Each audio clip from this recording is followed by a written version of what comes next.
last night to see if he was barefoot. Is that still the case? Is he barefoot? Because I know on Facebook somebody posted a picture of these could be his shoes, or is that so he is presumed to be barefoot at this point?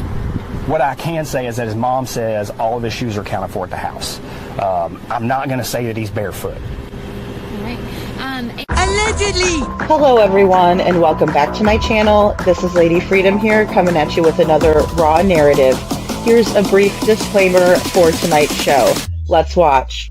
That's ignorant!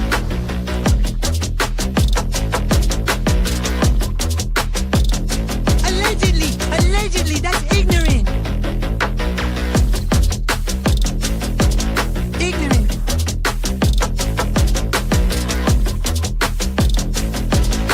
Judgment, Arthur. Chloe, you read my thoughts. You've got the shinin. You mean shining? Shh! You wanna get sued? Judgment, Arthur. You just use that shin of yours to call me and I'll come a running. But don't be reading my mind between 4 and 5. That's Willie's time. Hey, yo, Bob. I love it when he does that.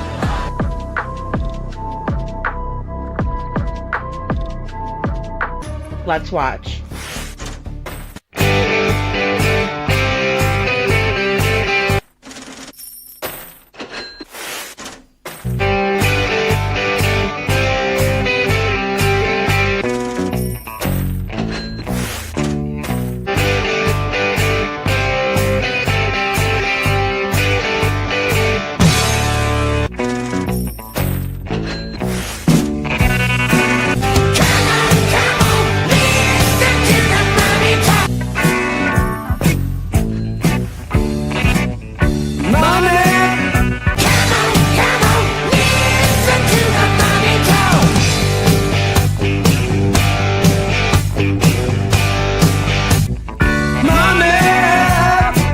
Don't get me back to good bullshit.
Hello everyone and welcome back to my channel. This is Lady Freedom here coming at you with another raw narrative, and it's so good to see all of you guys today. It's a little bit of a different view because I have a couple of things going on tonight, but I'm so glad to be here with all of you, and I saw all of your comments in here. It's so good to see all you guys, and I think I can see way more comments than I was ever able to before when I was using the old way of doing things. But I saw Churchy, you had me cracking up in here, talking about how they're I bet the inmates are waiting to say Hola to them both, and we're gonna say adios.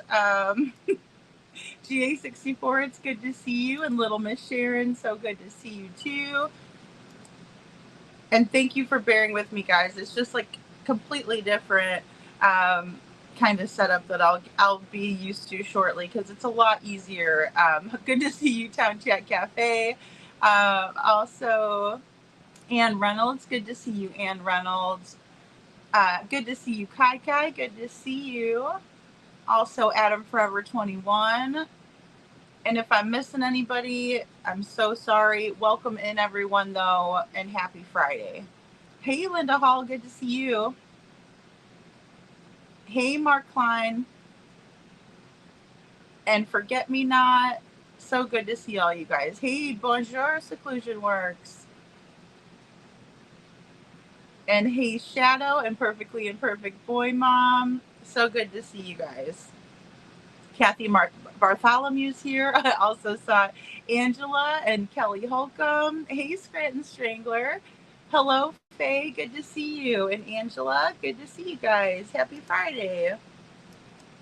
So I'm going to be able to pull in some clips tonight and screen share, which should be really great, guys. And I have a few videos that I've prepared and I've watched. It's quite frustrating because I saw a video that actually has to do with baby Emmanuel. So I wanted to talk about him today, and because his parents were arrested, right? And they're being charged with murder. So still sounds like the status quo is the same on the lawyers. So mom is still pro se, but dad is using his lawyer from the last time that he brutally beat a child, and the child was actually an infant who was 10 weeks old. So it's going to kind of work with both of the themes up here. Also, fun fact, SF Investigates, aka we know him as Fishy around here, he actually took $15,000 not to talk about Sebastian ever when he has the chance in public. So we're going to talk all about that. Instead, he brings up little Harmony Montgomery, which that's great. I'm happy that he's talking about Harmony. She definitely deserves to have every one looking for her still. She's still missing, and her father Adam is in prison, but he took the opportunity to speak on Harmony and not Sebastian. He doesn't dare utter Sebastian's name, in my opinion, and it's absolutely barfadocious. It's so gross. Like I can't. And I really was thinking to myself, maybe he's going to, mention Sebastian and just say, hey, he's still out there missing. I work for him. Because, when he was on the Lore Lodge, to be exact, he did say that he works for Sebastian, although he got paid by Chris and Katie Proudfoot, 15 G's. So I find it to be, hey, Elias, I find it to be very interesting, to say the least. But we're going to get into it. So this is so much easier, guys. And I'm going to pause throughout because, fair use, I have to pause the videos throughout. But that's great because we'll be able to kind of chit chat about everything. Definitely let me know what you think in the chat below. And we're just going to kind of go through this. They're looking in the home, and we're going to hear about all the details on the Haro kind of homestead that they have, or kind of looks like a little compound, if you will. I don't know how many people were actually living there, or what the specifics are there. But we'll find out a little bit more of details from Law and Crime, and full credit goes to Law and Crime on this. I'm just wondering if they know anything about SF Investigates, or like if their producers do, and if they know that he what he's done in Sebastian's case. All right, guys, so here we go. I'm just going to go ahead and play this, and if you guys will just let me know if you can't hear it, or if it's good, good audio, please feel free to let me know. It's House of Horrors, Babs. Good to see you, Babs. House of Horrors for sure. And they're going to show you guys. I think I can actually, let me see if I can't make this a little bit larger. Okay, that might be a little bit better for us to view. Okay.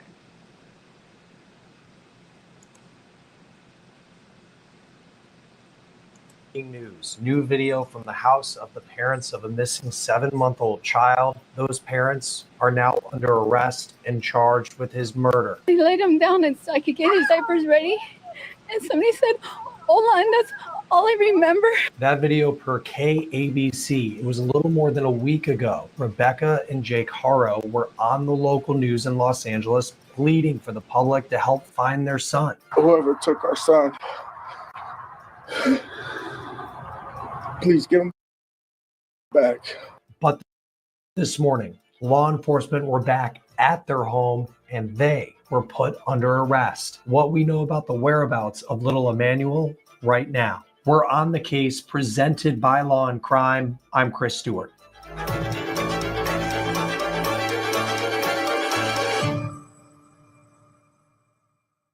We are still gathering details right now from law enforcement about the arrest of the parents of 7-month-old Emmanuel Haro. This is now a murder investigation, and this is drone video shot by missing persons private investigator Steve Fisher above the home of Rebecca and Jake Haro today in Cabazon, California. Initially, law enforcement said they were conducting an operation at the home, but shortly after that, they told us Rebecca and Jake Haro were taken into custody accused of murder. At the time of this recording, deputies say they are continuing their search for 7-month-old Emmanuel Haro. Here's a picture that law enforcement put out of the boy. This story started on Thursday night last week when his mom said that she was attacked and the boy was taken when she went to change him in a parking lot of a sporting goods store about 20 minutes from their home in Yucaipa, California. They laid him down and so I could get his diapers ready.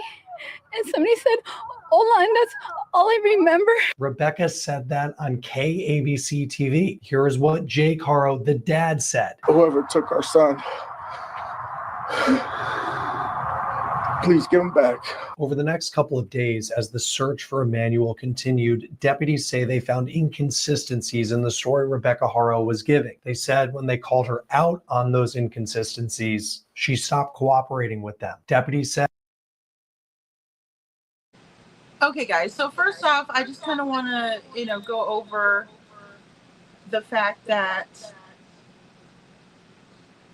there were inconsistencies right off the bat, right? So it's kind of odd that we have Steve Fisher here. Quite obviously, we've been following the case here, and I've made a lot of, sorry about that, guys, videos in the inconsistencies where Mr. Proudfoot. Oh, thank you guys. I thought I heard the echo, and then I was like, I had to check my earbuds here. Okay, sorry about that. Is that better, guys? Oh, Babs, this precious baby. I know. And Choo Choo, they're liars, definitely. And the police picked up on that really quickly. I mean, obviously, we're dealing with people who, oh, great, perfectly imperfect mom. Great. So obviously we are dealing with people who have a bit of a language barrier, perhaps, but the whole Hola thing definitely was a red flag. And I'm sure that the way that she said it, is why they probably were taking her not very seriously, because I mean, she did look scared. I will say that she definitely looked frightened about something. Oh, sorry guys.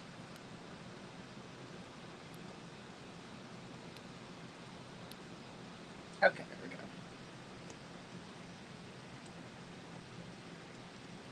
I have to use this other camera because the other one doesn't catch Sebastian in the background, and so I apologize. But either way, we see a lot of inconsistencies with Chris and Katie. Absolutely. No doubt about it. Actually, we see so many inconsistencies with Chris and Katie that I was able to make hours and hours long videos about it, right? It's one thing. I know not everyone watches YouTube, and I know that some of the channels that have covered Sebastian have been small, medium, large channels, right? My channel is a smaller channel. Hey, Lori, good to see you. But you know, I can't help but think that these large channels, like especially someone like Duchess for the Missing, when Chris and Katie appeared on Duchess for the Missing for the very first time, they did that before they even went and spoke with local news media, right? And Chris says that he went to elementary school in the area. And so growing up somewhere, I would think that you would feel most comfortable going to your local news about local news. It's just very odd to me. They have no trouble calling in favors from certain people either. And, you know, when they appeared on Duchess, Katie was doing this really fake crying, right? She was going, if he wants to go see his father, he can, you know, like stuff like that. Like that's what it sounded like to me. It sounded rehearsed. It sounded super sketchy. I mean, that's why I call her Shady Katie, you know, because if you're gonna cry, but if you're not, don't fake it because it's horrible, right? Just like with Hola, you know, and then I got punched, and then, you know, and she's like, you know, doing all of this dramatic stuff, and I'm sure the police were like, this is odd, right? I want to pull in a screenshot of Mrs. Haro here. So just bear with me on that, and I'll pull it in over here.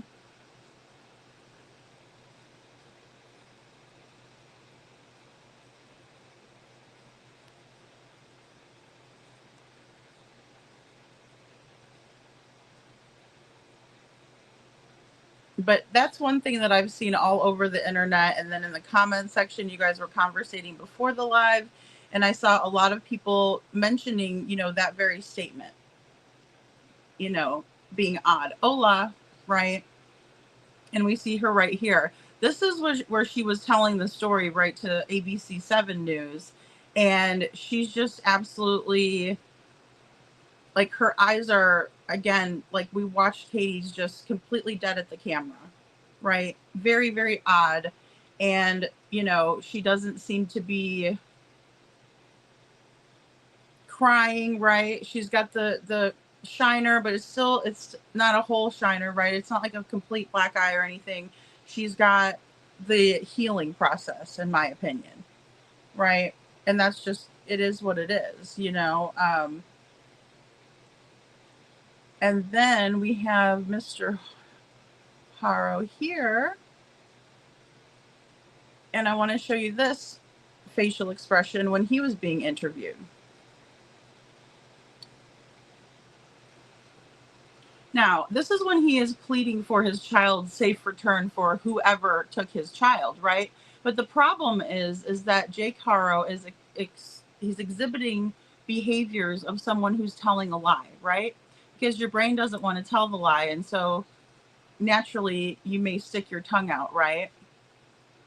There's a lot of these little tiny micro expressions that we can see when we know what to look for, right? And he does not have concern, aka like a wrinkly forehead or eyebrows that are, you know, down, going downward. And neither does mom, right? I mean, it's completely fabricated. The whole entire story, you can just tell. And especially when we see this over and over and over again, you know? Faye says that the public saw through Chris and Katie, but trained police didn't, in my opinion. You know, Faye, I can't help but just think that they chose not to. You know what I mean? It's just terrible. You know, and I hate to say it just like, you know, because I don't have that proof, but it is my opinion, you know, that they're just kind of letting it go, right? Because these officers didn't just let it go. Same thing with Jaden Spicer. You know, they were looking at those parents like, wait a minute, you're not searching, you're not doing anything. Even the people in the community were like, hey, you know, you're at McDonald's eating and people are like sweating their butts off looking for your kiddo. Like, what are you doing there? Hey, Joe Neal.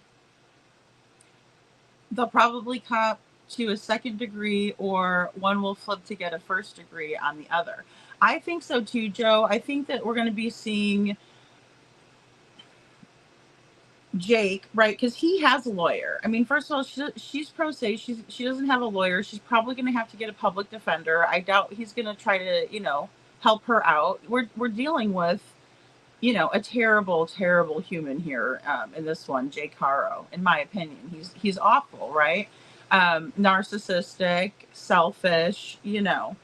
And I bet you, if she does not flip on him first, then she's just going to go down for all of it, you know. And he might get he might get off if his lawyer's as good as he says. But his lawyer is also kind of a weird guy, in my opinion. You know, he's a DJ first and a lawyer second. But I mean, he went to law school. But I mean, he's absolutely a unique individual, in my opinion. And I don't know that I mean that in a good way. But okay, guys. So I'm gonna go ahead and play this next one.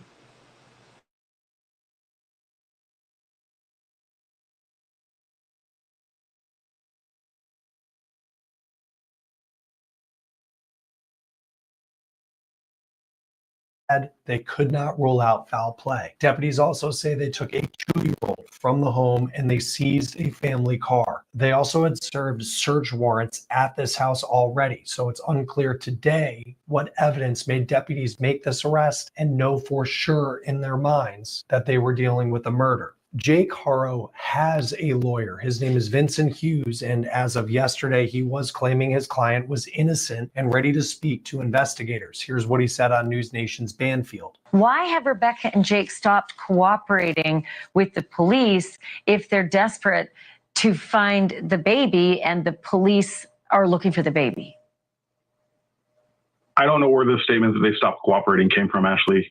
I spoke to the detectives yesterday, offered for Jake to continue to speak with them, have not been made aware of any requests today to speak with Jake. I don't represent Rebecca. That needs to be very clear, but I have not been asked to produce Jake. I offered to produce Jake. They voluntarily turned over all of their electronic devices, including the passwords. I think that's something that's huge that nobody has been made aware of. We did reach out to Hughes today for comment about his client's arrest. He has yet to get back to us at the time of this recording. He was clear in his interview. He's only representing Jake Haro. He's not representing Jake's wife, Rebecca, who is also accused of murder. It is unclear when the last time Emmanuel was seen. This is a huge part to this story. Rebecca said the child was with her at a football game for her other son when she went to the sporting goods store where she claimed that abduction happened. But information's come to light where there are serious questions on whether or not that was true. The Uvalde Foundation for Kids is a nonprofit that was helping in the search for Emmanuel. They offered reward money at first, but they told us they pulled away from helping and pulled their reward money when they Emmanuel was not seen at that football game. And there were also major questions about Rebecca's bruise under her eye because that is not fresh enough to fit the timeline that she gave law enforcement and the public.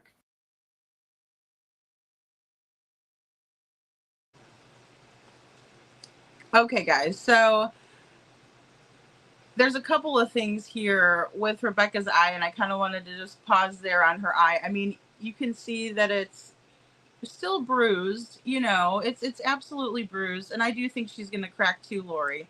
I think she will, especially if she knows she's safe, because I'm going to say about Rebecca Haro, my take on her is that she is a battered woman. You know, obviously, if he can be violent with a little teeny tiny baby like that, he could definitely, you know, we could probably bet that he would, you know, be fine with putting hands on his wife. And, you know, that remains to be seen as well. I think people are just really wanting to find this little baby, you know? They just really do. Hey, Mitty, good to see you. They really want to find this little baby.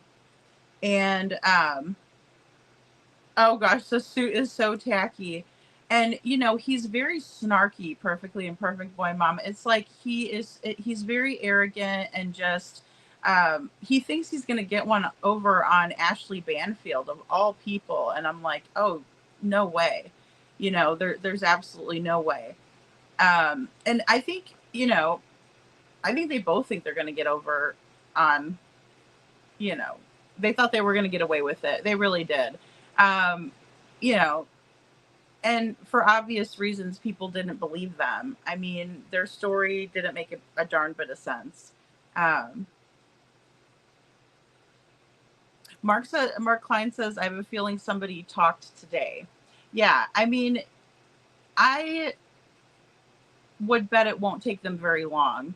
You know, I don't think it would take them very long at all once they get in there, because, you know, they're not going to be well received at all. And they really shouldn't be for what has happened. You know, I will say that with him having the history that he does, I'm not sure about her history. I haven't heard anything too outrageous about her history, although, you know, it'll probably come up. We just kind of never know. But it still remains to be seen. But he could actually be looked at it as worse, although his lawyer seems to go pretty hard to bat for him, which I don't see how. I just couldn't do it with a straight face. Perfectly Imperfect Boy Mom says, like I've said over and over, the attorney gives off Saul vibes. Better call Saul, right? Better call Saul. I agree, Perfectly Imperfect Boy Mom. I swear I didn't see you say that before. Oh man, that one would have sucked for me, because that's funny. Chuchi says, Joe, I didn't think he will get away with it this time, and his past charges of child abuse, she has no past charges, in my opinion. Yeah, she will crack first, and she's the weakest link. Yeah, I think so too. And especially, like I said, if she feels safe enough, like, I mean, obviously she should. She's in the, you know, women's prison, and he's in the men's prison, or part of it. And so she should, but, you know, who knows? It just depends. Some of the women that are in these abusive relationships are so far into them. Now, I mean, she's older, but it just kind of depends. Like, some of them will do anything for that man, you know, like they're like that toxically involved. It's not in love, it's involved toxically, in my opinion. Ann Reynolds says, look at the color of the burrows. They're yellowing in. It's like it's healing. Of the bruises. Yeah. Yes, ma'am. I agree. Because typically, if somebody hits you that hard, like, see, that's the thing we have to consider with the force too. That this is one thing that was a red flag for me. Considering the force it would take for her to have taken the impact of that punch and saying, you know, I just boom saw white, and, you know, we were talking about it earlier, how, you know, it could affect you, make you dizzy, all of this. It would have to be a hard hit. And if she's saying she was knocked out because of it, I read that, you know, you can definitely be knocked out for a single punch to the eye. I mean, obviously, if someone hits you in your temple, that's a knockout.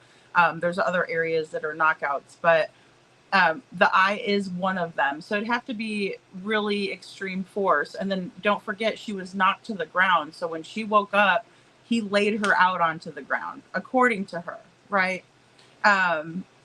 So, and it's brutal to think about somebody just coming up and doing that. But I agree, Miss Ann, that's another big red flag, right? Because we all look at that and we're like, well, how long ago did that happen? You know, I never believed the timeline, but we're going to see here in a little bit, they were tearing apart the house. I mean, they had already taken samples of the floor, and other things from the house. And they swatted them today. Right after I got off my live, of course, I went over and watched, and I was like, wow, this is very interesting.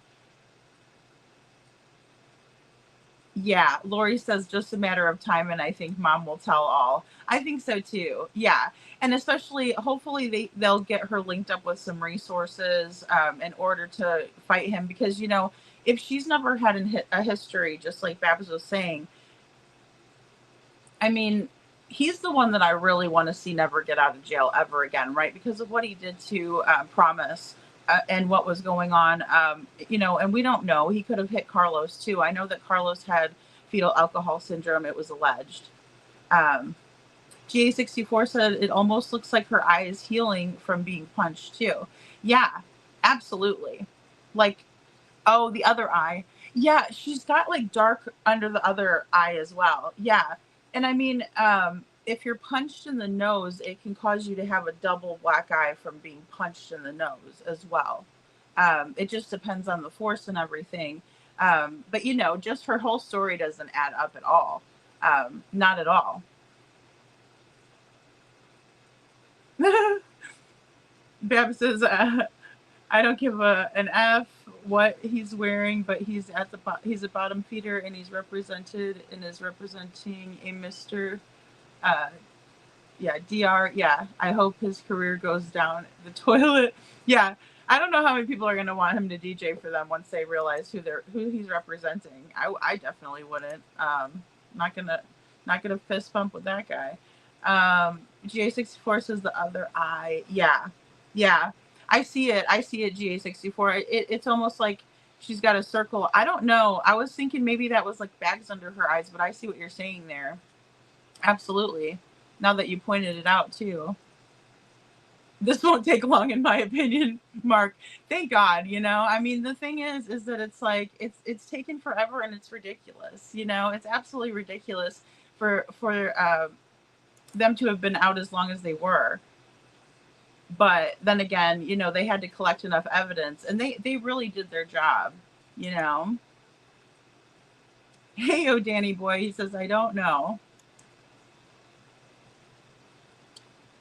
The color of the bruise is yellowish, and the color that is a bruise is healing, in my opinion. Yeah, bruising, the bruising does do that, Miss Ann. Like it'll start because all of the blood will start pooling, and that's where you see the blackness from. And then as it's healing, you'll see that coloring come in, right? Because the blood is kind of going away and it's healing.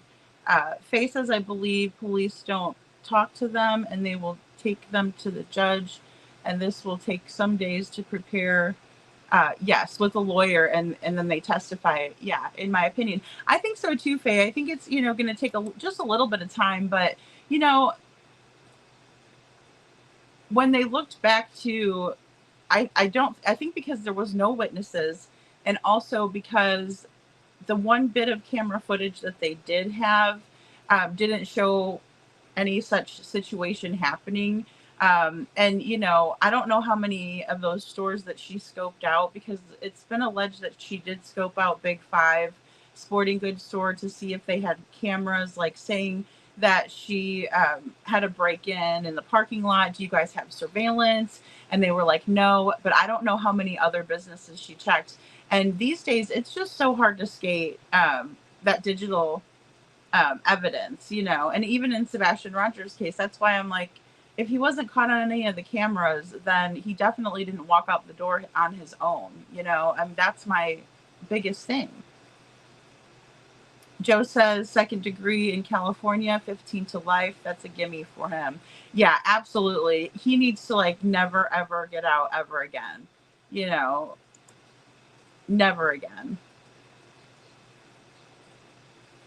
Yeah, he's perfectly imperfect boy. Mom says, I agree, Babs. That's why he gives me Saul vibes. Yeah, Saul will get anybody off for the right price, and he's sleazy, very sleazy vibes. I agree. Perfectly imperfect boy, Mom. My goodness, Hey, SI officer, good to see you. Mark Klein, I agree, and this is how short and quick Sebastian's case should have taken.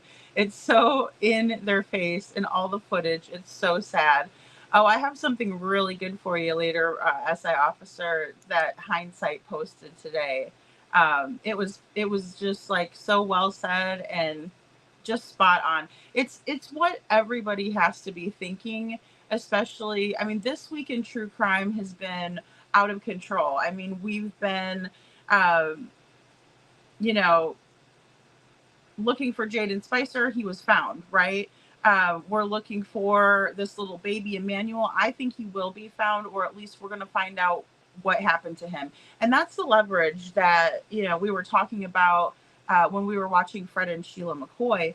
And Fred was telling us kind of how it works more so when we're talking about the criminal justice system, that it's more of a bartering and, you know, kind of a back and forth, right? Because you're looking for a win-win when the main goal is to find a person like beautiful little baby Emmanuel or our Sebastian Rogers, right? It sucks that you have to leverage a person, but, you know, these people care only about themselves. And so they're going to do anything to save their own asses if they're pressed for it. But, you know, if law enforcement just lets it go and they're able to pay, you know, $15,000, you know, to a shitty PI. I mean, what kind of, you know, some PI you got there didn't even talk about your son, you know? So, hey, Kiki. So, you know, it's like, what on God's green earth is happening here?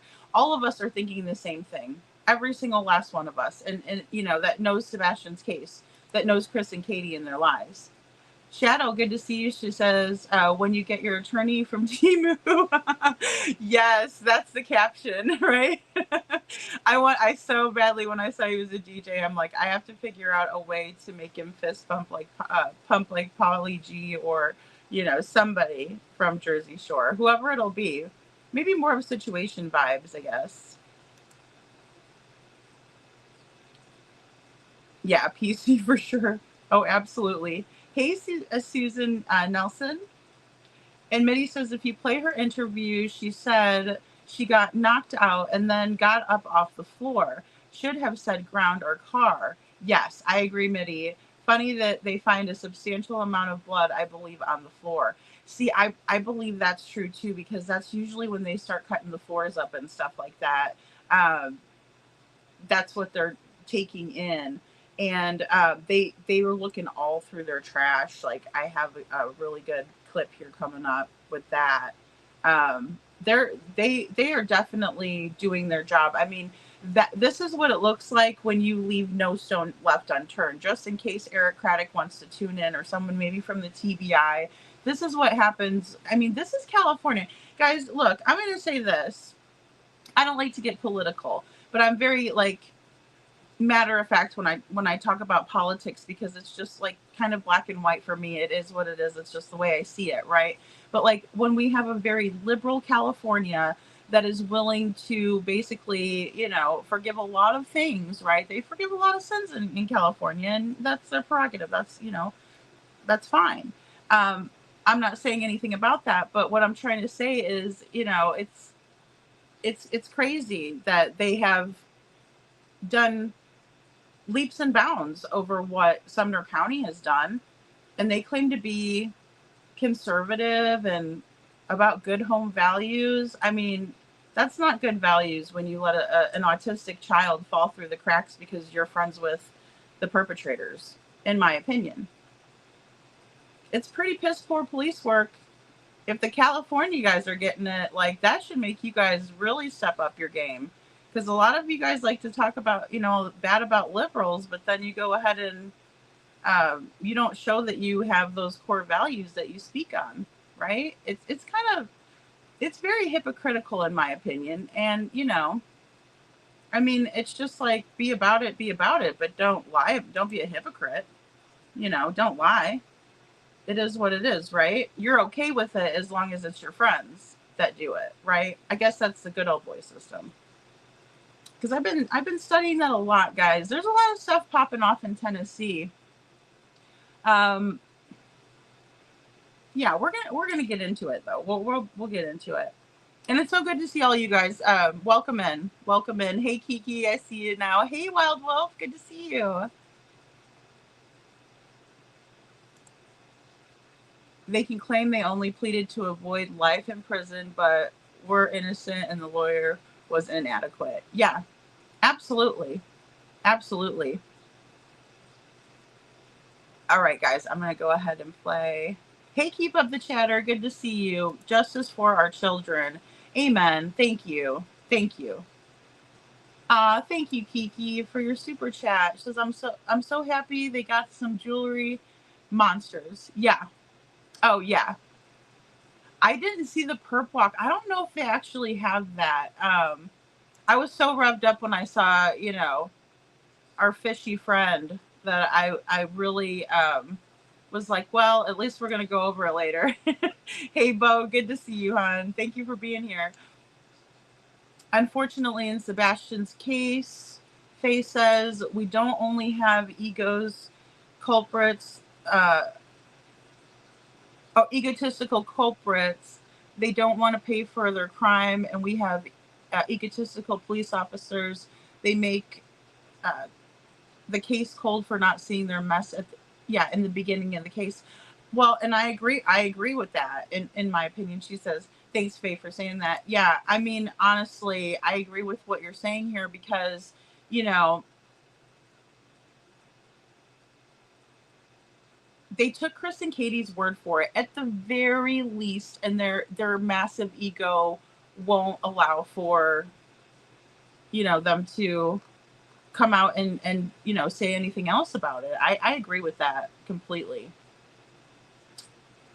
And give me 1 second, guys. I just have to click over here. Joining us now is missing persons private investigator Steve Fisher, who is on the scene outside the Haro's home. Steve, I apologize for my voice. I lost it overnight, but some big breaking news we're following here. What are you seeing? So I got out here, you know, today to continue just doing some searching, including some drone mapping and whatnot. And then early this morning, they served murder warrants on the house for. I'm sorry, guys, but this guy is such a schmuck. Okay, and that's me being nice. He's a schmuck. Both parents, they came in with a Bearcat. SWAT team came in and took them out. And yes, I'm on row. They say GLP-1s for weight. Now, you know, what's been going on. I've kind of seen some of what's going on from the air, and I've talked to a few of the officers. Is you know, detectives I've seen them sifting through garbage in the rear corner of the house, and I've seen a couple inside the house. They seem to be focused in one bedroom, which would be the building on the west side of the property. I also want to remind Steve Fisher that they were sifting through garbage in Sebastian Rogers' case as well. But we don't want to talk about that, do we, Steve? What might have brought them back? Because they looked at the house before and you know, they had served search warrants there, but then they come back this morning and we don't know what it was that led to the arrest, but what might they be looking for? It's a good question. You know, we know that they seized their electronics and they may have even had wiretaps on other family members. Maybe they found something there, but the attorney said something interesting the other day. Although he wasn't correct about them digging holes in the backyard, he did mention something about them digging some sort of holes inside the house. And they do seem to be in this one bedroom. And, you know, we don't know how long of a head start they had on this. You know, this child, nobody seems to be able to say when the last time this child was seen. Well, we know how much of a head start that your clients had, Steve, because we have the last video of Sebastian Rogers leaving the Texas Roadhouse with Katie, your client. What about that? Could that child be under cement inside? You know, who knows? Yeah, I know. And you wonder too, because this case where the story was very sketchy, but then to see like murder today and they don't. So is this guy. Look at this guy. Isn't that sketchy, guys? Look at that guy's face. Sketchy as F. Come on. Look at him. Golly. Sorry. I'll let you guys watch a little more. Know where Emmanuel is, but in your experience, to have someone accused of murder when you don't have a body, what type of evidence would you would need something that would make it believe that this Yeah. isn't, he's not with someone else, that unfortunately this 7-month-old boy is dead. Yes, and They're asking this guy. you could definitely prove murder circumstantially. However, it's a really high burden, and for them to come out, there was other charges they could have started with if they just wanted to and get them in custody. He's already on probation. It'd be easy to violate him on a child neglect charge. Yeah, it's easy for your clients too. There's 4 CPS reports, right? Big dummy. And same with her and lying to authorities. Her stories just didn't match up with what we saw in surveillance. However, they went, the DA, who's the one who files these charges, felt that they had enough to go for, murder on both of them. And, or not, it is murder. So they have something, whether it's... He seems like he's getting nervous here, guys. He's like, murder. Yeah, the both of them. Yeah, just like Chris and Katie, in my opinion. Communications, whether somebody rolled over on them, we don't know yet, another family member or something. They're confident, sadly, they're confident that, he is deceased, and it is at the hands of both of them. Yeah, and I think the both of them, part of it is interesting because Jake has with the attorney, Rebecca does not have an attorney to our understanding, but to charge both of them. And Rebecca's the one who made the claim in the first place, where you would almost think if you have an attorney that he'd be able to say, hey, this was Rebecca's, she did this. We didn't do anything about it. You would have to think that being married. Yeah, so if it happened, let's say there was mutual combat with him, and then the child got in the middle, or even if it was at the hands of one of them, but the other was there and didn't. Okay, wait a minute. I'm sorry, guys. I'll rewind it a little bit for you, but you're telling me that this little baby got in the middle of an argument with the parents, like he was talking smack to the dad because the dad was hurting the mom or something? Come on, Steve. I think he's getting really nervous, guys, because he knows that we all know. And he just sounds like the schmuck that he is. This beautiful, poor little baby. Confident that, he is deceased, and it is at the hands of both of them.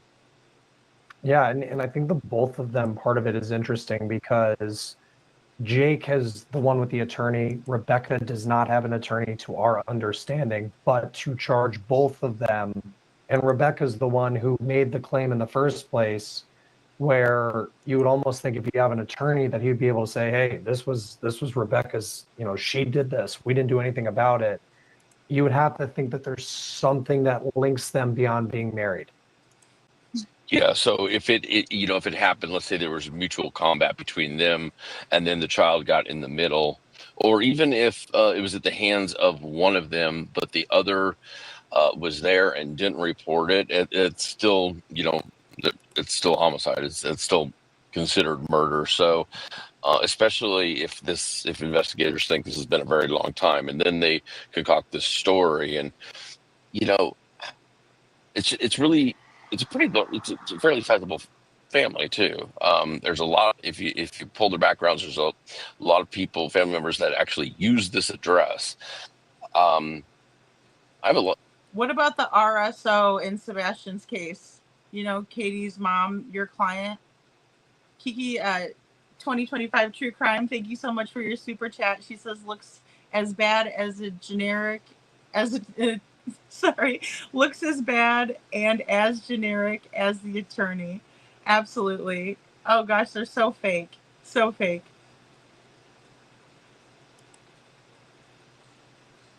There should be a lot of questions for those family members too, because this is like another Harmony Montgomery type situation. Why does nobody seem to know where the child's been?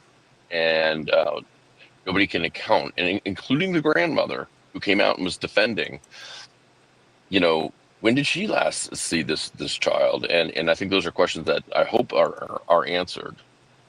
And you wonder too, the other children who are in the home. I know a 2-year-old was taken out of the house, but what have they seen? You know, and what can they tell? What have they told investigators? I can see where you are, and it's very vast. I mean, just desert behind you. What is the scene like there around this home? I mean, we've seen it from the drone video that you've shot. So they're at the end of a street. Cabazon only has about 2,000 residents. The only thing that's really here is the Casino Morongo, which is, I don't know if you can see the tall building there, which they're directly across the 10 from. They're on a street where they have basically one neighbor on their side, and then they have one across the street, and then the one that burnt down, that's one down across the street, and then a sheriff's station. So, but it's very, very remote. There's nothing out here, and this is simply it's really, before the casino was built, it was a truck stop, and it's just a truck stop area, and it's about 20 miles to get into like Ucaipa, and then about 25 more miles into Palm Springs. So we're in the middle of nowhere. So as far as not being going undetected, I mean, this is, who knows, if you wanted to get rid of somebody, there's a ton of area to do it. Not to mention, a lot of this is Indian reservation. So then you have access problems, you know, for searching and whatnot. So hopefully they left some sort of, you know, digital, even, you know, there's an amazing ability through programs like Celebrite that are available to law enforcement that they can recover deleted messages and files on phones and stuff like that. And I met. Good to know, Steve Fisher. Good to know. So is that how Katie and Chris got rid of all their information on their phones, or were they using burners? Chuchi says, blaming a baby. WTF. Hey, SF. Hola. Punch, in my opinion. I love that. That's hilarious. That's a good one. Like, so spot on. Hey, Jen, good to see you. Jen says, hold on. Where did he come from? Who hired him? Why is he even talking? I don't understand. I don't think he understands either, Jen. I mean, golly. Look at, he does not search for anybody with that big old belly. He's searching for a beer. Looks like more like searching for a beer. I'm going to go with that. And that probably came into play here as well.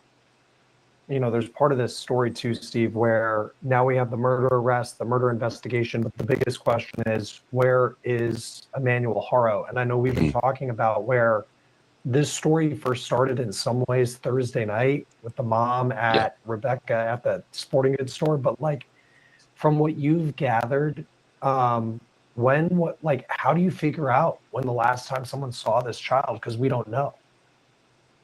Yeah, so I think you got to go back to events that like you can place her at without the child. So I know I saw her at the funeral service for, I believe it's his brother, one of their brothers. That was on August 5th, I believe. She's clearly in that video. The child doesn't appear to be. So I would ask, okay, who was taking care of the child? And if she can say, hey, it was this babysitter or whatever, and you interview that person and they did indeed, then you can say, okay, the child was alive then. But if she doesn't have a... The dirty secret. Solar companies are trying to hide. Did you know if you live in Florida, you can get a story for that? Then you got to keep going backwards to win. You know, I have a feeling, it's just a gut feeling, this child probably hasn't been seen in a couple months. This child's probably been gone a while, and it probably just got to the point where they're like, we have to put the story in motion. You know, even though it was not a very well thought out one, they might have thought it was. But, you know, one thing So what proof does he have of that? Because he's always really upset about, and he's always sticking up for these parents that are horrible. And now he's over there saying that he thinks that this baby's been gone for months, which I'm not going to say that he hasn't been. I don't know. But it's just funny to me that he's so adamant. And, you know, Lolo, you have a good point. He's so unprofessional in the way he stumbles around his words. ba-da-da-da, blah, blah. Dude needs a chill pill. No, I agree. And I think it's because he's extremely nervous because he's literally being asked questions that he should be answering for Sebastian. Like, absolutely, and so he's like, and it really threw him off, some of these questions, I think, because I've seen him in other videos that he was not like this, but it seems like anytime he's pressed for questions about the parents being guilty, he knows deep down inside he's been championing Christian and Katie Proudfoot ever since he got paid, to do so. And Kiki, you're not being mean at all. I mean, I have no sympathy for these parents, this beautiful little baby. And then you have this jackass next to him, who's doesn't give a crap about anybody but himself, Chuchi says, SF, go get lost in the desert. There's plenty of it out there, in my opinion. Yeah, go fly your drone, And it's like, and then why isn't he showing us any like proof of what he's found? Like what, your drone told you that the baby's been gone for 2 months? Get the hell out of here. Oh, it's absolutely bonkers. Bonkers. It's that just I can't get away from, and I just keep thinking about it over and over in this case, is this didn't have to happen. He was convicted of these child cruelty charges, and he was given 180 days. Now, this is a child that's left with 3% brain function, from what we're told, is blind, has no ability to take care of themselves now. Thank God there was another family member that lovingly took that child in, and he got 180 days sentence for that, which he was given a day in county jail and 179 days of work release where he got to go home at night for essentially, all the quality of life away from everything from this child except for their actual life. And that's what the DA of Riverside County agreed, and that's what the judge would do, and that is just wrong. And this is partially on them, as far as I'm concerned. This child wouldn't have been born if he was in jail like he should have been. He was given a 6-year sentence that was all suspended to 180 days. And 79 of that 180 days of work release. He did 1 day. He did less than somebody that got a DUI would do. And that is permanently brain damaged. And I hope that the DA and the judges understand what's happened here, and you got to be held accountable. You cannot do that being and get 1 day of jail. Let me ask you this, Fish Sticks. Let me see. Sebastian has multiple photos where there's bruising all over him. And this one came out by your clients while you were representing them, and you guys tried to hide it. What's wrong with Sebastian, the back of his neck, that you had to hide the back of his neck in his picture? Somebody grab him back there? You seem to know a lot about this. And then you want to blame the judge for letting this asshole out? Are you kidding me? Where's Sebastian? Hey, Whammy, thanks so much. Astrology for Mystics with Jen says, I'm saying that poor baby did, they find his remains. No, Jen, they have not. They still don't know where he is, but they do think that it was murder. And so they have to have, I think they found, a substantial amount of blood, perhaps, in the vehicle, definitely in the house. I've been out of the loop on this one. I just felt like he would be found Sunday or Monday. Hopefully DA will be able to make the charges stick. I agree. And, I'm just hoping that they arrested her for murder to scare, her enough to flip on him. I really hope that's the case, because I'm thinking they might have done that as a strategy as well. Not that they can't, it's not that they play around like that, but in the same way, if she starts talking, she's going to get a better deal. And, you know, we went over this, and it's amazing to me that, you know, old Fishy over here doesn't get it, because, you know, we were just going over the, you know, he cut a deal with the prosecutor. He had a lawyer. His lawyer cut a deal with the prosecutor. Had nothing to do with the judge. The judge, you know, accepted it. But, I mean, other than that, they cut the deal together. The prosecutors and his defense attorney, the one that's representing him now, you know. Oh, yeah, I know, Joe. I'm just, you know, having to, you know, I'm trying to be kind because I don't know, but I feel like, you know, the same way, law and crime is to blame for legitimizing him. You know, I think he's really probably, most people that watch him is like, probably like, who's this cracker, you know, Cracker Jack or crackpot, you know, but I mean, like, I don't know. Some people are going to say, oh, he's good. You know, hey, Carla, good to see you. Kathy Bartholomew says, in my opinion, so the PI thinks the 7-month-old baby got in the middle of the parents' fight. Wow. Some real investigating on Fish Stick's part. Not funny, this man. I know, Kathy, and I agree. I'm like, he's not a good PI at all. He's bringing absolutely no information to the table whatsoever, besides stumbling and bumbling and basically bringing up Harmony Montgomery over Sebastian Rogers. But he told us that that's who he works for, not Chris and Katie, you know, which I call bullshit all day on that. Yeah, Babs, that's what he says. He said he saw her at the funeral service for the nephew. He's such a liar. Then he didn't even know which nephew it was, you know, or brother. He's like, someone's brother, you know, and I believe it was Jake's, because I was thinking like his brother's name is also Jacob. And so I'm like, well, does he use his alias or something? I was kind of thinking that because somebody pulled in his obit or something like that, you know, showing that he had passed recently. Holly S says, isn't this pretty much solved? Let the police do their yes, do their saying.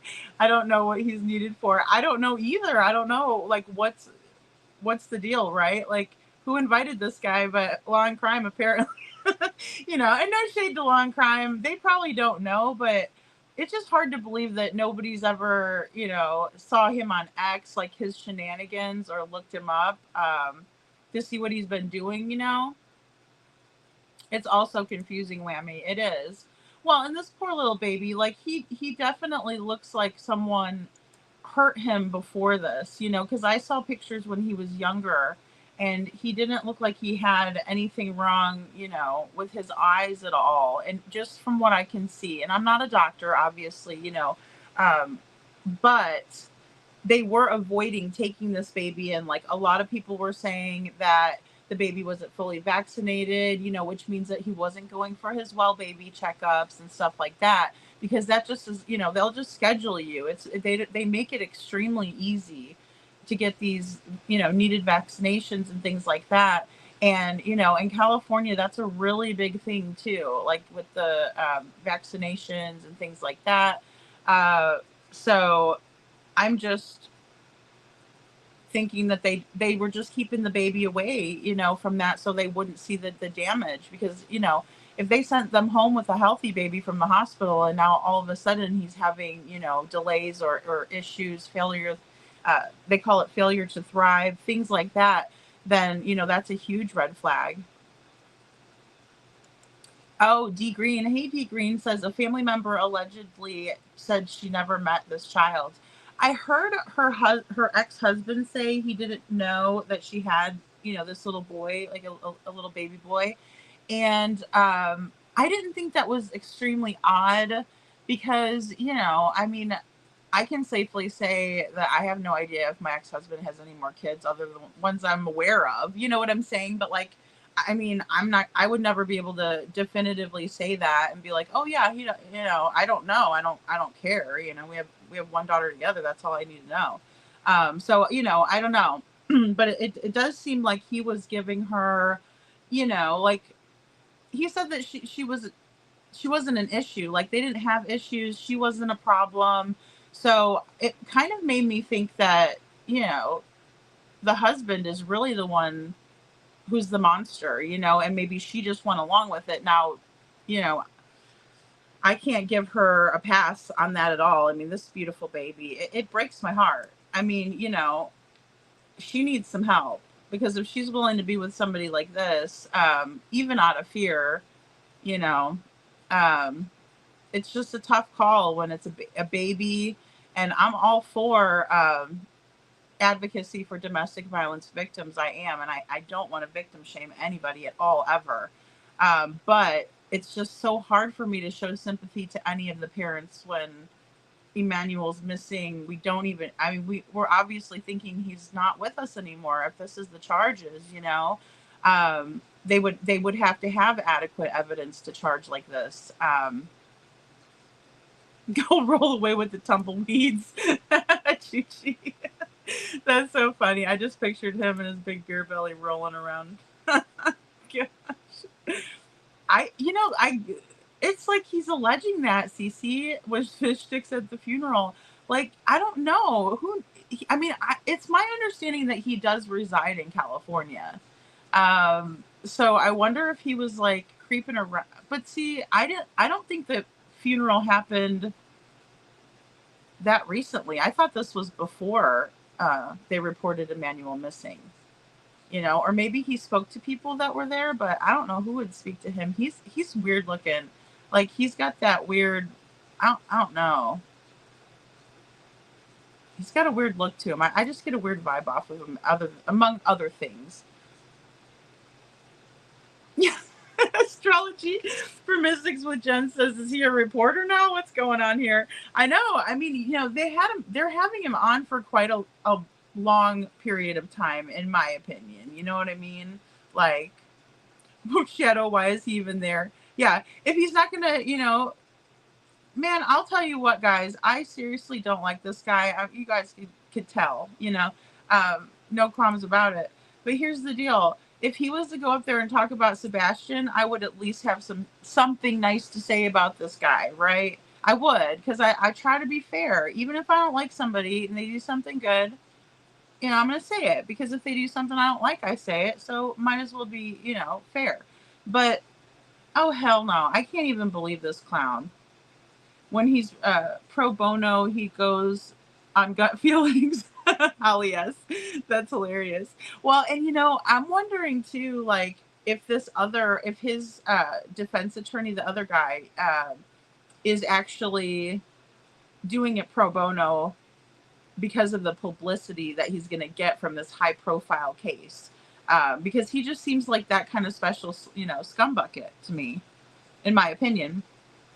Town Chat Cafe says, LOL, the solar ad would be a good one for Tennessee, in my opinion. You'll know who I'm referring to. Town Chat, I was thinking the same thing when it rolled in. I'm like, oh, I guess it's not so bad that I don't pay for premium. It pays to be cheap sometimes. He's worthless, Susie, for real. I mean, you know, please. But, you know, it's like, I mean, and I'm not saying, you guys know how I feel about Harmony, especially the ones that have been here. We talk about Harmony a lot here. And I never want to take away from that beautiful little girl. She deserves everything. But, I mean, what a sleazeball doing that. Like, oh, well, what about Harmony Montgomery? How dare you? Well, what about Chris and Katie Proudfoot? Joe says, SF needs a drink before talking at length. His brain is misfiring. It is something, like, I'm thinking it's like nerves, or you're probably right there, Joe. He needs to loosen up a little bit, right? Come on, what are you doing over here? Jen, you're so funny. Okay, let's see. We got Barney Rubble. Oh, man. Oh, Mark, that's spot on. Barney Rubble. Oh, Lord. Lord have mercy on us all. Thank you, Lori. You guys are awesome. Thank you all for being here. I'm really glad to have you guys. And thank you for working with me on navigating through in a different system here altogether. Connie B, thank you for the super chat. She says, liar, liar, pants on fire. Oh, yeah, definitely. Shame, shame, we know your name, Kirsten Katie Proudfoot. Long sleeves in the desert, another poor choice. Mark. hell no. That's so funny. I mean, he's like literally sweating his butt off and he's like sitting there talking, that could be another reason he's bumbling around. Good call. Joe says, I think Jake Haro had to plead out, possibly to cover the wife's ass too. That's how he got such a sweet deal. Oh, that's a great point, Joe. Yeah, for sure. I can see that happening. I heard the other gal got a restraining order against him right away.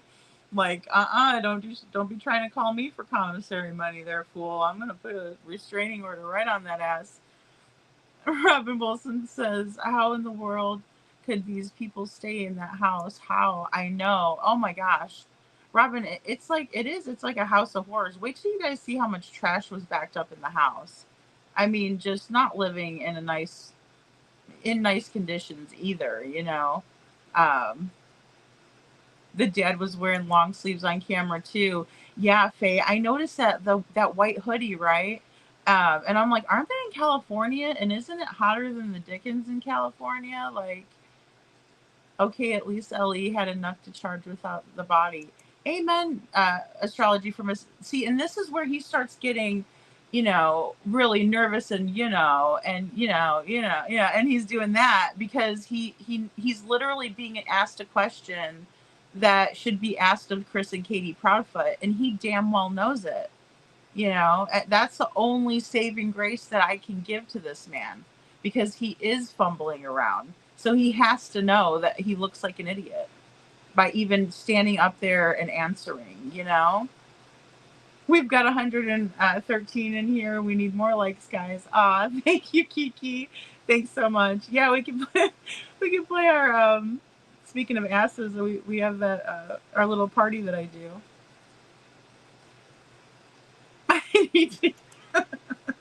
Babs needs to go clean out her ears and after hearing fish sticks and vomit.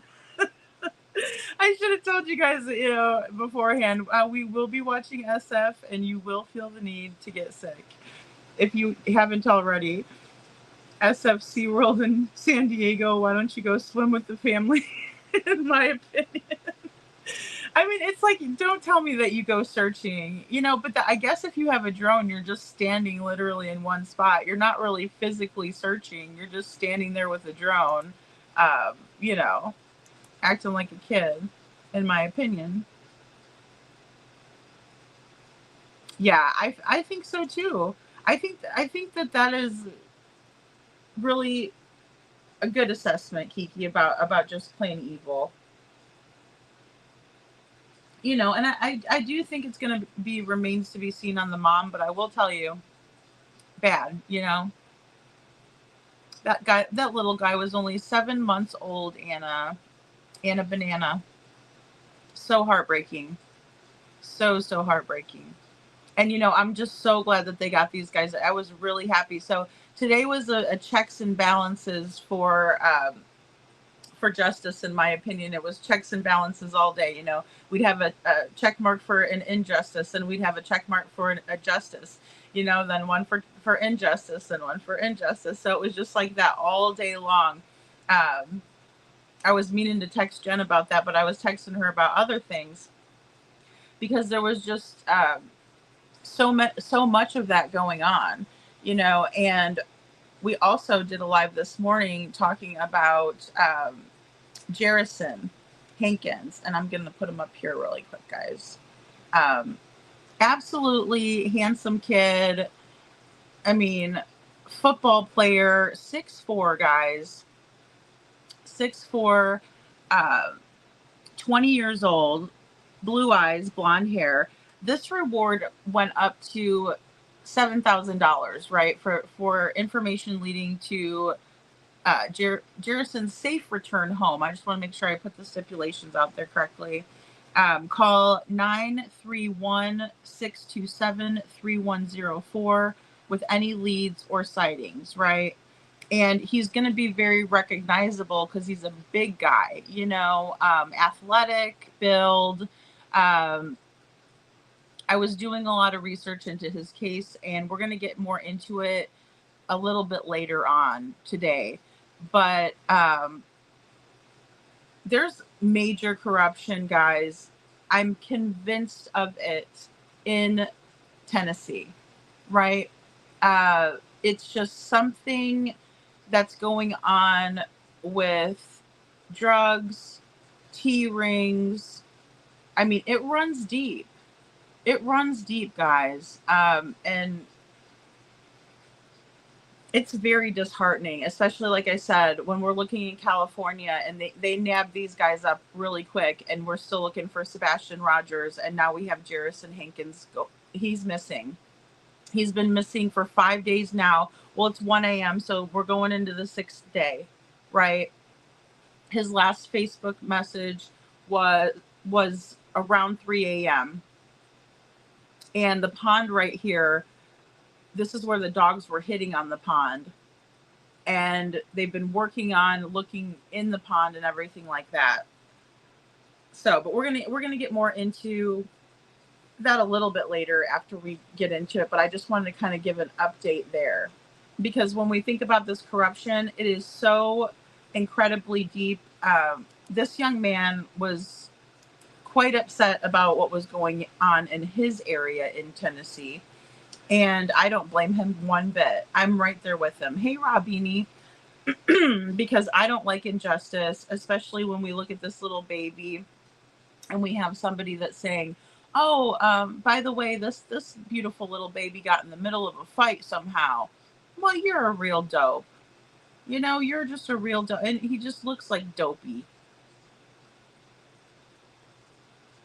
He probably pays them to give him some airtime, Mark.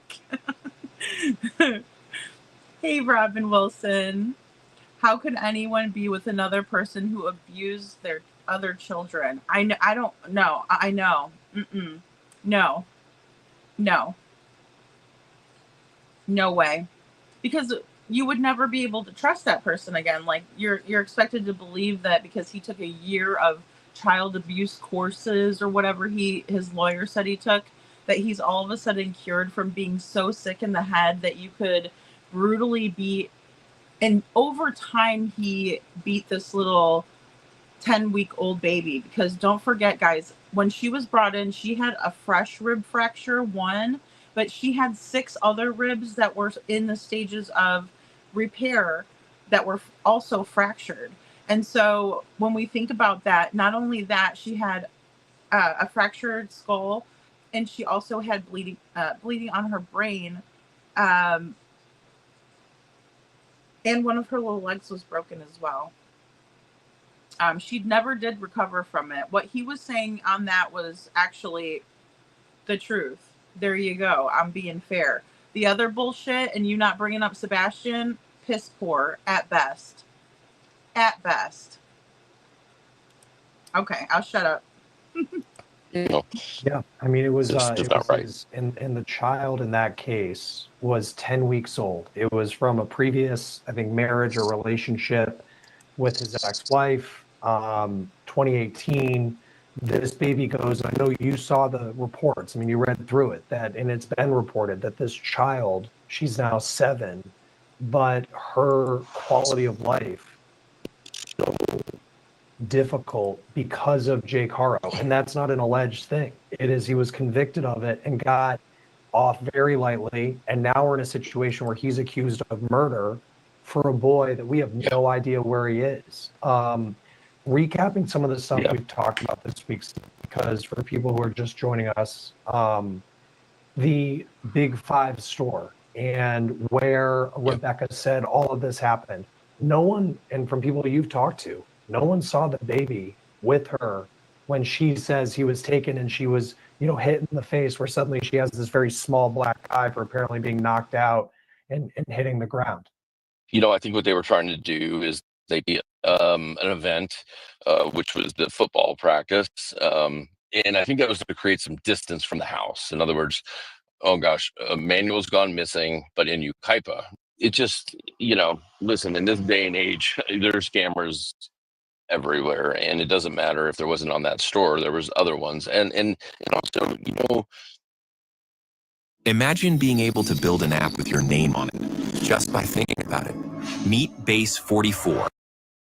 Investigators have a lot of tools available to them now, especially, in the digital age. And you just not going to get away with, something like that. And who knows if the child will ever be found? Look, Harvey Montgomery's still never been found, even though the father has been convicted of murder, and I hate that thought, but he was robbed of his life, and that's just not fair.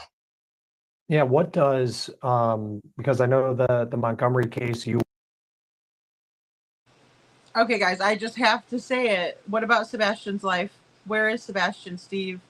I mean, look at that face. Golly, nostrils over there. worked and people know that case very well. In this one, what does the search look like now? Knowing that this is a murder investigation, and even though you don't have a body, there's something that law enforcement found where they do not believe this child is alive anymore. What are the type of resources that are going to be used, and what's really the timeline of how long those resources will be used to find someone? I think that there's a smaller crew than you might expect to at that house right now. The scientific team is there in their truck and with detectives, and they seem to be focused in a certain part of the house. I think that He just called the forensic team a scientific team. Oh my Lord. And I also wanted to point out Faye's comment. Emmanuel's older sister is very lucky to be alive. I can't even imagine what she witnessed at this horror house. She is a survivor, in my opinion. I agree with that 100%, Faye. I mean, thank you so much for remembering that there was another little girl in here, and we saw her in the news clip. They've been blurring her out. They blurred her out in this one, I believe. He's holding her in his arms, this monster. I mean, it's just so sad. And the thing is I think that's her dad. I'm almost positive. I want to make sure I'm getting the right information, but that's the best of my knowledge. So absolutely a survivor, and I just hope she's somewhere safe now. And she deserves way better than these monsters.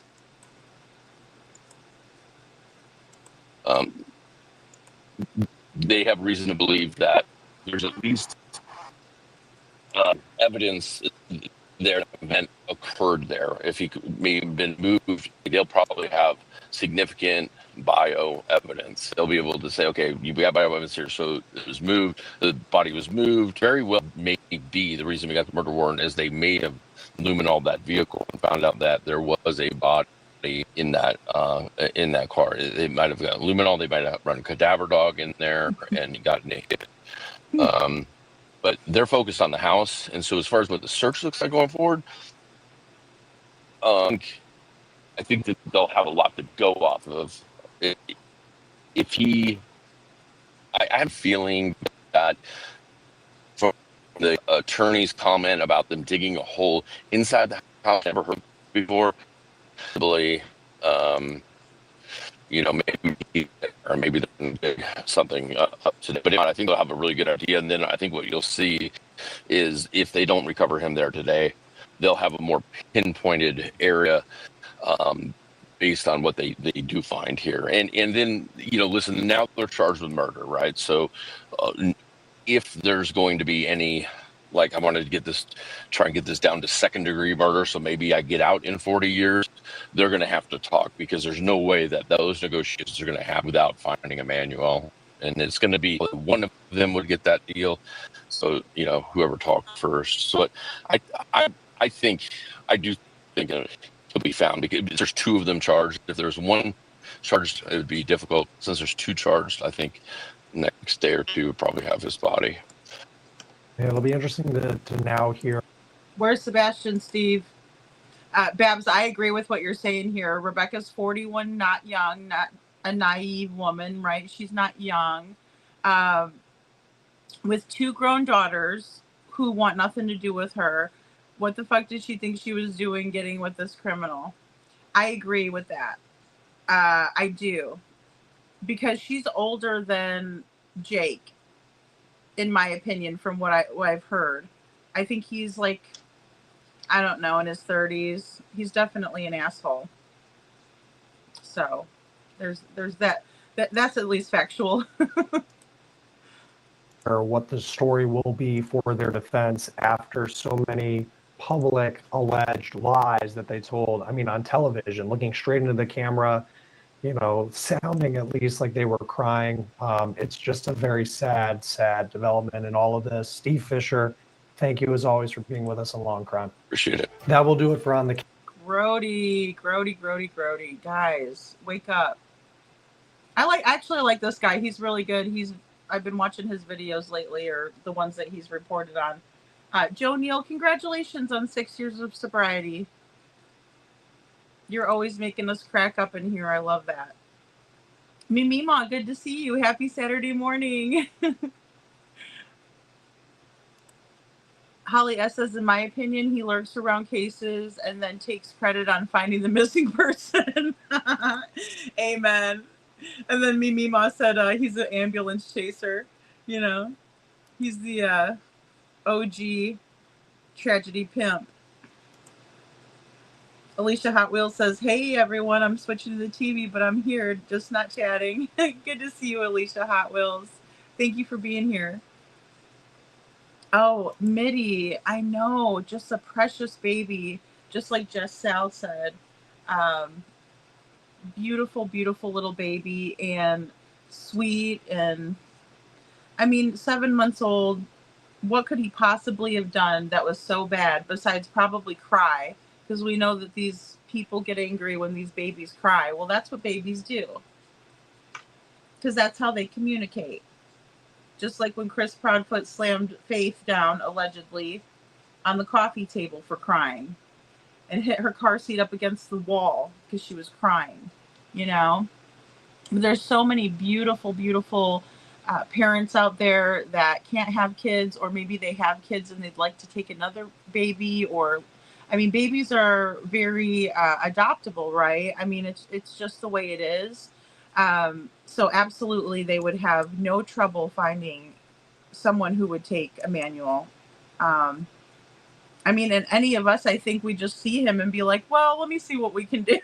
Especially when the situations these children are coming from. It's just absolutely so sad. It's really vile. It's really, really vile to think about it. It just is. Robini, good to see you. Robini says that's the only thing he does good is make beautiful babies. He should have just been a donor. Yeah, really. All of the babies were beautiful. And Carlos is such a little handsome guy. And now Carlos had this idiot's namesake, and they changed his name to Carlos, which, good for them for doing that. Very good on them for doing that. It's real sad. Yeah, absolutely. Hey, Ava, good to see you.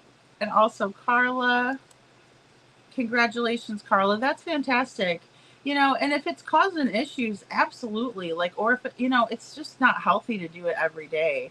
I watched a guy that did a short video, and he was like, this is what happens, be careful if you get into that habit. And his poor little hand was shaking. He couldn't, he's like, kids, don't do this to yourselves, Susan Nielsen, thank you.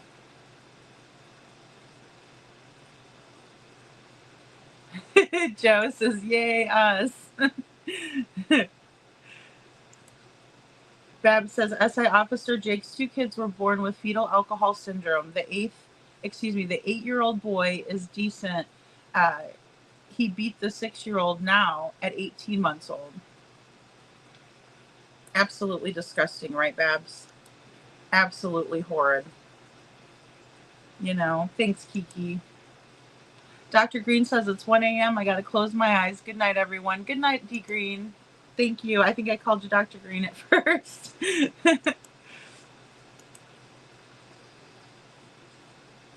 Yeah, Carla, so great. Carla says, that's right, Joe. Holly S says, why would someone go from a photographer, interesting pictures? Oh, interesting pictures indeed. to all of a sudden a PI, right? And he's supposedly licensed in 9 states. I don't know how true that is. I've obviously not done the research on it because I don't care. But I just think, so you got your PI license, you know, that's an accomplishment. That's good. But he's not very good at it, in my opinion. He seemed to have gotten successful overnight. Shaking my head. I first heard about him in the Kylie Rodney case, and he was not well received or looked upon, in my opinion. He had a bad reputation from that. Arguably, I will say I don't know a whole lot about that or why. I know that there was some lawsuits and things like that involved, but now that I see how he acts in Sebastian's case, and I say acts because he's it's not like it's a past tense thing. It's, you know, he's acting in it. But only on X, right? He's not going to say Sebastian's still out there missing. The last person that Sebastian was with was his mother, Katie. There's no evidence of Sebastian leaving the home on his own, nor was anything tampered with on the exterior of the home or any of the doors or windows ajar. So there's that. Town Chat Cafe says Lady Freedom with some special moonshine, extra caramel, and hazelnut creamer mix. That's the kind of drink he needs, LOL. The special blend, wink, wink. Town Chat, oh my goodness. Maybe we could get him, you know, maybe we should send him a special moonshine for Christmas. Maybe that'll be an incentive to talk about Sebastian. It might help him finish a sentence, Mitty. Oh my gosh, it might loosen him up in his conscience. It'll lower his inhibitions. Maybe it will act as truth serum. Now that would be nice. That baby's eyes were blank. He was already gone mentally. Babs, oh my gosh, I know, and that absolutely, like, it makes me ill. It does. It hurts my stomach, and because God only knows what that baby's endured and how many internal injuries that he's suffered, and no one sought out medical attention for him whatsoever. Sick. Carla says, Holly, he is not successful. He is very high profile. He is at every high profile case, but some people still use their brains and don't hire him. Most are not in the right mind with family members missing. Well, Carla, it's taking advantage, right, of a vulnerable situation. I couldn't agree more.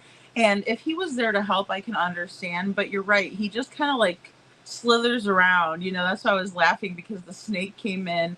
I guess it was like one of the games or free movies or something that came with the laptop. But it was like perfect. It was like perfect timing. Talk about a snake, you know? Yeah. Yeah, Bab says that's what I told my mom, glazed over. That's actually a really good phrase, in my opinion. It is. It just is. Because his little eyes, like, yeah, you know, most babies are so alert, you know, and then there's some babies that are like ultra alert, right? They're looking at everything, they're taking everything in, you know, they're smiling, they're, you know, they're copying, they're cooing, they're oohing and ah. And a lot of those pictures that we saw of Emmanuel when he was, you know, growing, because obviously he's only 7 months old, and they think that he's not with us anymore. He was just like kind of laying there, right? Like he couldn't move, but he was probably in so much pain. Like, that's what really gets my heart. I mean, it's enough to make somebody rage out, because just looking at this idiot, and he's like sticking his tongue out in his interview, and he's pretending to cry and, you know, feigning concern. We all need a drink just to listen to him, right, Mitty? Yeah, extra moonshine for that. Gosh, I can see that he's going to a trial, though. Not sure what Jake specifically has to lose. I mean, I don't know what he has to lose either, because I'm really hoping that she turns on him, and when the other mothers find out why she's there, that might even give her extra reason to say, I don't want these charges on me, and, give up more information. Because at this point, we really don't know what happened, but absolutely a house of horrors. And I'm not giving her a pass.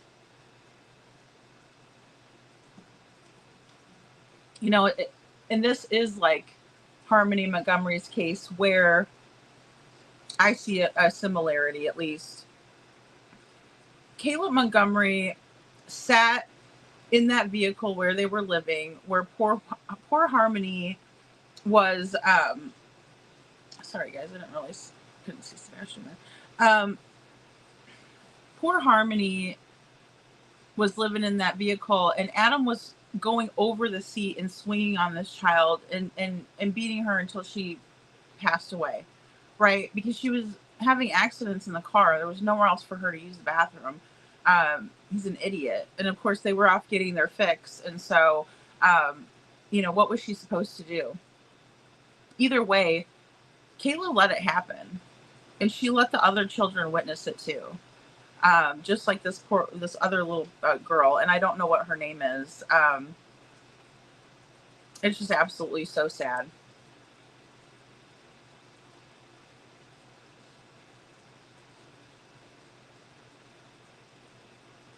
Oh, Rob Beanie, good catch. Rob Beanie says, I thought his birthday was in November, so he'd be 9 months. So they're saying 7 because that's when he passed. Interesting. Yeah, I'm gonna have to check on that now that you say that. Maybe that's why he's thinking 2 months. Yeah. Because I don't remember seeing anything about how old when his birthday was. Now you got me thinking, Robini. That's a good catch.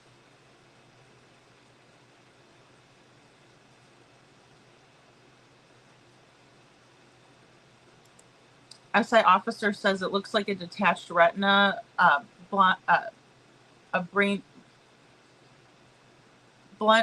trauma, I think. Skull fractures, like eye sockets. Yeah, I can see that, SI officer. Yes. And, obviously this guy likes to, punch people in their face. I'm going to say that he probably beat the heck out of this lady, the mom, and hurt the baby too.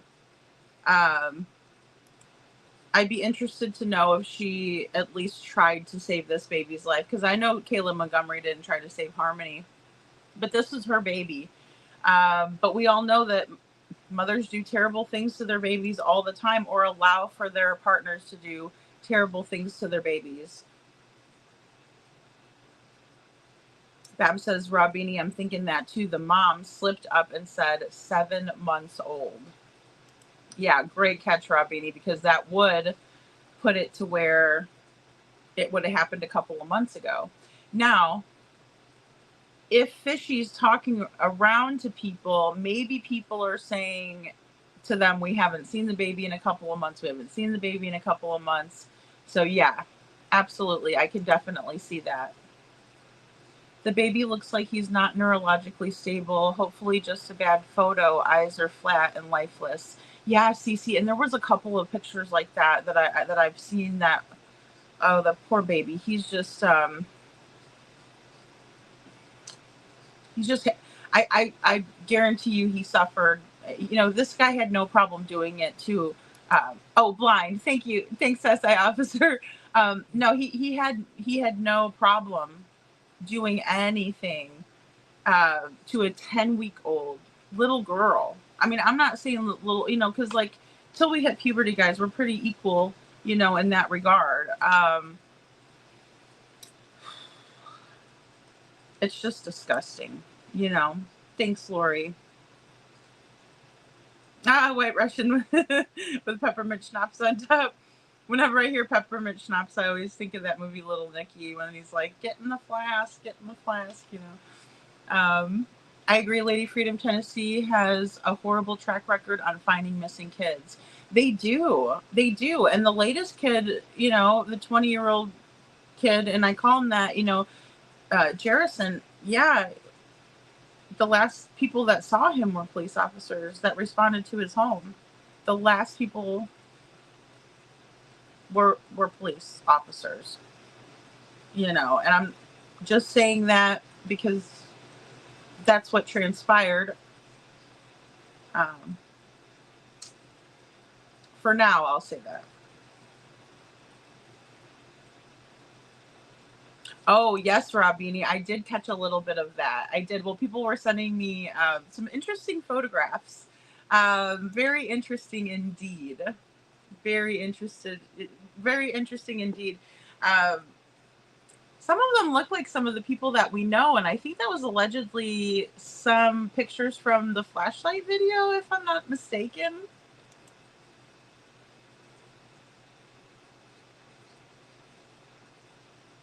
Oh, Cece, honey, you can see that this baby isn't well. Oh my gosh, Babs, it's just so painful to think about it, you know? But, you know, I'm glad that we talk about these things here, guys, because it's important, you know? It's like, it's more commonplace than we think, and that's the scary part.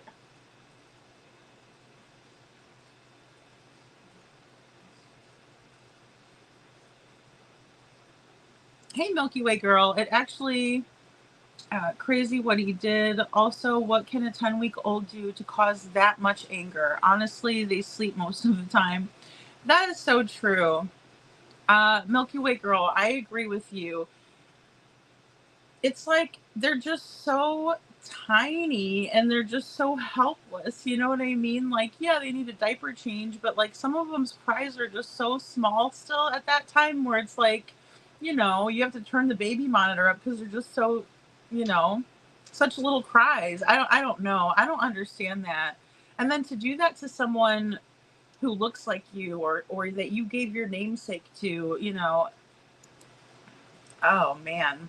And I'm sorry, but you would have had to kill me with my baby, in my opinion. I mean, and again, I just can't see sitting by and letting that happen to baby Harmony either. I mean, 6 years old, she's a little teeny tiny little thing, wears glasses. She had, you know, vision problems and things like that. Just a sick person that does that.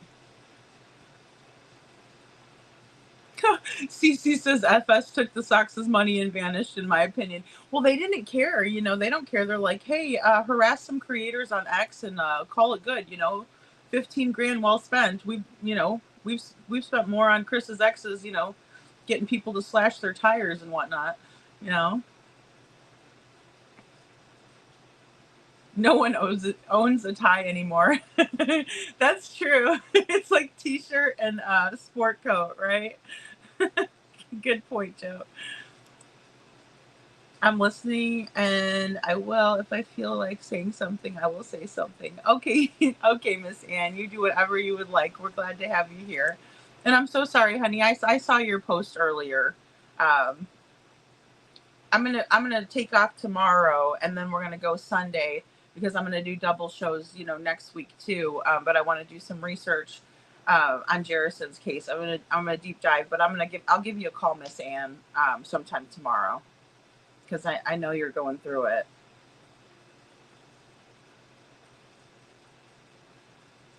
Kiki says my husband does. Aw. Yeah. Joe says, CC, I think that's what happened too. So sad, guys. Chi says, okay, I'm going to put my jokes to the side right now, but I do have a serious question for Jake. What happened to you for you to be so vicious toward women and children? And what did you witness when you were, yeah, that's a great question. Younger. Mm-hmm. Yeah, because you don't wake up one morning and just say you're going to be a monster, and decide to be a monster. Well, I agree with that 100%. And I really think that, no one's born evil, right? If you see like a beautiful, innocent, sweet little baby, they're not evil. It's the world that makes that happen. And I agree with you, Chuchi. I wonder what kind of a life he lived when he was little, who hurt him, If we don't get to the bottom of why this is happening too, like as a society, I think it's just going to keep getting worse, right? Because we can't expect kids to grow up and be perfect when they live in environments where they have to survive everything, because we are at our worst when we're literally just living to survive something, because at that point we're not thinking clearly, we're not making good decisions, we're just trying to survive. It's like we're always constantly reacting instead of being proactive. We're always reactive, and that's never good, right? And that's where people will self-medicate and numb themselves because they can't take it and they don't want to feel. I don't know what could have possibly happened for him to do this, especially to his own kids. These aren't his stepchildren. Like these are his children.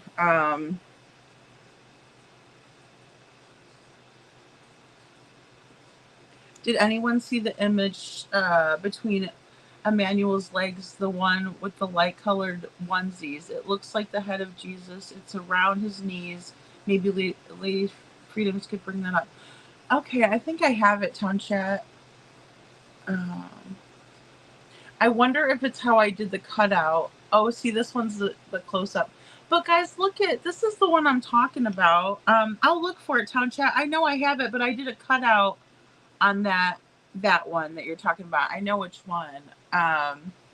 Was it a background? Let me see.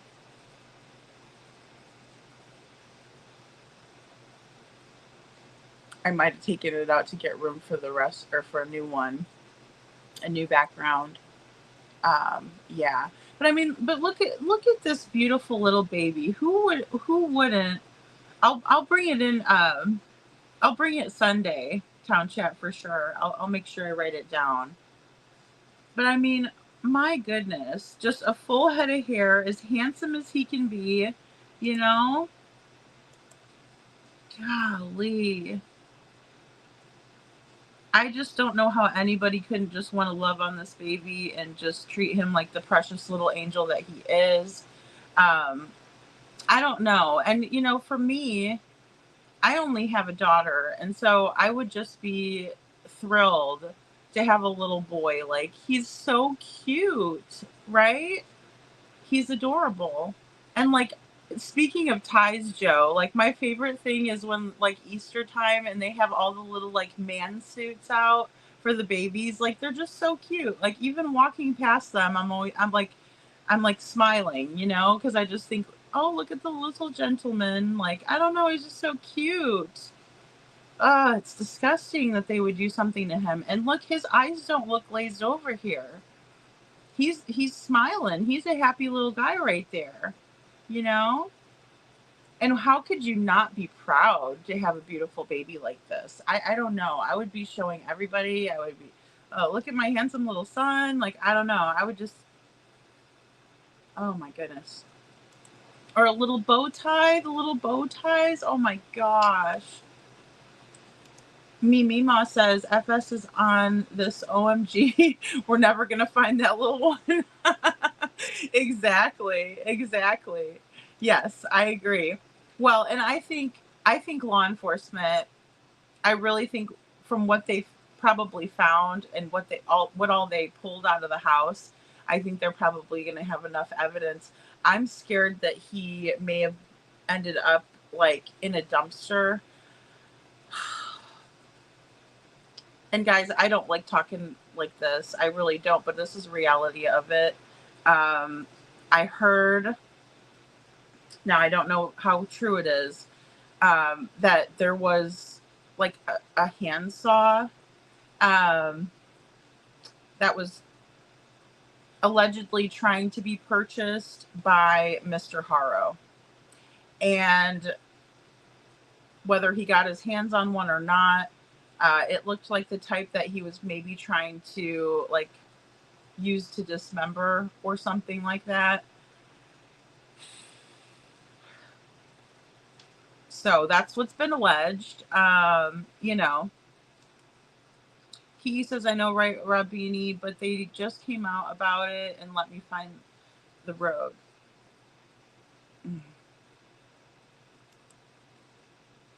This baby is gone and they have proof, sad as it is, but where is Sebastian Rogers?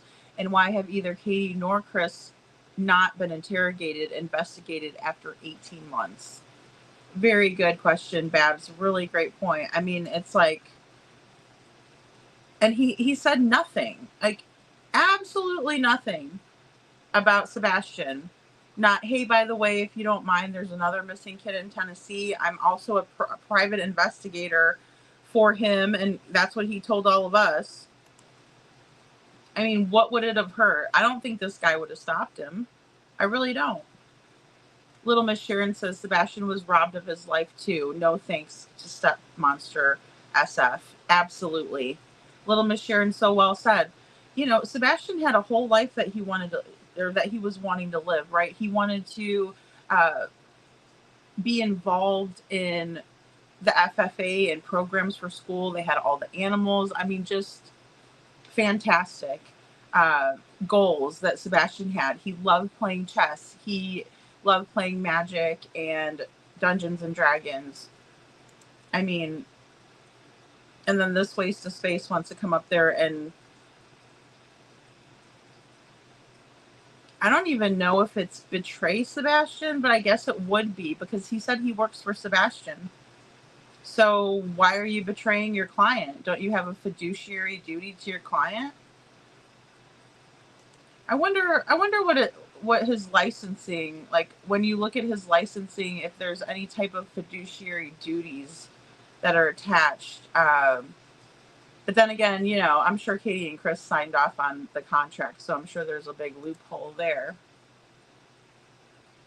Good morning from the East Coast. Nisi Marie, you're on the same time zone as me. Good to see you. In the defense of Tennessee LE, I think they've realized CP and KP got away with murder, but they can't come out and say that. It makes me wonder, Joe. It does.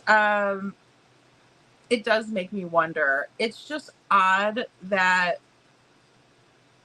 it would be so easy for Sheriff Craddock just to invite in other entities like TBI or FBI or any of those entities to help. But they're not doing that. They're like, no, we're going to keep it. And then no one will ever figure out what happened to Sebastian. And that's probably the sickest reality that I've had to come to as of late. Well, one of them in his case. But it's a good point. I can see exactly what you're saying. And it's absolutely ludicrous, you know. Little Miss Sharon says no luminol in KP and CP's vehicles or the bedroom. Yeah, and he's talking about the scientific team. It's like, well, where the hell was the scientific team otherwise by all of us other people who know what forensics are? Where were the forensics done on Chris and Katie's Proudfoot's home in the Sebastian Rogers case? What about that? You know, I agree, Little Miss Sharon. Absolutely crazy. You know, they didn't take any carpeting out. And, you know, Nancy Grace asked that. She asked the Proudfoot, she's like, okay, so, you know, did they do luminol? Did they take any carpeting out? And they did not. They did not. And he talks about Cellbrite. Yeah, why aren't law enforcement agents doing anything to find Sebastian using Cellbrite? Because they have a lot of capabilities, like he was saying. You know, they can retrieve deleted text messages, the whole nine. But you're working for Sebastian and you're not questioning why law enforcement isn't implementing any of those techniques in Sebastian Rogers' case? You were paid $15,000. Okay. Just trying to see where we stand. It's just a question. And like I said, I'm just wondering again, where your you know, loyalties would lie, and you know, when it comes to doing your best for your client and what's in the best interests of your client. It's just interesting to me that you know, you would be fine with not doing everything you could for your client. Bab says, shut the F up, fish sticks. You said it was Sebastian out hiding around a car at 3 a.m. in the video. He sure did. He sure did. And it's absolutely ridiculous. It really is. It's to the point of lunacy. It's hard to follow him speaking, Kiki, because he goes like from subject to subject to subject, right? And he doesn't finish a thought. His good friend Yue is the same way. I think it's drugs. I really do. I think, well, I'll show you guys a video why I think that there was one YouTuber that I saw particularly today, and I'm not kidding. She actually was like, "We're all high," and I'm like, "What?" I was like, "Okay, that's weird." She might have meant to say like something else, but it was odd. I was like, "You are?" Carlos says, "WTF is SF think he is on on the DA now." He's making deals with parents. Yeah, and he didn't even know like what the process. He's like, "This judge should be in trouble." I'm like, "What? How do you figure?" Chuchi says, "SF, did you get your PA license? Your PI license from Temu asking for a friend?" I think he got it out of a Cracker Jack box, you know, it's like a little badge, and he's like, "Okay, this one's for Tennessee." No, I'm just kidding. 9 years younger? Oh wow, Robini. That's quite a bit. I thought it was only like 5 or so. Thank you. Very interesting. Okay, 41 versus 32. Yowza. Thanks, Babs. How did they meet and when? How long before marrying? I'm assuming it was quick because like her ex-husband didn't even know she was remarried and had a baby. And then also, I don't know if that little girl is her daughter. I don't think the little girl is her daughter. I think that was his daughter from another marriage possibly, but I don't know. The one that was taken out of the house. Because I heard they had 4 children in common and 2 together was my understanding in the beginning. But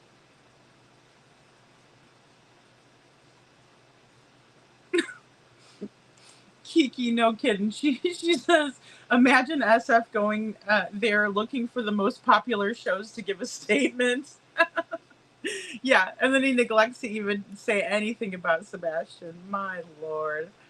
Chuchi Cracker Jack box Cracker Jack box name or excuse me, comes with a free magnifying glass. Oh lord, Robini. And here's FS using it. He's got his little, or SF, excuse me, using it. Mark says SF couldn't find an egg on Easter. Easter Sunday. Oh lord. Oh my gosh, you guys.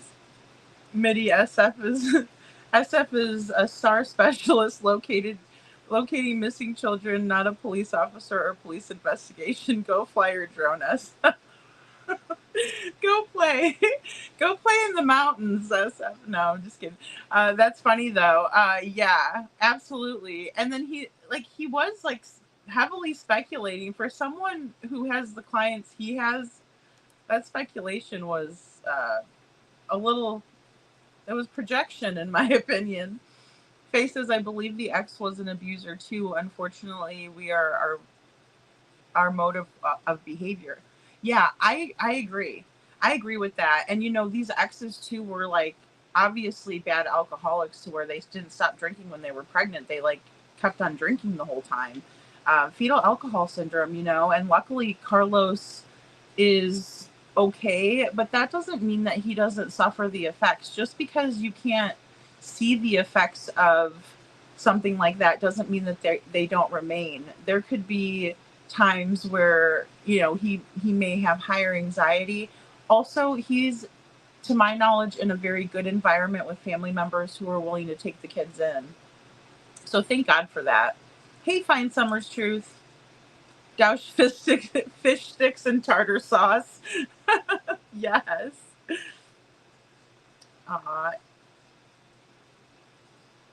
Oh, see, Miss Ann says that. I know. I mean, Ann, isn't that little boy precious? Oh my gosh. Ann says if I weren't 68 years old, I would take another child in. Yeah, I mean, there's just so many kids out there, and you know, they make it so hard for people to adopt. And I'm not saying that they shouldn't, you know, they really need to vet people good, but it's sad to know that there's so many out there that would just love to take. I mean, I don't know, even if you weren't thinking about it and you just saw that baby, you're like, yeah, you know. But then you see these other,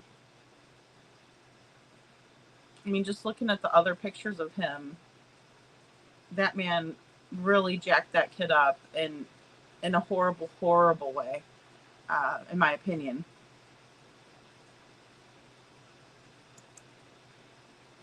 Whammy says, what happened to her face, though, of the whole story about Emmanuel was made up? If the whole story about Emmanuel was made up, I think that it's possible that this happened somewhat in the way that she was talking about it happening, but it was not someone who did it. It was Jake who did it, in my opinion, because I think she was telling some truths about it. I don't know what was discussed, and obviously it was scripted, you know, the whole Hola, and then, you know, but I can't help but think that this probably all happened at their house, and that's where she was talking about it, you know, falling on the floor, and she probably did fall on the floor. And I'm just guessing that, you know, as long as it took her to heal up, you know, it's possible that it happened during that time period, you know. So that's just my take on things. Because, and again, I know that this lady might have a language barrier, but I don't want to give her that much slack, because I just think that if you're outside, it's the ground. If you're in your home, you know, we have like a hardwood, it would be like, I would say floor, right? Because you're inside. And so the fact that she didn't say, like, even earlier someone was saying she didn't say, like, I fell into the car, or I, you know, bumped my head as I fell down, and, you know, she didn't say that. She was like, fell on the floor. And I'm guessing that's why they were taking the flooring out of the house. So I think there was some truths to what she was portraying. I don't know, Robini. And like I said, I love Law and Crime Network is a really good, I mean, I'm always watching it. So Robini says, why do these good news sources interview this idiot? Seriously, comic relief. I mean, it's really something else. It is really something else. Yes, Town Chat. So I'm going to take tomorrow night off. And I'm just going to do Sunday night, and then we'll be back to like Monday shows, like, because I still want to do, you know, morning, and then just do late night and then morning, because that really worked out well last week. I think it did. Like, let me know if you guys enjoyed that, or you know, because I would like to pepper in shows here and there when I can. But that just kind of works out really well, because, you know, once I get off the nighttime live, I can do some research and pull in, you know, a good show for the next time. I really like to plan these things out. Things have just kind of been falling into place, though, here lately. Yeah, Town Chat, that would be great. Yeah, I'm just going to do that tomorrow, so that way, because I like to take off at least one day. Because truth be told, I do have some laundry too, so that'll help. But I mean, I really want to deep dive into Jerrison's case, Jerryson. I do, because there's a lot. There is a lot to it, and I did go down a couple of rabbit holes today. And I would really like to have Jen back up to discuss it with me. So I'll see if she's, maybe available. We might do a little bit of an earlier live Sunday. If I could swing it like even 10 Eastern, so that way, Jenna, she won't be up too late, because I know I'd keep her up too late. So I think you guys are going to find a lot of the things that I've researched to be very interesting, especially how we understand and know how law enforcement works in, not Kentucky, Tennessee.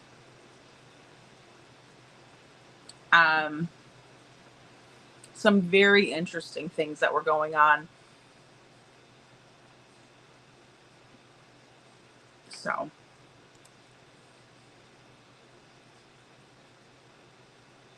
Oh, bad behavior, Brenda says. Hey, Brenda, in the Dylan Rounds case for SF. Okay. I'll have to look that up. I kind of wanted to go back and look into Kylie Rodney and see exactly like what went down, but I know it can become so convoluted. Kylie's case was when I was starting to kind of venture into getting to know other, like, the YouTube side of things, because people are really great at sleuthing. And so I started realizing that I really enjoyed watching YouTube more than mainstream, but I also like to watch mainstream and kind of compare and contrast. So Dylan Rounds, thanks, Brenda. Aw, that's so lovely, Nisi Marie. Thank you. Rest in peace, Emmanuel. Aw, that is so sweet. I know. And believe me, guys, when it breaks out, I will definitely make him a video like I did for Jaden. It just breaks my heart. It gets me very emotional because of that,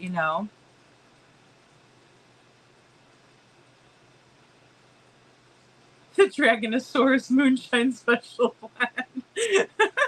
we need to make a Dinosaurus dragon that will eat unscrupulous PIs. No, I'm just kidding.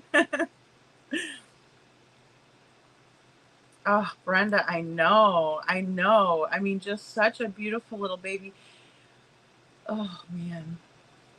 And I mean, everyone was covering this case. Everybody was. It was on the secret recording the woman took and Justin played. She said her daughter was born in December and had congenital eye disease, and Rebecca said he had a lazy eye and November baby. Oh, Robini. Okay, that's really interesting.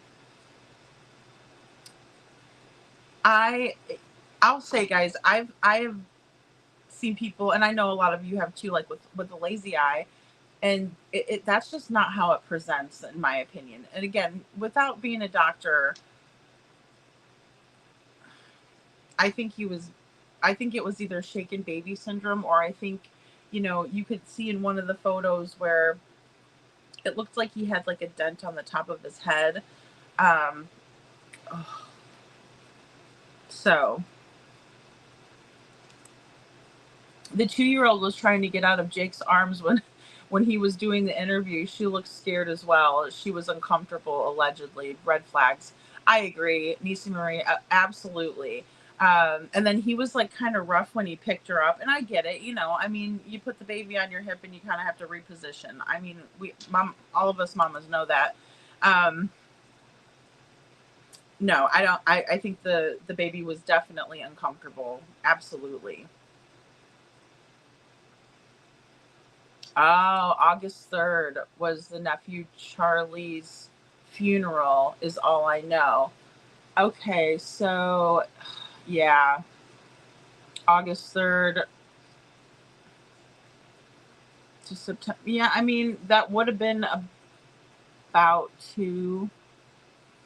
Yeah, I can see why people would think that. Yeah, definitely. I can concede that.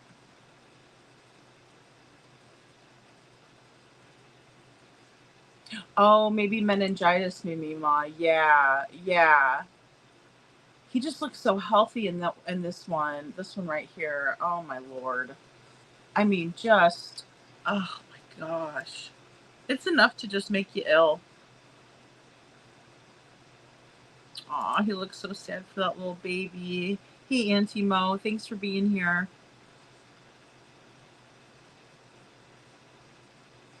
Okay. Chuchi says, Rabini, I heard that clip and it at the 250 mark. She says the eye is being corrected by what the doctor, if she doesn't get his vaccinations. I see. Okay, so that's where that must have came out then too, Chuchi, is because I was wondering, like, how do people know that he wasn't vaccinated? I was wondering that to myself, but okay, that makes perfect sense now, you know?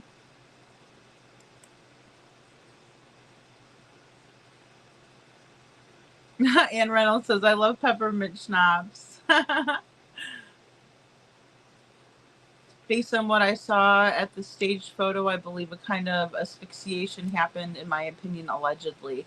I can see that too, Faye. Yeah, I can definitely see that. Well, and you know, the one little girl is forced to live with a trach the rest of her life. You know it? Ugh, so sad. Hey, Nana33. Nana33 says in the funeral video, the family member told her how the baby, that she was seeing him since he was born in November, in my opinion. I think the mother said it because that's when he passed and the autopsy would tell. I absolutely see that. Yes. Yeah, definitely a smart point, Nana, for sure. Um, yeah, because there's a little bit of truth, right, in what they say. There's a little bit of truth. Kiki says demons. Didn't the article allegedly say Jake's brother committed suicide? Yeah, in that home. Yeah. Well, that's why I was wondering too, Kiki, if he was like using his brother, because wasn't his middle name like Jacob or something? I saw that on the who did I don't remember who I saw that on. But yeah. Well, and who knows? I mean, look, maybe he was witnessing all of that evil, you know what I mean? I believe that. I think, that evil entities do come into play. Hey, Meow, good to see you. Thank you for being number 99. Aw. Jake was placed in a program for counseling after the abuse, Bab says. Yep, of his 18-week-old. He didn't complete anything. It's terrible. I mean, and to think that you could just go through go through a year. Oh, it's fine. I mean, I don't even care. I don't care if you were still actively in counseling. That doesn't mean that you're cured. I mean, it's just like any other mental illness. You're never going to be cured from it. Will therapies help? Sure, but you have to make a conscious decision to do better. I mean, and that's with anything, even if it's not your fault, you know? Rebecca said December was the birthday. Auntie Mo says, "Gosh, she's probably like Katie, giving all kinds of different stories here and there, and this and that, and can't get it straight because once you lie, you have to keep on making up another lie to cover that one and cover that, and you forget it. That's a 6-week-old pick, or maybe 3 months. I know. I'm thinking, yeah, Babs. I mean, he's definitely like a little bitty, right? Oh gosh, she's just precious. I agree. I think he looks to be about 2 or 3 months here. If I could if I could guess. Um, his little hands. Oh my gosh, babies are just so cute. Like, how could you? I just don't understand it.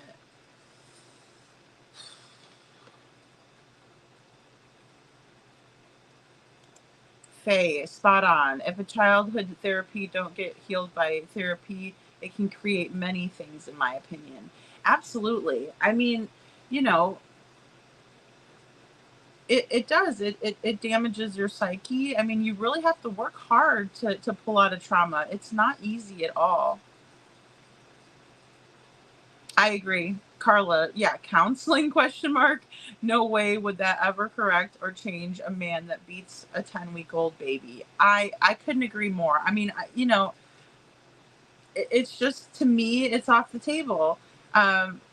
Am I going to say that it's impossible? No, everybody can change if they want to, but typically people don't. And this guy doesn't care. Look, he's literally throwing his wife under the bus when he probably did the whole thing, in my opinion, you know? But yeah, he's got himself a lawyer. He's over there wearing, you know, a brand new American Eagle Outfitters, you know, hoodie. And she's in Kmart clothes, in my opinion, you know? Plain Jane, you know, oh, we're not going to get her a lawyer. Who cares about her? I'm just going to go ahead and throw her right under the bus.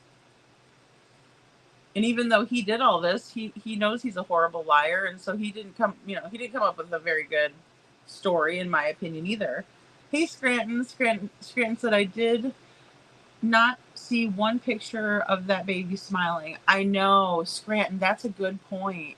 That is a great point, Scranton. And I mean, he's barely little enough. You know how babies are like, I mean, you know how when they're just barely little and they do that little kind of, you know, smirk or grin? This is the closest that I've witnessed him smiling too. And that's the very closest one. Isn't that so sad? And they're like, oh, he was always smiling. Oh, and by the way, guys, they were both using this beautiful baby and referencing him in the past tense, like from jump. Always a telltale sign of it. And what did Katie Proudfoot say on her interview, her 1-year interview? Sebastian would have been 16. Okay. Joe says Jake could be a psychopath, lots of antisocial behavior plus violent toward infants. Absolutely. Yeah, you know, and there's just no excuse for doing that. And I do think he's a psychopath. I think he has zero remorse. Like, he probably was like the worst one in that class. You know, I can't picture him crying over what he did at all. He's probably crying for himself and his own behind, hoping he's not going to drop the soap. But other than that, he doesn't give a crap about what he's done to these children. Just absolutely sick. Absolutely sick. It's so disgusting, right, Mimi Ma? Ugh. It does make your stomach twist, Nana.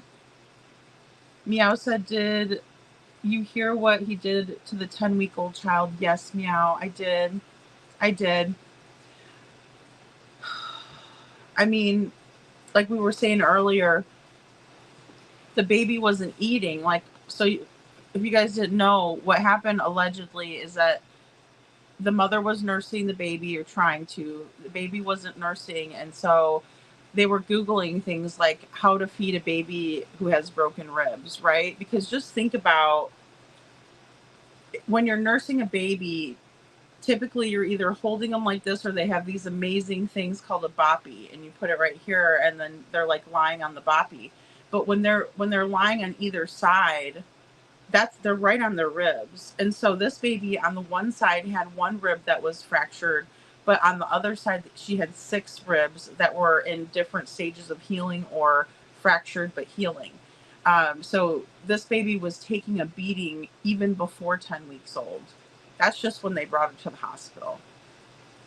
So he was literally taking a brand new newborn baby and brutally attacking the baby. And that's all. I mean, you know. Thank you, Kiki Hacksaw. Oh my gosh, I was thinking of it. I'm like, it's not a sawzall. I don't know. Crap. I'm so bad. When it comes to men and power tools, their stuff is their stuff. I'm not trying to mess with their stuff. I'm like, you don't touch my lipstick, I don't touch your saw. You know? It's like, thank you, Kiki. Yes, you're amazing. Kathy says, in my opinion, I wasn't smart enough to see the signs with my husband.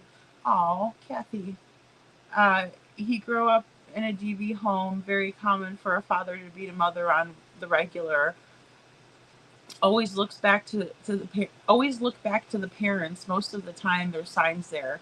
I agree with that too, Kathy, because if that's all they know and they don't want to break the cycle, instead they are modeling that behavior, right? And they may not even realize what they're doing, right? Or they, and things like that. At a certain point, you have to, hold them liable. But I understand that. I understand that completely. Gosh, I'm so sorry for you. And I don't think it's about being smart enough. I think these people are very manipulative, and they get you to think that they're this great person, and then you're like searching for where'd that great person go to, and why can't we get back to that, even to the point of sometimes you'll, try to fix yourself. And I was guilty of that too. I'm like, well, if I do this right, if I do that right, if I have dinner on the table at this when he wants it, if I do everything he wants me to do, that's how you end up walking on eggshells all the time. And then you start to realize, no matter what you do in a one-sided relationship, if they're not willing to read a self-help book or try counseling and actually really do what the counselor's asking, or look internally and find out, like you said, where their trauma lies and how it fits in with everything, it's just never going to work. And at that point, it isn't your fault at all, because they're the ones that are not willing to do anything. So Time Check Cafe says, lady, were they looking by some place like Lake Paris area? I don't know. That's a good question. That's a really good question, Tom. I'll have to check and see.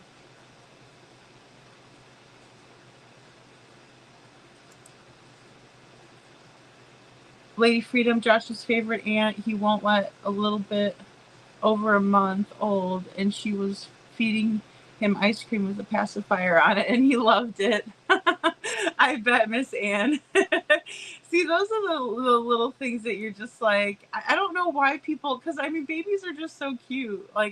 Why wouldn't you just want to make them happy all the time and take care of them? Hey, Tina girl. SF hasn't talked about Sebastian in months. I know, and he took this opportunity to compare the situation to Harmony, which I would be fine with if he at least would have said, and by the way, I'm a private investigator looking for Sebastian Rogers, but he never said that. He wouldn't dare, because he's not really looking for him. My opinion. Carla says, my God, can anyone count how many children in the last 30 days that have been reported missing and found deceased?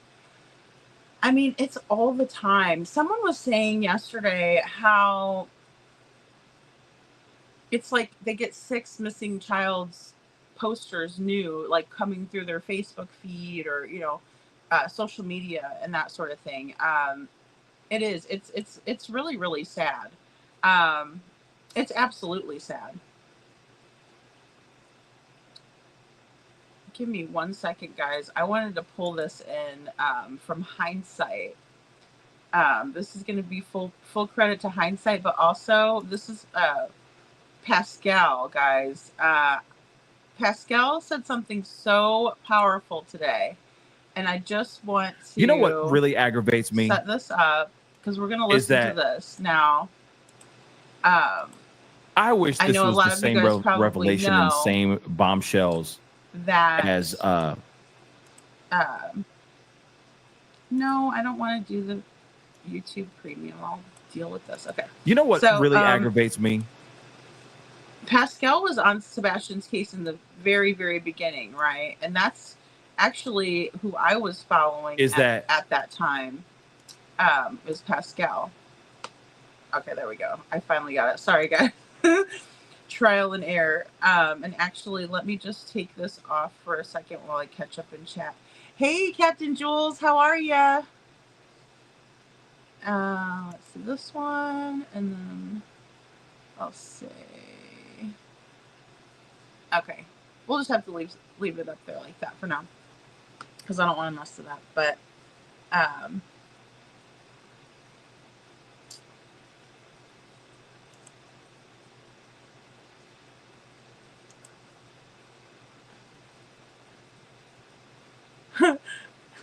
But buckle up, Jules. It'll be a wild ride. I finally have a screen share, so I'm really excited about that. LE and TBI is not going to do anything. Crickets. Oh, SI officer, it's so frustrating. I'm under the impression as well that because they're not invited, because I mean, quite literally, Eric Craddock is refusing to ask for help. In my opinion, he's going to keep it. He's going to keep this case. He's going to keep it open, meaning no one will be able to get FOIAs and no one will be able to do anything. And Sebastian will remain missing. And to me, that is the most scary thought, because he has full jurisdiction. So until he gets out of there, guys, he's a young guy. I'm the same age as Craddock. He's I'm 42 years old. And he's 42 years old. It's terrifying, SI officer? It's just terrifying.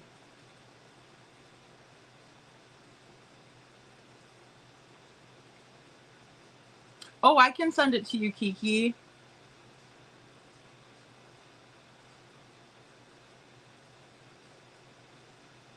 Aw. His favorite Aunt Phyllis was... Josh was only a month old and a month and a half old, and his favorite Aunt Phyllis was feeding him ice cream on his pacifier. Aw. Miss Ann, Josh was just such a cute baby. Just such a cute baby. Oh my goodness. I like that picture that you sent that I put in the video where he's wearing glasses. He's just adorable. What does the detective that's on Sebastian's case do all day, Mark says. Yeah, I don't know what he does all day. I have a right mind to think that he's, sitting with his thumb up his butt half the day, and then the other half of the day, maybe searching under his desk, because it doesn't seem like they leave the office, Mark. That's such a good question. Joe says, I don't think there would have been much forensic evidence to be had in Sebastian's case. Well, I don't think there was a whole lot in the house either, Joe. And the reason I think that is because they really had to make sure they kept it clean. I don't know. I think, well, let me back up. I'll just say this. I think this was premeditated. I think Sebastian's quote unquote disappearance was absolutely premeditated. And I wondered in the beginning how long, and I guesstimated, in the first couple of months, I'm like, okay, so this might have been planned out for maybe a year. Right. And that was kind of my theory.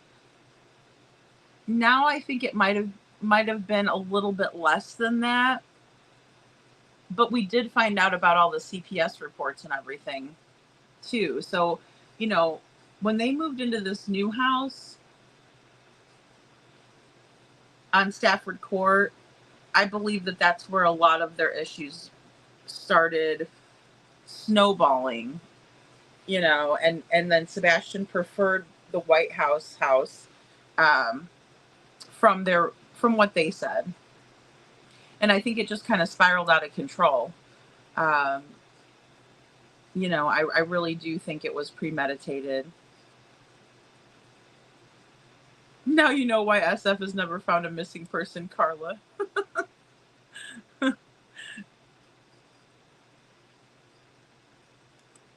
And Rebecca's new guy history and still has kids with this monster.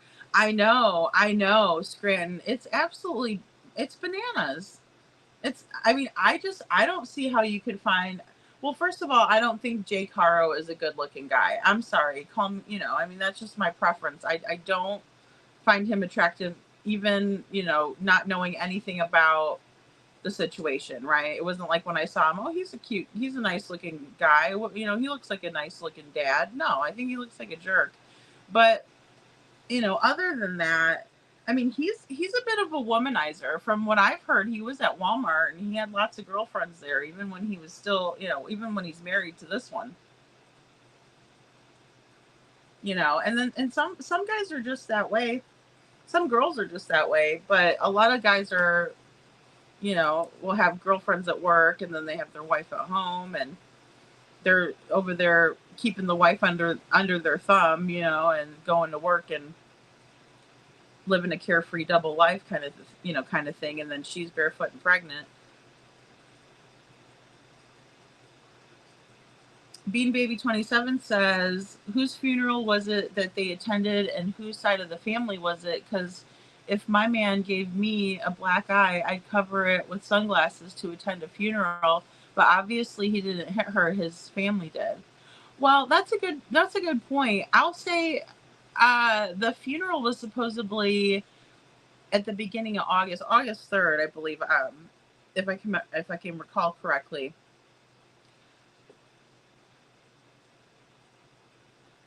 So, and it's to my knowledge that it was Jake's brother that lived with them. So I don't know if they had the funeral like at the house or, you know, or like the memorial. I'm not sure what denomination they are. That's a good question though. And thanks for being here. Tina Girl says FS says lots of words that mean nothing. Just talks in circles. He does. That was a really crappy interview, but I wish he would have at least just said Sebastian's name just once, and I'd have been happy. I wouldn't have been roasting him so hard, but since he doesn't want to say nothing about Sebastian, then it just solidifies my theory that he got paid $15,000 to make Sebastian go poof again, right? In my opinion, Chris and Katie made him go poof, and then they hire this jackass, and then, you know, to make him go poof again. But Katie's always saying, don't let him fall to the bottom of a feed somewhere. You're the one that wants him to fall off the internet completely and nobody ever talk about him again. Just like your PI. Oh, I guess we can't blame Katie for that one because Chris is the one who approved SF, according to him. He's the one that approved him. And Katie didn't have anything, you know, any say-so in the matter. Is what we were told. Keenan Captain Joel says, Tina Girl, yeah, the Lore Lodge interview revealed a lot. Deception Detective was in chat and he was calling BS the whole time. Yes, Jules. I didn't know I really didn't know of Deception Detective back then. But I'm glad I do now.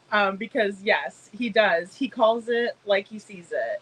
And he's very, very good at that. He really is.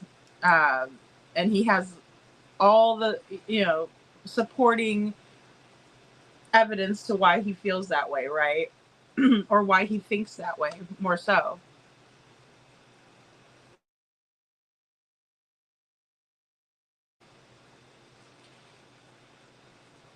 And Carla says, K9, he was running his mouth how it can only be in M2 with certain evidence. SF is not a DA. Right. And he's not law enforcement. He's a drone operator. He operates drones and he likes to take photos. Preferably, in my understanding, of young females, which is very pervy in my opinion. And Bean Baby says, and she attended because obviously they're burying baby boy. Oh, so all the people who attended the funeral going to prison too. That's why no one's saying shit. Oh, and they haven't found him, right? That's a really good point. I wonder about that. Great point, Bean Baby 27. Thank you. Go check that gravesite. I agree. You definitely got my wheels turning on that one. Absolutely. Kiki says, Jules, seriously, SF, ugh. Oh, I know it. You should just stick to SAR. I agree. He loves wearing that dirty old t-shirt too. I think that's like the one that he wears all the time because it doesn't ever look clean when he wears it. Like not even when, I mean, I know he's out in the field right now, but arguably, but I'll tell you what, he wore the same one on Lore Lads and he looked like a, washed up putz back then too. Now I'm beginning to wonder if they had laid some kind of waterproof material on the floor so nothing would show up, whether it be bloody fluids or get you. Well, get my drift, right? Yeah, I hear what you're saying, Tom Chat, but I'll tell you, they did allegedly take up some of the carpet, the flooring in the home.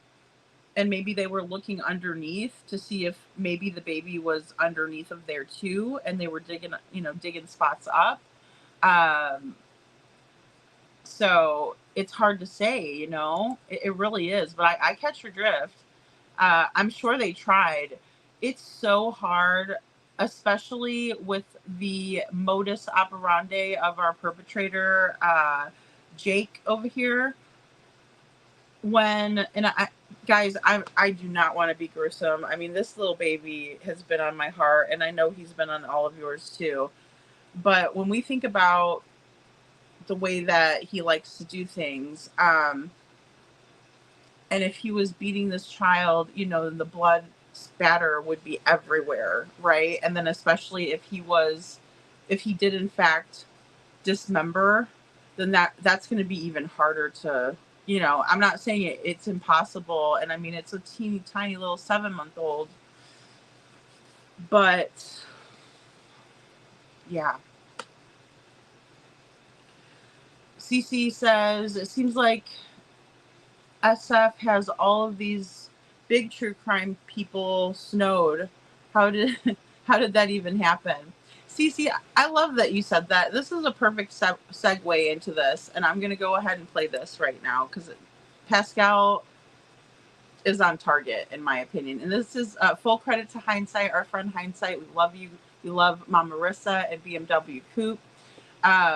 Voices of Truth. And guys, I need to share their live, but I haven't notifications on because I'm not going to miss one. I missed the last one, the premiere. So I'll be sharing that on my community wall. And I've been sharing a lot of stuff over there, guys. So just go over and look at my posts and you'll find it over there too. And I'll share it that night. Okay, guys. So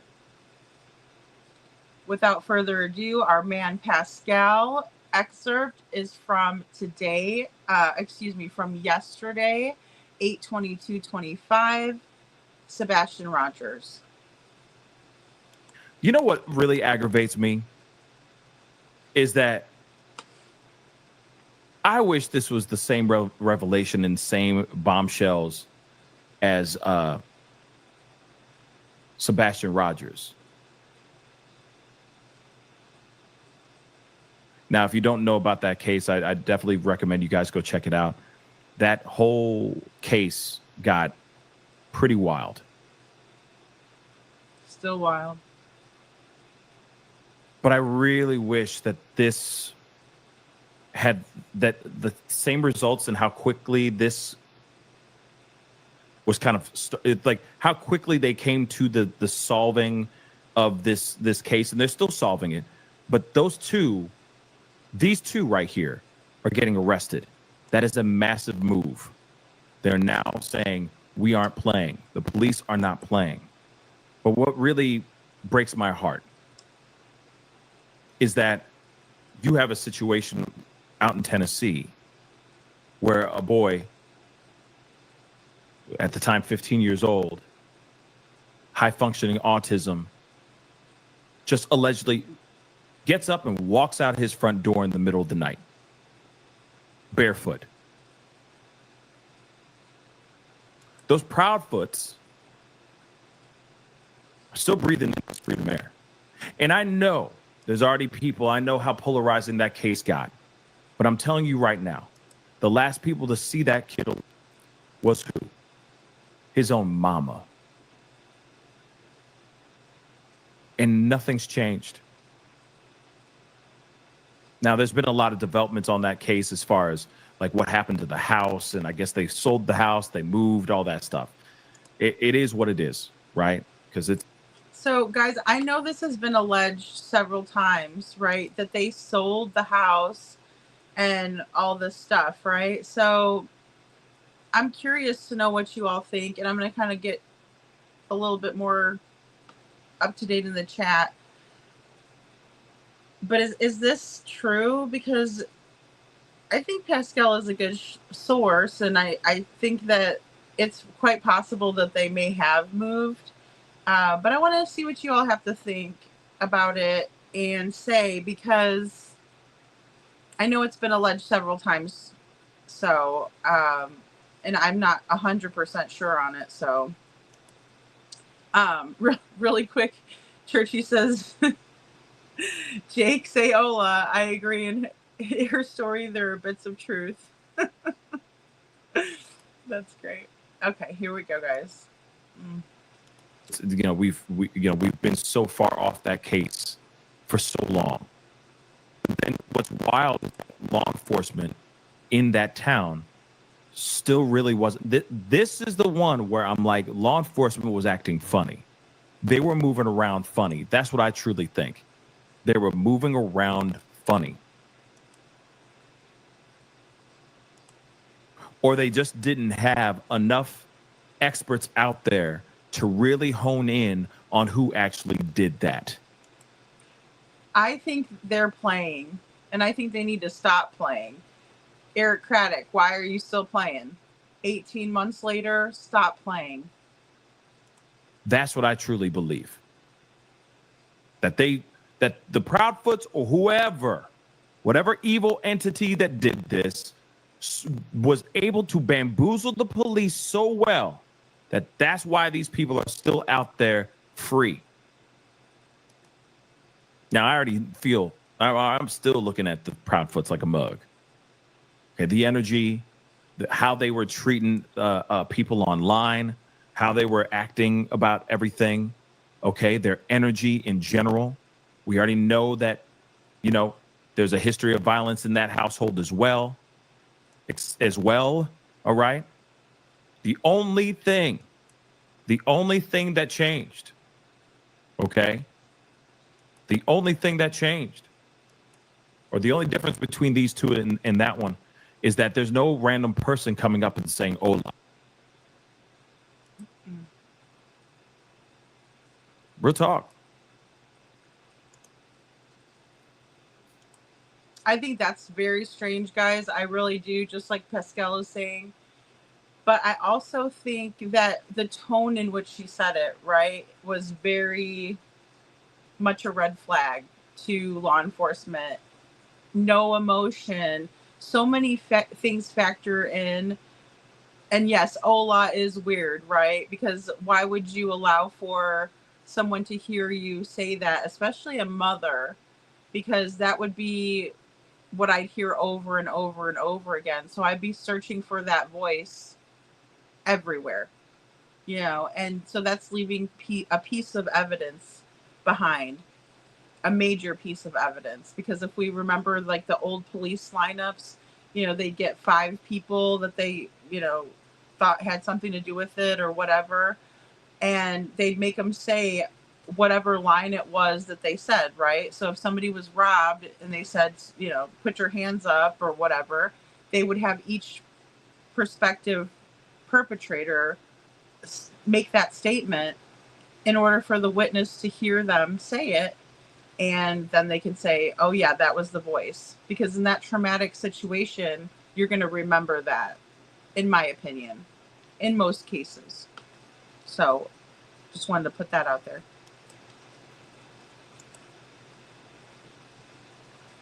So it's sad. Whatever they did it. Whoever did it. I'm still side-eyeing, certain people. But whoever did it, they got their story ironclad. They were able to cover their tracks very, very well. And then when the internet, podcasters, true crime, people, etc., started getting on it, they used their manipulation tactics and split the room. That's what I think. They split the mother-loving room, y'all. And guys, I agree with this, right? So Pascal said they split the mother-loving room, right? Thicker than a Snicker, they split the mother-loving room. They split us all straight down the middle, and they said, don't fight with us. Don't blame us. Fight amongst yourselves, and we'll just sit back and laugh at you guys, you bunch of idiots.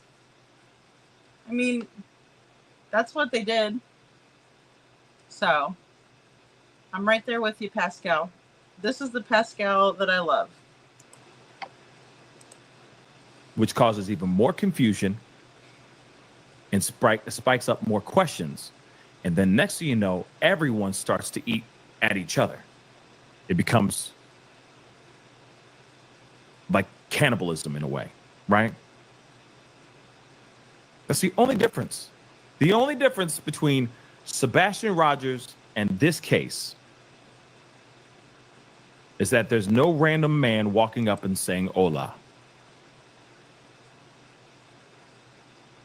And I'll tell you this too. What happened here is, if it wasn't for the hola story, I feel like there'd be a lot of people that would believe her. Well, and I just want to point out to you guys that, you know, she says that a man came up and said hola. So in that regard, I think she was telling the truth that a man did this. But that was another huge red flag for a lot of us, and even, you know, experts like Nancy Grace pointing out and discussing with her panel guests that, hey, look, men typically will not steal a baby, right? The nasty, you know, chomos will steal little children, sure. But typically they're not going to steal a baby. I mean, the baby requires care, you know, diaper changing, all of this type of thing. And, you know, they're using that child, you know, for criminal purposes of crimes against them in a sexual manner. And so they're typically not going to do it. It was called by Nancy Grace's panel guest, you know, a statistical anomaly, and that's exactly what it is. It's just something that is so uncommon. And I just think that was that little shred of truth that little truth bomb that she threw in there, that a man came up. And that was a huge red flag for everybody that could look at statistics and see that that's highly unlikely. Until she went to go and get interrogated by police. And then they said, oh, wait, oh no, there's inconsistencies in her story. Now then that's when everybody would be side-eyeing her, right? Oh, and yeah, when she gets interviewed and she's like, and he said, hola, and all that is so bad that you're like, oh, damn, you should not have done what you did. You should not have gone on these interviews. Because when you did these interviews, it's a dead giveaway that you did something, right? But the hola is the thing that threw everybody off, I believe. And the marking on her face. Oh, that was big time, right? We all speculated on that. Just wanted to say hi to Rogue. Rogue, so good to see you, hon. And then also, good night, Kiki. Thank you so much for being here. And then I saw a couple others go to sleep. So sweet dreams, guys. And thank you so much for being here, Lori. And, you know, we'll definitely do some more day shows, because I know, guys, it does get late. And Chuchi says, Eric Craddock is creepy in my opinion. Totally. Mr. Snuggy Struggy. Yeah, he is. Hey, TN Nurse, good to see you. Security equipment went to the landfill. I agree. I think they were looking for electronics at the landfill because I've kind of went back and forth, and they could have really been looking for anything, but initially I was thinking, oh my gosh, they're looking for Sebastian there, you know, but then eventually I realized that that's probably not it. It's more than likely that they were looking for devices and other things like that, you know. Tiander says allegedly, yes. No, totally. Thank you. Oh, Nisi Marie says, I just had a thought. Would it be funny if the video from the feet, cameras, and equipment, just a thought. Oh, yeah. Flashlight, yeah. I mean, in my opinion, I would love to see like the raw video, right? Because gosh, the one that Nick Barris has, and I'm gonna play that too, Nisi, the one that you sent me that's a cleaned up version. It's just so much harder because it is taken from the cell phone. I wish we had the whole darn incident, you know. I really do wish somebody would leak that out. You know, I mean, it would be like Christmas for me if they did that. You know, I have a birthday coming up. No, I'm just kidding. But really, it would make my life if they did that. Because I'd love to see what's really on that video from start to finish.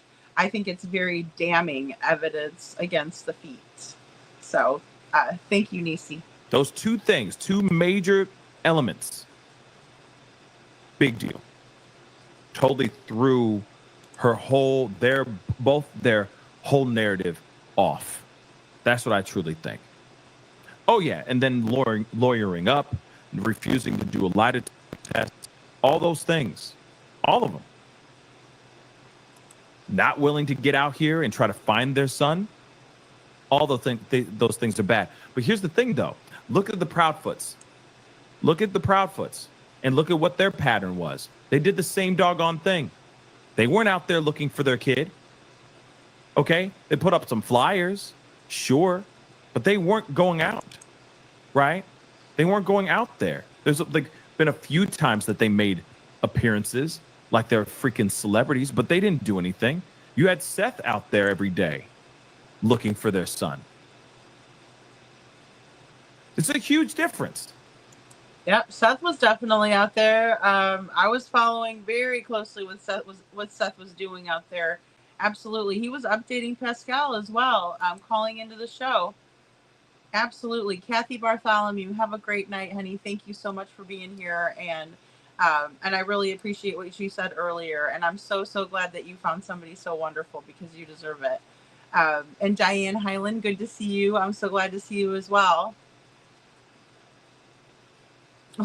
Holly, yes, Lady Freedom wouldn't shock me. Me neither. Holly, at this point, I mean, you know, like Pascal said earlier, this has been wild. It's just been wild. And yet there's still a crowd that was willing to entertain their minds on thinking that even Seth had something to do with this, right? That was just insane, guys. Just insane and so sad. So sad. Okay? So sad.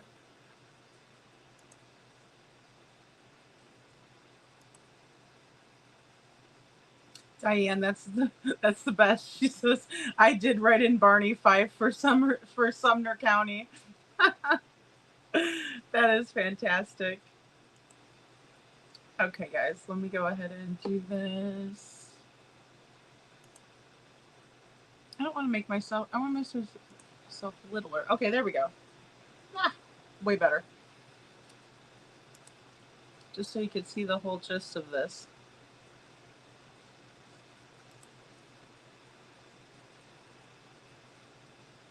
Tennessee, you're shameful too, in my opinion, Kiki.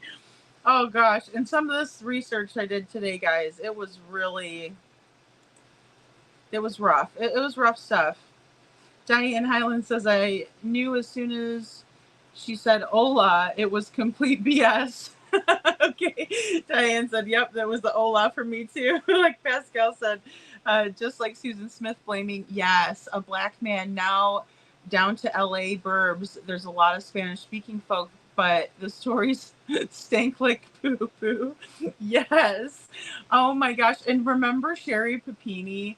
She was like, these two Hispanic ladies, and and now she's trying to say that like the guy that had the guy that supposedly, was keeping her hostage, his mother was Hispanic or whatever, or he's Hispanic.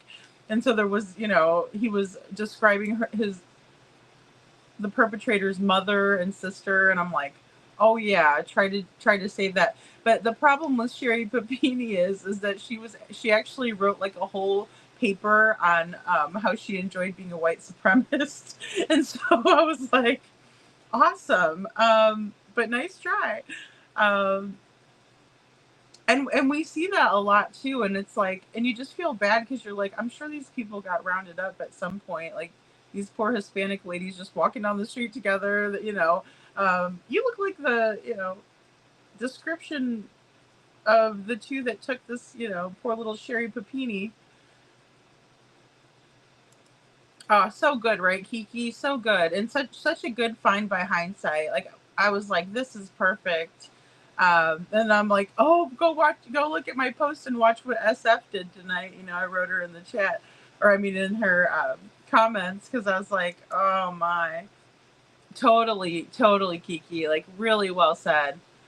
Pascal really knows how to articulate himself. He's a very powerful speaker. I don't know if he's taken public speaking or not, but I've always enjoyed listening to Pascal. Good to see you, Veronica. Thank you for being here.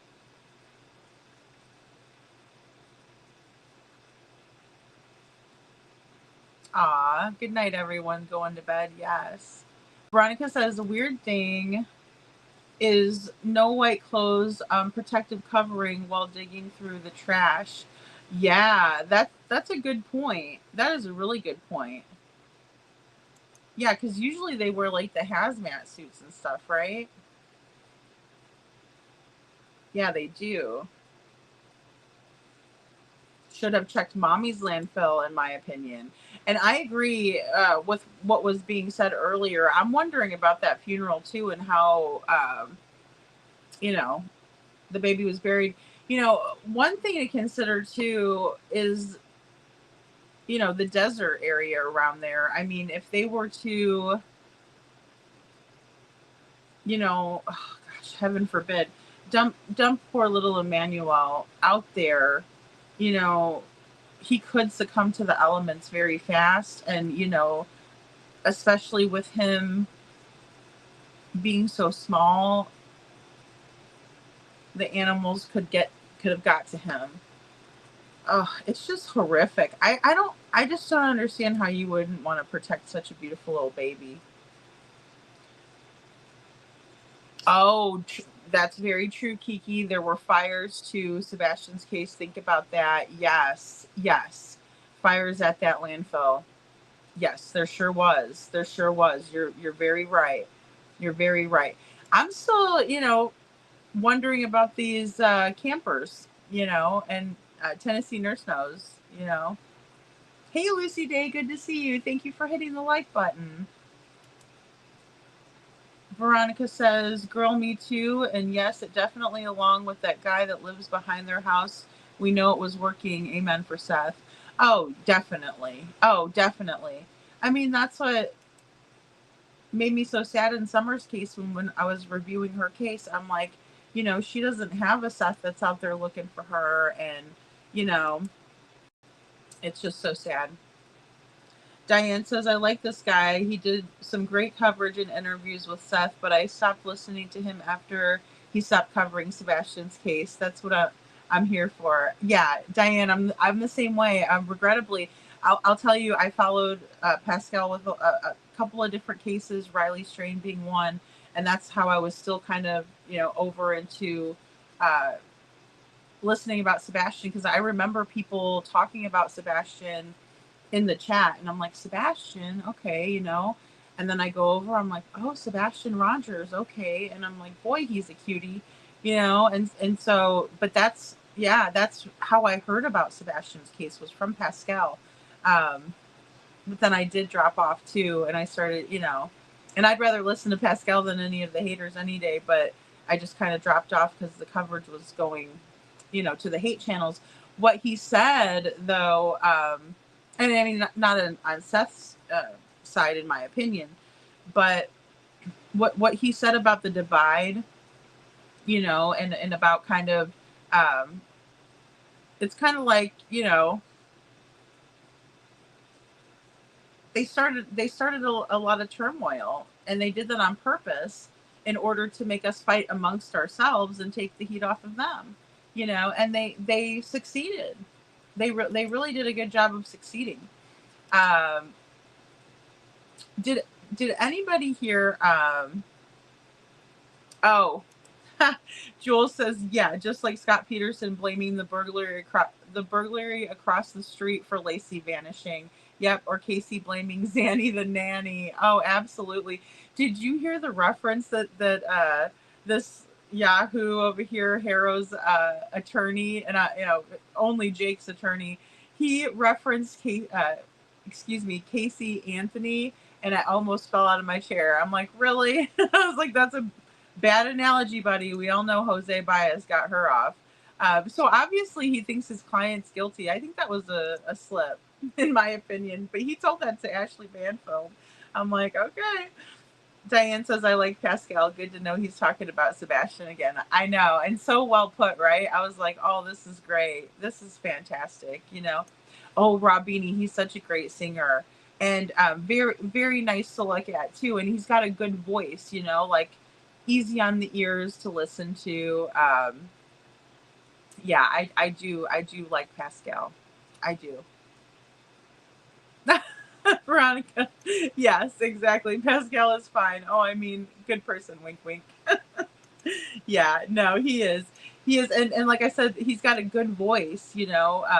Very powerful type of a presence too. Pascal does.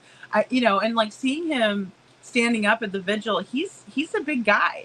He's a big guy, and it was funny as hell to see little T Rev standing next to Pascal. That was hilarious.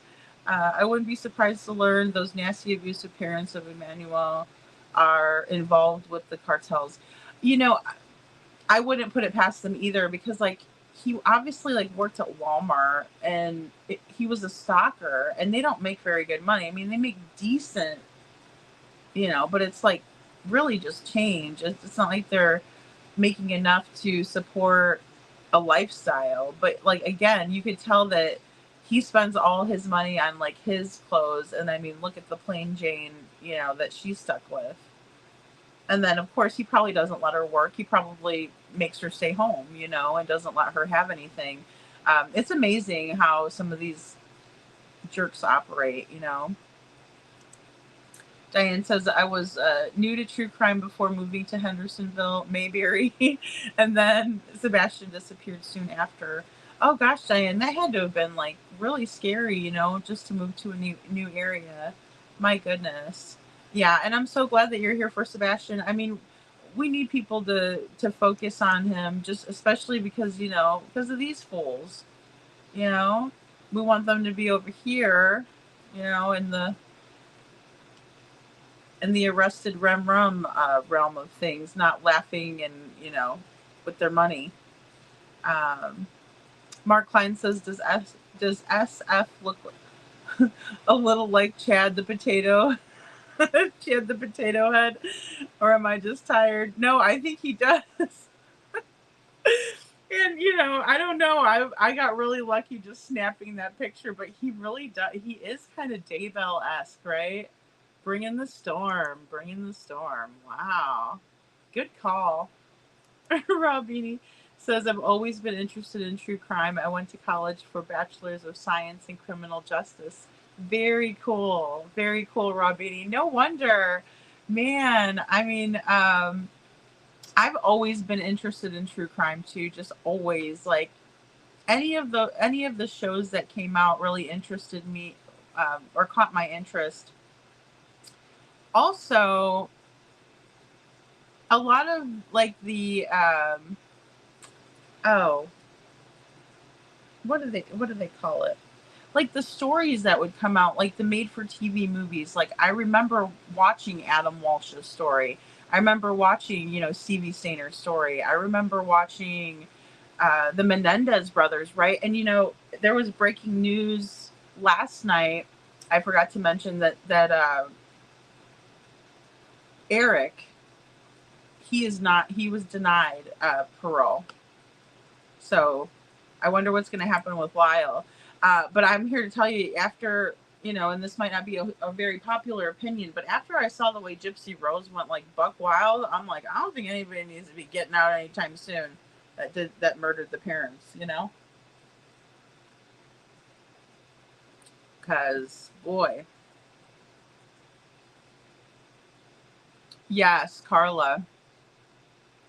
Oh, Diane really quick says, I will never forget Sebastian. I think of him and pray for him every single day.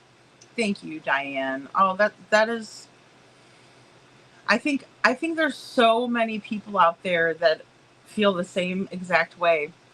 And, you know, I think that's why every chance they get to not mention Sebastian on a platform such as the one SF was on is because they're upset about that. They're upset that there's people every day that want to find him. They're upset about that. They don't want that. That's the last thing they want, in my opinion. So I'm so glad to hear that. Carla says, I love how Pascal put it out there, how the parents of missing baby are like the Proudfoots, but they have not been arrested. I love it, Carla. I was like, that is so well said. You know, and it's like, because I could say it and then you hear other people, but like when Pascal says it, I'm like, that's powerful. I'm like, thank you so much, you know, like, man. Robbie, and he says, yeah, me too. I mean, and I think that's what got me into the true crime too, is the stories of the people. And I used to be on kind of board with Lyle and Eric. You know, maybe they served enough time and everything. But after Gypsy, I'm like, I don't know. Robbini says Kyle's was going on at like 11 p.m., but I don't know what happened, or they are still reporting on it. Oh, okay. Diane says, my first true crime experience was poly class. Oh, okay. Yeah. I had a friend that lived on her block in Petaluma, California, and that was my old stomping grounds. Such a safe, beautiful area. Yeah, you know, it's just so sad, like, especially when you have these areas, again, like, even in Kentucky, people were just so shocked. They're like, this doesn't happen here, you know. Just heartbreaking, especially when you don't see it coming. Like the bigger cities, yeah, the crime rate is higher, but it's just absolutely so sad.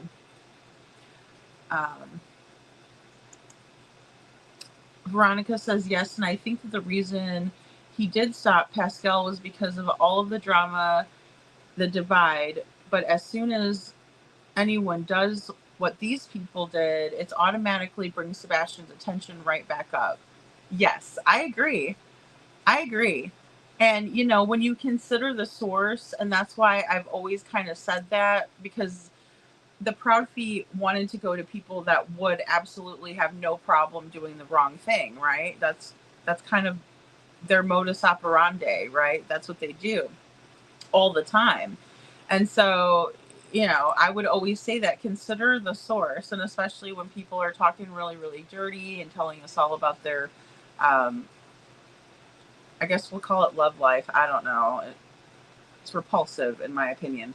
I don't want to hear about it from anybody. Like, even if, you know, Brad Pitt was telling me about, you know, his love life, I don't want to know. I don't care, you know, what y'all do in your bedroom. Just please keep me out of it, because I didn't ask to be in there. That's just my opinion, you know, so I'm not trying to say anything about, you know, their looks or anything like that, because I don't find it appealing, you know, to anyone. But especially not people that are willing to do that in Sebastian's name and disgrace him and disrespect him the way that they do. And these two allow for it. They just let it they just let it happen. You know, they love it. Look at Katie over there. She loves it. And Chris, he just thinks it's funny as hell. Veronica says yes, and I think the reason he did stop Pascal was because of all of the drama and the divide. Yeah. Yeah. But as soon as anyone does what these people do. Oh, okay. Yeah, I already read this one. I want to make sure. I was like, hold on. Did I only read the beginning? But yeah, I agree, Veronica. I do agree with that completely. I mean, it's just the proof is kind of in the pudding, in my opinion. It really is. The proof is in the pudding.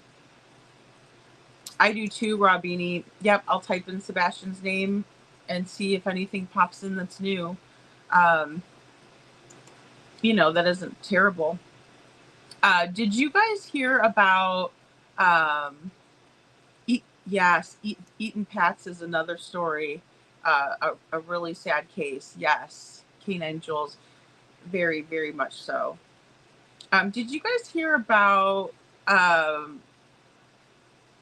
how the RICO has been reinstated because the appeal was won? Did you guys hear about that? Anyone? Bueller? No, I'm just kidding. That was another cool little piece today that happened. You know, like I said, it was a day of checks and balances, right? I'd see an injustice, and then I'd see a justice, and then injustice, and then a justice. And so I was like, all right, well, this isn't a half bad day, you know, because that I guess that's life, right? And that's the battle, you know, dichotomy, good versus evil, right? I mean, you're gonna have good things happen, you're going to have bad things happen, you're going to have justice, you know, prevail in one and then not in the other. But yeah, that was one of the good, the ones that was good today. And I thought, oh, that's amazing, right? Because I believe that it never should have been thrown out, right? Or denied. Because they're interfering in this child's case. They can act like they're just joking and they're playing around. I do parodies. No, you're not. You're actually interfering, right? Because you're threatening people, you're harassing people, you're stalking people. Yeah. You know, and when a judge looks at that, I don't see how he couldn't say, wait a minute, this isn't right, and this goes against everything, right? And so I thought that was good news. Diane says, blows my mind that parents in California are already arrested since CA is so soft on crime. Yet I said that, Diane. Yet the fee are staying free, walking free in Tennessee. I agree with that, you know, because, you know, Tennessee says, you know, they're supposed to hold a little bit more of conservative mindset or values, right? And I'm not saying either one is correct, right? I mean, you know, there's things that I'm a little bit liberal on. I'm a little bit more conservative on most stuff. But like with core values and things like that I really believe in, you know, it's just surprising to me too, because California is very relaxed on crime. I that's one of the things that I want things to be tougher, right? Just because I get everybody, you know, commits crimes, you know, like Mr. E had a really good live about that, you know, the E's did. But something like this, or crimes against kids or elderly people, or, you know, the vulnerable population, they should never get out. And it's one strike and you're out. Or we see what we're seeing in California, you know? This beautiful little baby, his life was taken by his own parents, you know? Veronica says exactly. He was living under a different name and no one knew where he came from. True, Robini. True. Very true. Veronica says maybe Brad Pitt. Yeah, Legends of the Fall, Brad. Okay, I can kind of see that. Yeah. But you know, Veronica Groats. She said, Robini, OMG, what year did he go missing? I'd have to ask my mom, but I'm thinking 40s maybe. It was back when. I'm thinking it might have been the 40s or the 50s. That's what I was thinking too.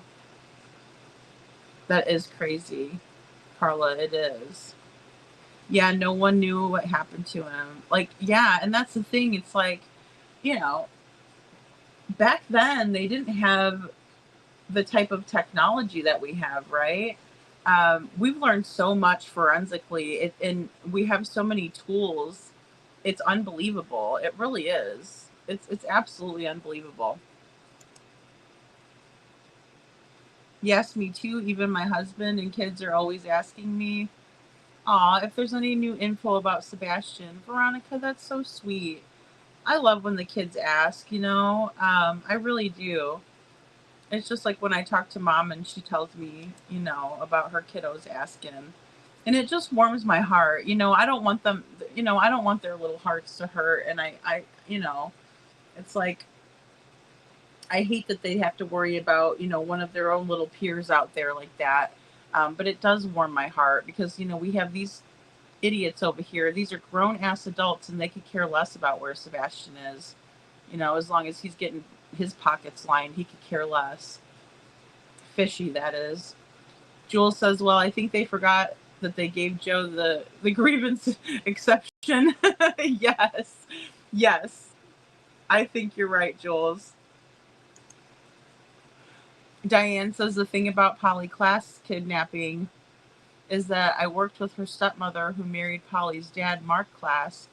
That hit close to home. Oh, wow, really? Oh, I bet that did, Diane. Oh, wow. Wow. That is really interesting. Oh, poor little Polly. Veronica. Did it? Oh, poor ignorant asses. Yes, yes, 100, 100.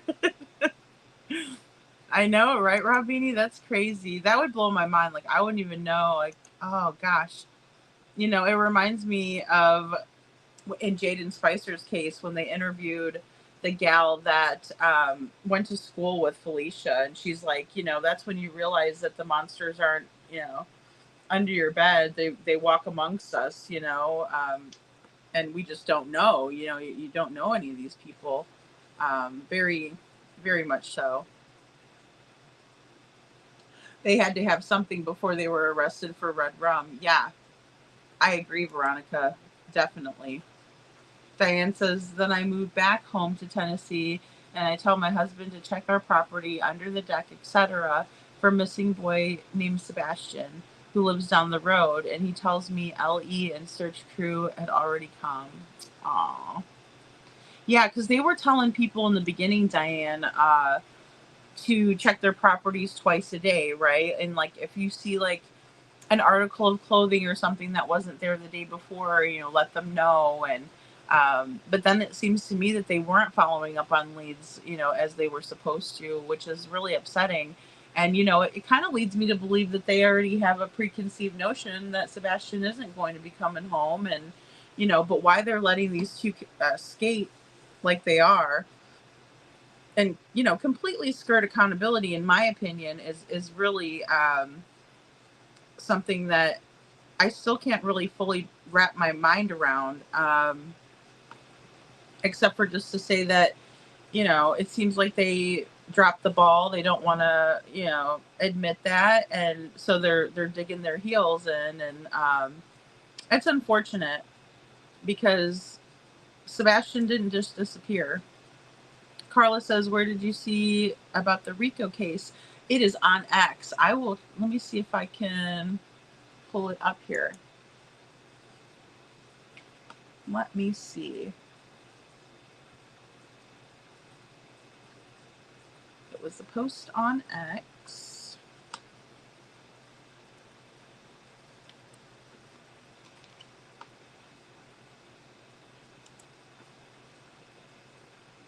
So just bear with me here. It should let me just log in. I tried to get all these, set up and passwords and all of that good stuff. So that way we could look at all this. Oh, but it's asking me to put in my credentials. Hold on one second.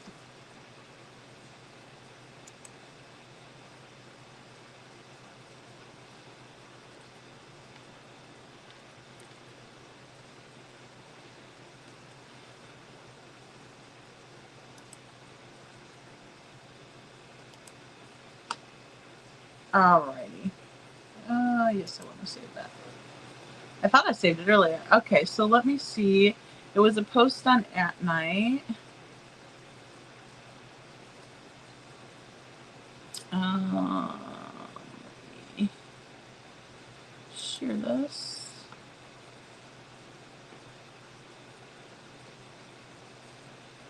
Oh, here.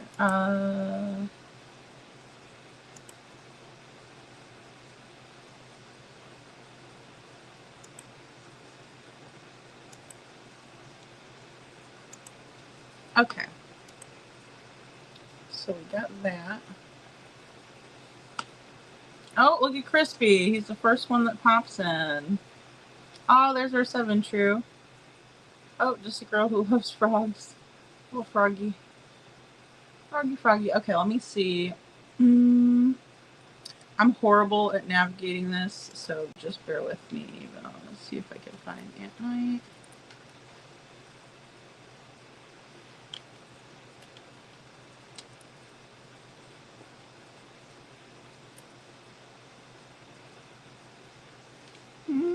I should be following them.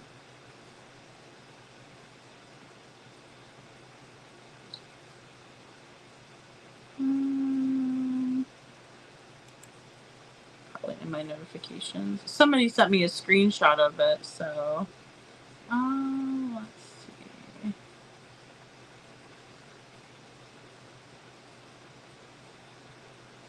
Oh, that was my post that I posted on that gal's page. I was like, don't believe that rich character. He's a scamming fool. I don't think he's ever produced those emails too that they were talking about. I know people were talking about that. And oh, you know what? I probably have to look it up under One World. That's right. I bet you that's why.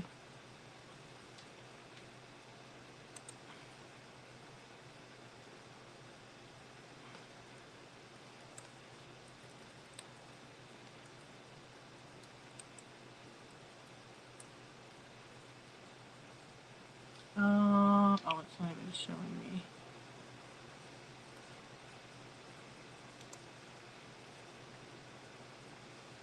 Okay, here we go. Oh, that's some other crap. Oh man, I do not like X.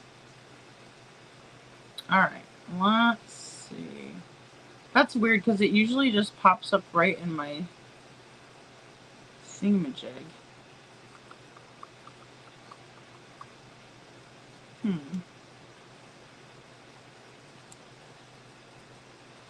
Let's see. Maybe I just call it At Night.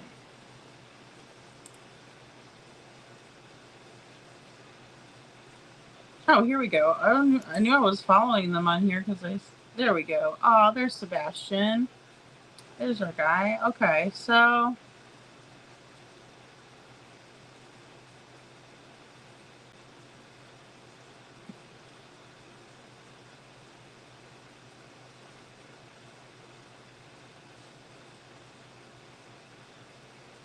here it is. Okay, so make sure you guys can see it. Let me hide the current comment. Okay, so it's kind of tiny, but I'll read it off too. Whoops, daisy. Okay, so Superior Court of Pennsylvania reinstates At Night / One World appeal in case re-interference with the Sebastian Wayne Drake Rogers search. Ruling returns matter to the appellate docket, right? So they're putting it back on the docket because they did take it off and now they won their appeal. Organization reaffirms commitment to lawful, evidence-driven search operations. Philadelphia, PA, August 22nd, 2025, At Night / One World announced today that it has learned that the Superior Court of Pennsylvania has reinstated the organization's appeal in litigation concerning alleged interference with the search effort for Sebastian Wayne Drake Rogers. The matter will proceed before the appellate court. Woo woo! Yeah, baby. Okay, I'm excited. This is good. This is good because they've absolutely interfered, in my opinion. Absolutely. I'll follow Wicked Melon here. Why not? I like that guy. Okay. Sorry, guys. See how I'm like squirrel and I see all this stuff over here? I'm like, oh, yeah, sure. All right. So, very, very, very good news. We appreciate the court's action and remain focused on protecting the integrity of the search, said Cynthia Lee, Global Ownership Liaison for At Night/One World. We will continue to pursue every lawful avenue to safeguard volunteers and the public. The fight goes on. Fantastic. This is for immediate release, right? Really, really great. So, you know, in my opinion, this means that the appellate courts found cause to move forward with the RICO. And rightfully so. And here's Sebastian.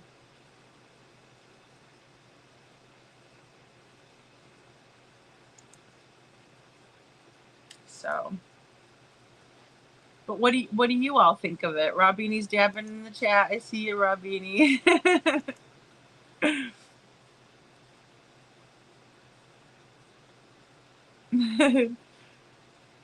Faye, good to see you, Faye.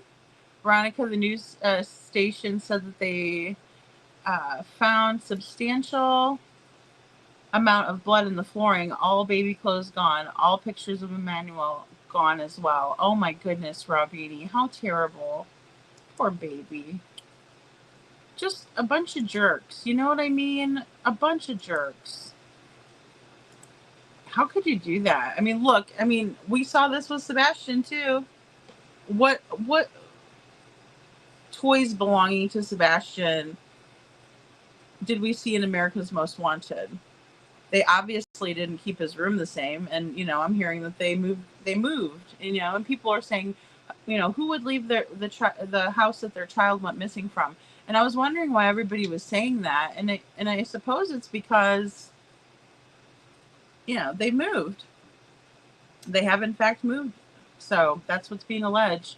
Veronica says, I think they have something to use against Craddock and or he's involved, in my opinion. Plus, I think the sheriff that passed away would have done something, which I find his death a little suspicious. I agree with that. And I do, I have heard very good things about Sonny Weatherford, the late sheriff. I have, from reliable sources. So, you know, that's my opinion too. Josh would ask me if they found Sebastian yet. Aw, Anne. That is so sweet. And I mean, there's just so many people that know about him that wouldn't, you know, in my opinion, from family, you know, family members and things like that.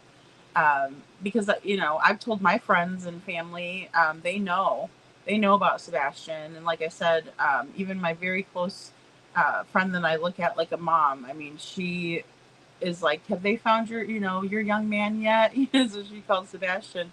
And I have to say, no, they didn't find him yet, you know, not yet. I agree, Veronica, very sus, the whole situation. Yeah, he like falls and, you know, bumps his head. So, you know, Diane says, Sebastian is not forgotten here in Hendersonville. Despite the lack of signage, we all know, in my opinion, and from those I talk to locally, it's crystal clear. Hashtag justice for Sebastian. Thank you, Diane. And thank you for saying that, because I do get a little discouraged when people are like, well, no one's talking about Sebastian, because I'm like, a lot of us are, you know. Josh from Mob Crew, Bullhorn Betty, I'm talking, you know, all the time about Sebastian. I can't forget. Every little nuance in other cases brings me back to Sebastian, especially Jaden Spicer. His case is very, very similar, in my opinion. It is great news, Carla. Completely. I'm so glad they reinstated it. Veronica, I know. And, everybody was telling me there was a lot of stuff going on the streets, right? And I'm over here like, looking into this other stuff, so I'm not paying attention. But then I understand this is why, right? Because obviously the slap got slapped, and so that makes sense. They're upset, and that's understandable. Opposing sides and whatnot. Nothing I'm involved in, so I mean, it doesn't, no skin off my back. But I definitely wanted to make sure that At Night got, a big Hunger Games, right there for me, because I think the odds were definitely in Sebastian's favor, and those are the only odds that really should be in anyone's favor, is finding Sebastian, not worrying about your own behind that got your own behind and the trouble that you're in my opinion. I don't feel sorry for anybody but Sebastian. Sebastian's the one that's missing. Last time I checked, the YouTubers, that are involved in this, they're all doing just fine, and none of them are missing, and I hope they never are, unless maybe they, I don't have to deal with them, in my algorithm, in my feed, in that regard. But obviously, but yeah, my opinion is that Craddock failed Sebastian and he must resign. I agree, Faye. I agree. And there's really no reason why he should be hanging on to Sebastian's case at all. I think he's doing it out of spite at this point. But then also, I think that he doesn't want to be investigated himself, because he botched the investigation, in my opinion. Inadequate inquiry, only operated off of one assumption. Who does that in a missing child's case? Oh, Eric Craddock does. That's right. Diane Highland says, so many of my local friends think we may never know what happened to Sebastian. It breaks my heart to hear that. Yeah, I feel like that too, Diane, because of the way that Craddock is holding the case. Because when it's an open investigation, and if they leave it open, then that means that no one can get public records, because it's an open and ongoing investigation. And I think that's the status that he's going to keep it in order to cover his own ass and his buddies, Chris and Katie, in my opinion. Diane says it will take someone new running for sheriff to oust Craddock. Yes, that's how he got in. He ran unopposed. Absolutely. He did. It was like no one had a choice. And he was also cherry-picked by Sonny Weatherford. But, I said it then, and I'll say it now. Sometimes, we may see something in a young person, right, that we're mentoring. And I do think Sonny was mentoring Craddock and getting him ready to, take over, so to speak. And sometimes we choose the wrong candidate, and I can't fault Sonny for that. Besides just that he saw something and believed in Eric Craddock. And, I've had people do that for me. I've believed in people before. I've been in management positions and things like that where, I mean, just an example, I was interviewing for a position, and this gal, like, begged me for this job, right? Telling me how she had all these kids, and and of course I'm like, okay, and after I interviewed like 4 or 5 people that day, I ended up choosing her because she had the kids. She said she needed a job terribly. She did qualify, but then she didn't show up for her first day of work. No call, no show. And I'm like, well, that's what I get. But you can't always foresee it, and people unfortunately take advantage of situations, and when they're really not even deserving of it. And who knows if that lady even had kids or not. Carla says we all need to set up a prayer chain to bring Sebastian home. All around the world, pray on a certain day and time. Prayer chains have brought miracles. I believe that, Carla. I do. Sebastian needs a miracle right now. Yes, I agree with that. I think a miracle is in order. And Seth. And Seth. Yeah. I think that's a great idea. I wonder how to, okay, Carly, you might have to send me a message and see how we can do a prayer chain. Like how we can set that up. I think that would be a great idea. It does break my heart for Seth too, Veronica. And you know, it's terrible because he's having to go and set up all of this stuff, all of it. You know, he following up on leads, making sure, you know, this RICO stuff that, you know, this judge in Pennsylvania, you know, I really wish he would have understood what was going on a little bit better. Unfortunately, some of these judges are older and not as tech savvy, not as knowledgeable about how, especially YouTube and I mean, look at X is like a battleground basically, you know, a back and forth and, you know, this and that. But you know, we need somebody that knows what they're talking about and, you know, understands why it's so important that this stops, you know. And that's all they're really asking for is for them to stop, right? But they just continue on and on. Robini says, I'd love to see the whole flashlight video in its original context and let everyone work on it to see what's hiding in the dark, in my opinion. I would love that. I really would. I wish that they would put that out like they did the Texas Roadhouse video. I do. It would just take the courage of the person, especially the one, that one house on Stafford and Kellen. They would have to have the courage to release that, in my opinion. You know, and maybe they have their reasons, but I think they need to.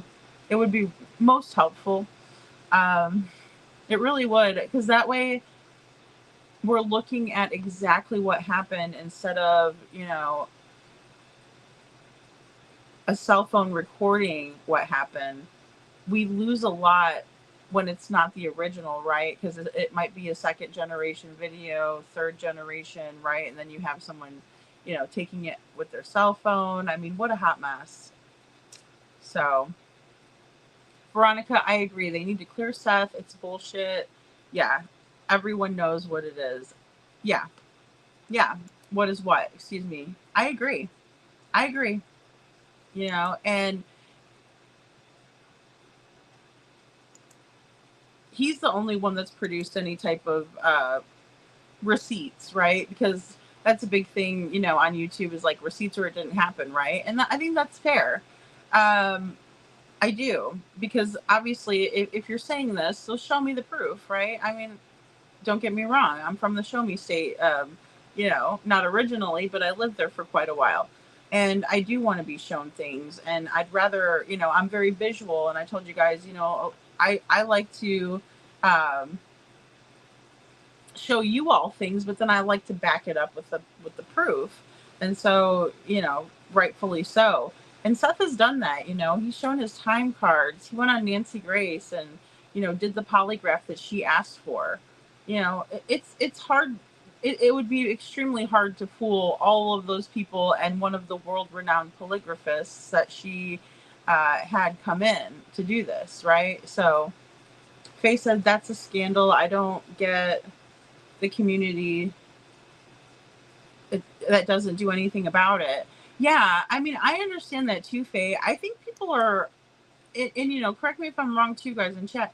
Sometimes I think that people are just afraid, you know, especially with the level of corruption that I'm seeing in Jerrison's case, and what he was seeing and what was bothering him.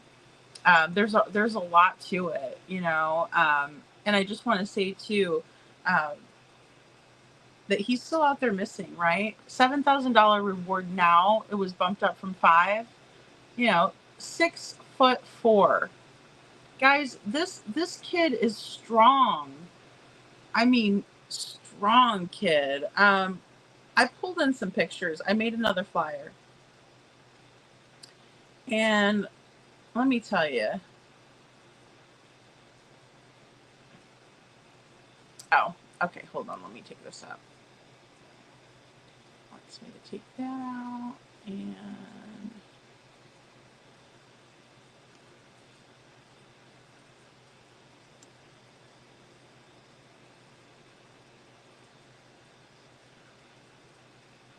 there we go. Okay. So, missing in Aaron, Tennessee, Jerrison was last seen by 2 officers who responded to a 911 call to his home August 17th, 2024 at 3 a.m., right? So, because his last Facebook post was actually around 2:48 in the morning, right? And we're gonna put this all together.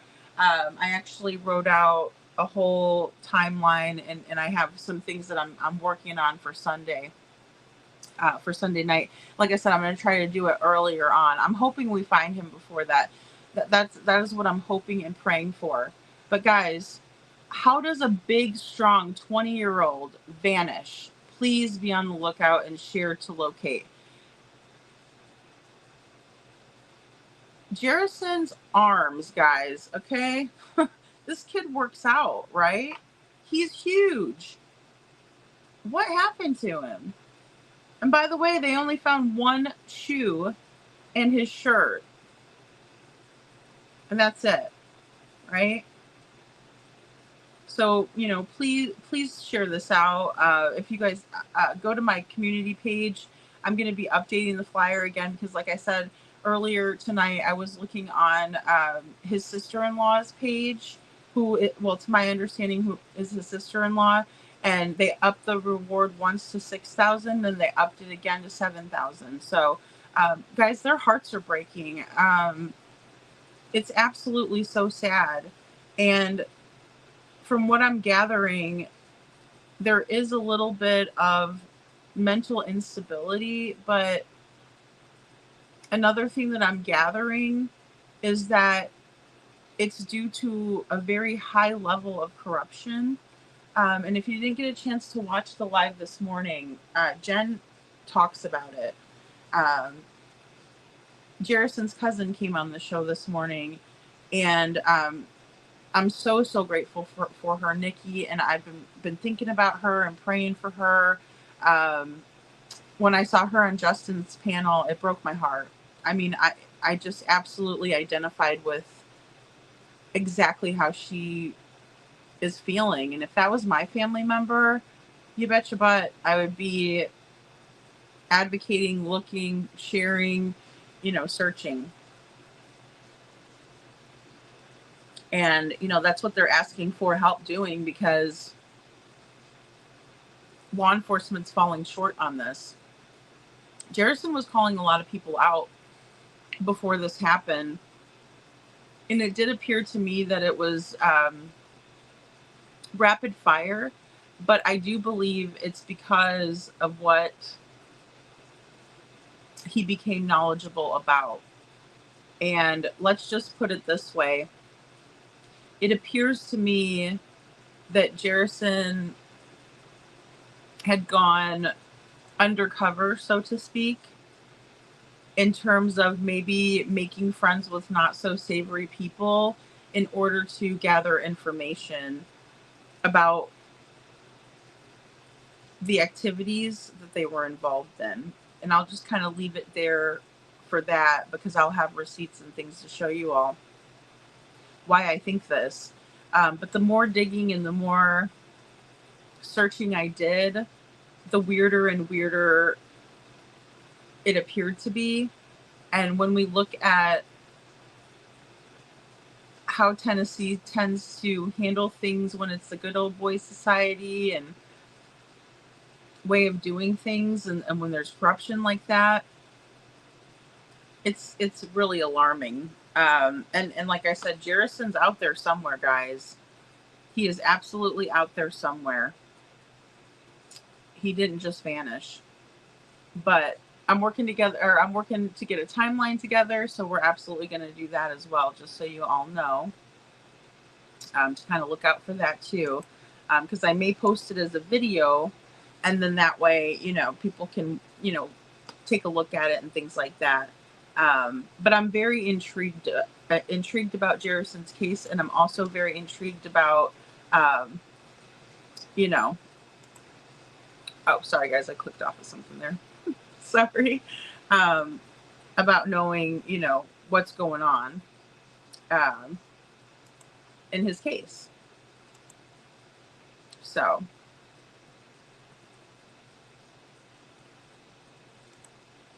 and I'll definitely keep you guys posted on that as well. Oh, thank you, Faye. Craddock says, if you have, Craddock, if you have the guts, show us your body cameras from 226. Yes, Faye. Oh, like, really, that's fantastic. I agree.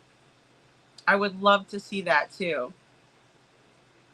I mean, I want to hear what they told the sheriff's department, I have a feeling that's very hush-hush and under wraps, Oh, Faye, I know. She says, Sebastian is daily in my thoughts and prayers too.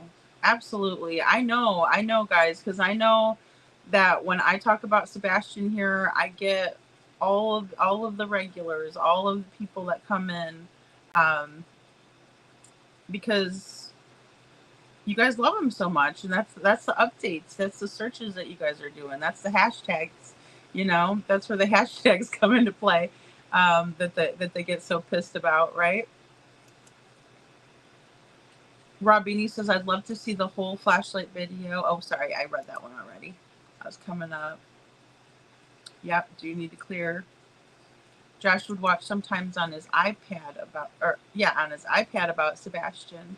Yeah, Miss Ann, and that's because of you, because of your heart and you showing him, and yeah, you got him interested, and because he had a good heart too. Absolutely. Yeah, I like so much Kentucky's community respect. Same, Faye. They really showed out for Jaden, right? Absolutely. And they got to the bottom of it. They did not let this linger. They got to the bottom of it for sure. And they weren't being hateful towards, the public. They weren't, When I looked at Trooper Gayhart, Trooper Matt Gayhart, I saw a hero. I did. I see a hero. I see someone who takes his job very seriously. I see someone who wanted to find a missing child, Jaden Spicer. When I look at Eric Craddock, I see someone who's lazy, who wants to sit and collect a higher paycheck with his hand out for a raise. I don't want to see that. That's the last thing that I think he deserves at this juncture. With what he's done in Sebastian's case, I don't know why he's willing to ruin his reputation like he is, but he's obviously okay with what he's doing. And maybe he thinks he'll always run unopposed, but nothing lasts forever. So thank goodness for that.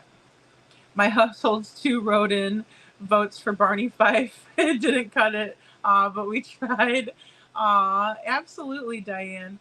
I love Andy Griffith. I'd vote for him, but Barney's good. And you never know; those things could be rigged too. You never know. There could have been enough people in there that were like, putting Mickey Mouse, on the ballot, so to speak, and they still elected him. They still pushed him through. That's the kind of corruption that I do believe could possibly exist, especially with what we're seeing here. I'm praying with you, Diane. That's right. Team Sebastian. Hashtags Team Sebastian. Sebastian's army is Sebastian strong, guys. And there's so many people out there representing Sebastian the way that he deserves to be represented. And then we have other people who are not doing that, in my opinion. Chat Cafe says, Carla, yeah, I even pray out loud, especially when the 11:11 time portal opens up, and I pray for God to bring Sebastian home. And I also say Luke 8:17 too, In fact, I have that saved in my computer. Oh, town chat on my monitor. Oh, frame 2. The truth will come to light. The truth will come to light. Luke. They can't keep it in the dark. I love that town chat. I'm working on putting something good on my laptop too for the for my background. Town chat says set it up and let's all pray.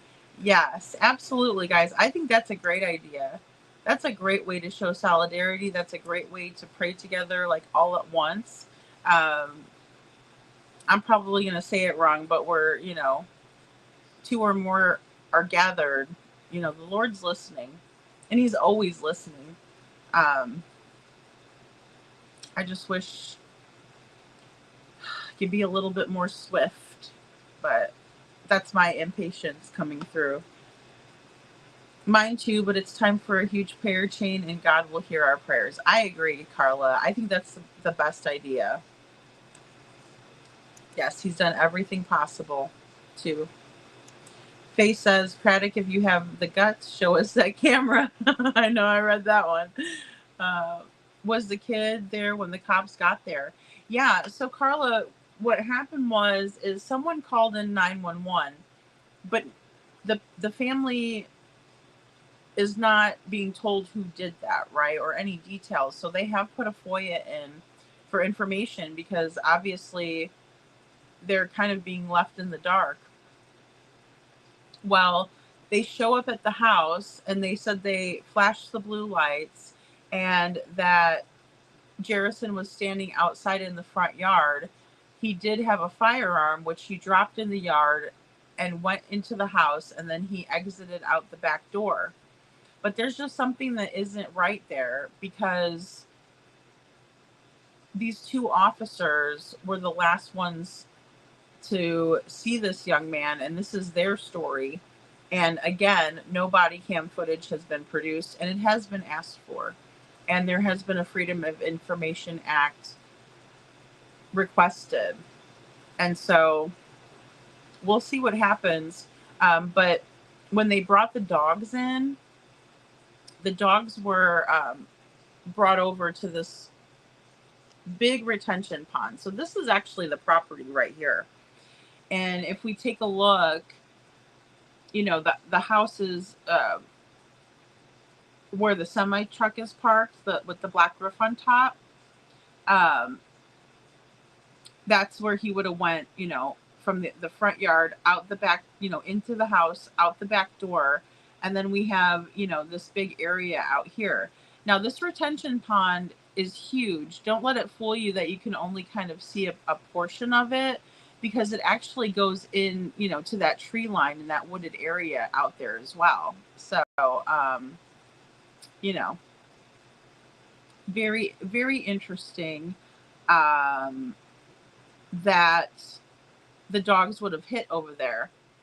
But I'm wondering, and also near the pond was a size 14 Hey Jude shoe, right? I say Hey Jude, Hey Dude shoe, and an orange t-shirt, right? Because he's a Vols fan, right? And so he was wearing that orange t-shirt, and that was found. So we're expected to believe that he's just walking around town, in shorts, one shoe, big old guy, 6'4", and no one's seen it. No one's seen hide or hair of him, right? No way. I'm not buying it. There's something really messed up going on here, guys. And like I said, I will definitely be exploring it, and we're going to be talking. But yeah, this is Mobley Lane. This is, I believe it's 1601 Mobley. And, again, we have a athletic, strong, young man, but, a man there, all of a sudden just vanished off the face of the planet. No one knows what happened to him. they were looking in the pond, but it's really murky, and it's just really hard to tell. They were using helicopters and drones, and then they also did some underwater drones. Faye says, you get why they don't want this case to go to court. What will the officers say? Yeah, well, exactly. What will they say about not following protocol? Ego rules here, in my opinion. I agree, Faye. I agree. And yeah, I think they should be questioned about protocol, procedures, things like that. Because where were they on that? Where were they at? And what happened there? They didn't follow the protocol. Absolutely, Faye. Yeah. And I agree. They basically just said, well, we're operating under the assumption that Sebastian walked off because his mom told us that, and that's it, and we're still they're still operating under the assumption that Sebastian walked off, and it's maddening to me. Diane says, when I first heard KP and CP on Duchess, I was reminded of my nephew, a big kid, but the mind of a much younger kid. They misled us. He's much more capable of when they initially led on. Why? I agree with that, Diane. They were saying things like, Sebastian's Sebastian's 15 in his body, but he's much younger because his mind hasn't caught up to his body yet. Well, that's bullcrap, Chris, because if you look at Sebastian, he's more than capable. He was, and his mind was in tune with his body. A 15-year-old. He wasn't held back in school. Ever. He was in exactly the grade that he was supposed to be in. Right? Was he taking, special classes and things? Sure. But that doesn't mean anything. I think they wanted us to look for a different kid, Diane. I really do. Because even when Sebastian's teacher, Patricia Szymanski, came out, she told everyone, she said, if you saw Sebastian walking down the street, you would think he had no deficits at all. He's just a regular kid, That's what I see. Town Chat Cafe says, lady, I'm still learning about the actual details about Jerrison's case. So when was the official time and date anyone had seen him, and by who? So the official time and date that someone saw him would have been around 3 a.m. And that would have been on 8/17. So, because that was when he made his last post. Give me a moment here. Let me show you guys this. Oh, Smiley. Smiley made a beautiful flyer for Emmanuel. I love Smiley. How sweet of her. That's so beautiful. Okay. Very, very pretty. Oh, thank you for sending me Olivia Perry Pennington, Miss Anne. Thank you. Thank you. Oh, happy birthday to Huntress. I guess it's Huntress's birthday. Okay, so, see, I'm over here, squirrel. Let me look.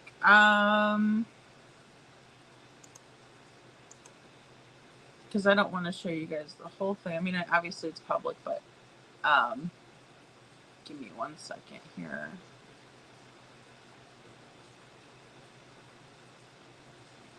So August 17th at 2:41 a.m. is the last post. And then there was a call placed, allegedly, to 911. And the police arrived on the scene probably around 3 a.m., I'm guessing. because again, they had to FOIA this information. They didn't want to give it to the family town chat, and I find that to be highly suspicious. I mean, why not give them that time? What's the big deal, right? But the last two to see him were two officers, and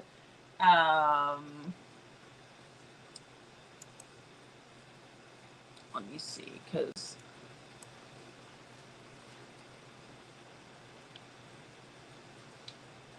am I on YouTube?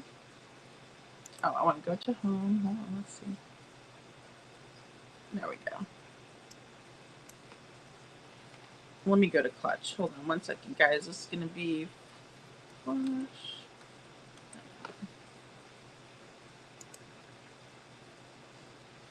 Okay, here we go.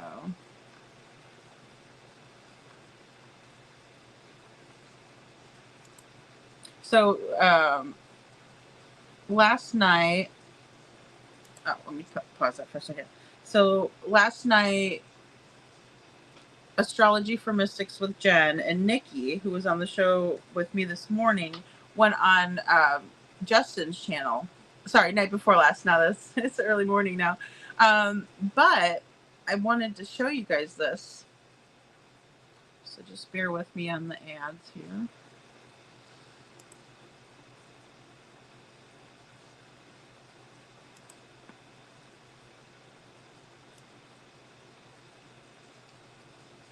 Give you a little bit of a backstory here.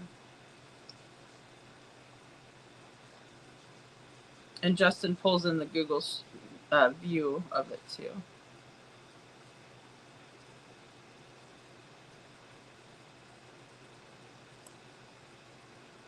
Okay, bear with me one moment.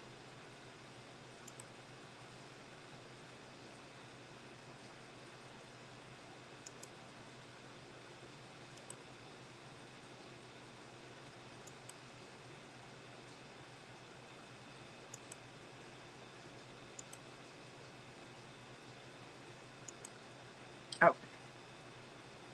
All right, here we go. And we're going to hear names too here.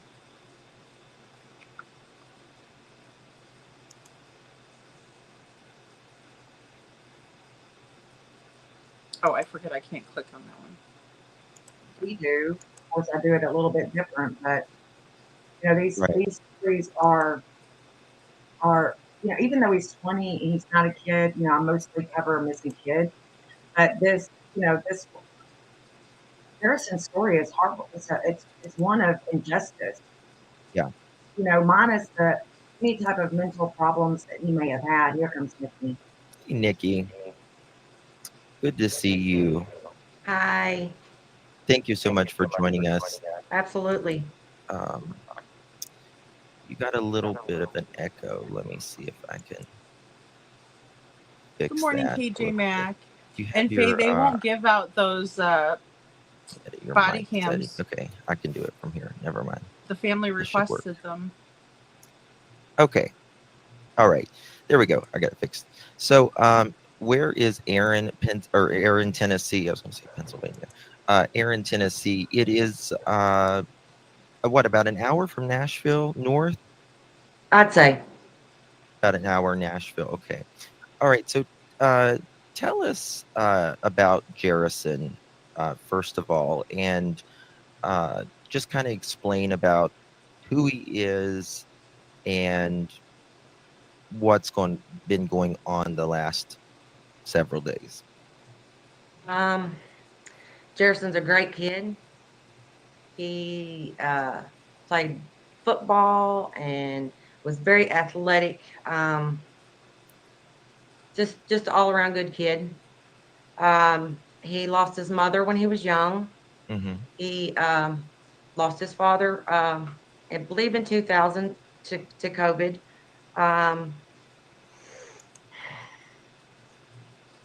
He suffers from paranoid schizophrenia or bipolar schizophrenia, not paranoid, from what I've understood. And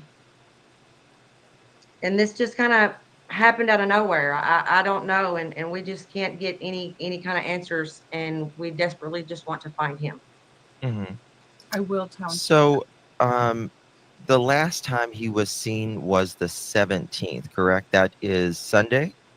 Correct. At 2 a.m., a call come in. 2 officers arrived at his driveway. It was stated that he had a gun in his hand. Guys, I'm going to rewind that part, but I just want to let you guys know that I did confirm with Jen about this, because I was texting back and forth with her, and I'm like, well, what about this? What about this? I'm reading this on Facebook. And she's like, well, the last post, because we were going over it. She's like, was at 2:41 a.m. And I'm like, oh, so it had to have been closer to 3. And she's like, yeah. So just so you know, because they're not telling the parents, you'll find out. Jerison lost his parents, both of his parents. Really tragically, his mother to cancer, and then his father to COVID.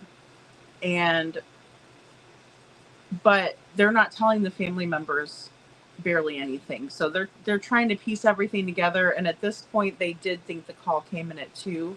But Jerison was posting, 1:17 a.m. and then he posted the very last post at 2:41 a.m. Excuse me. So, just to kind of show you guys.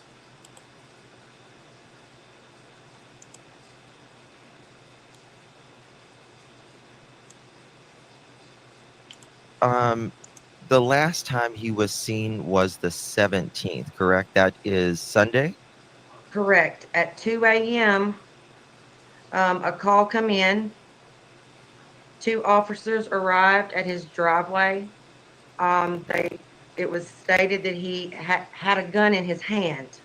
Uh-huh. The cops were Jonathan Floyd and Dakota Clark. Uh-huh. Upon them going to the residence, they flipped the blue light. Jonathan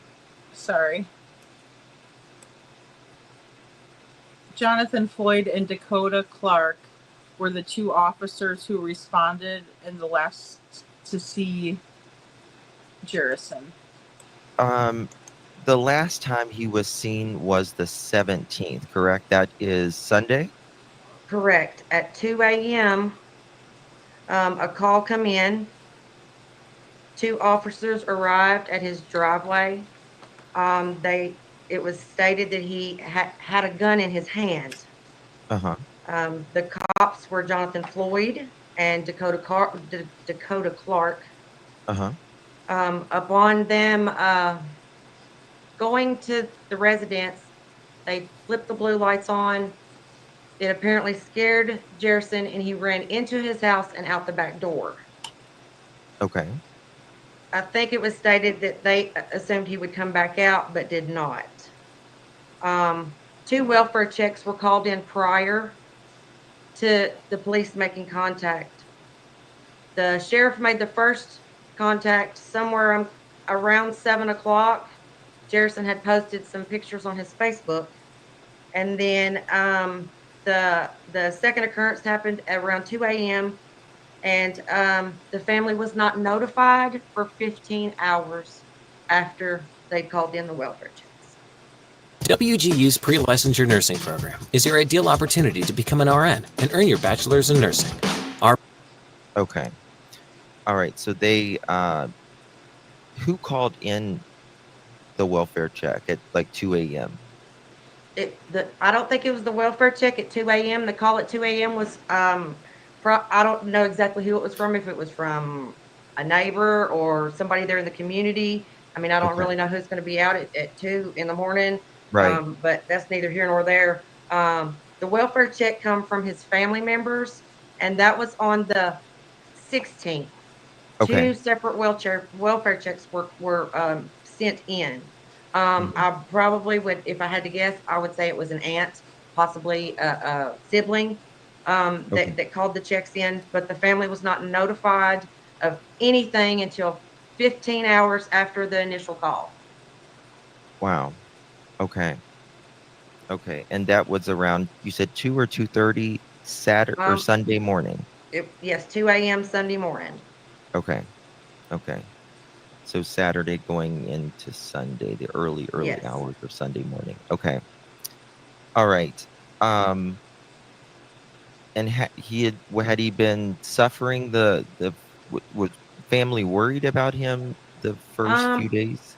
Well, I'm sure they have. He takes medication, and from my understanding, he has been off of his medication possibly a couple weeks. Mm-hmm. Yeah, that doesn't help.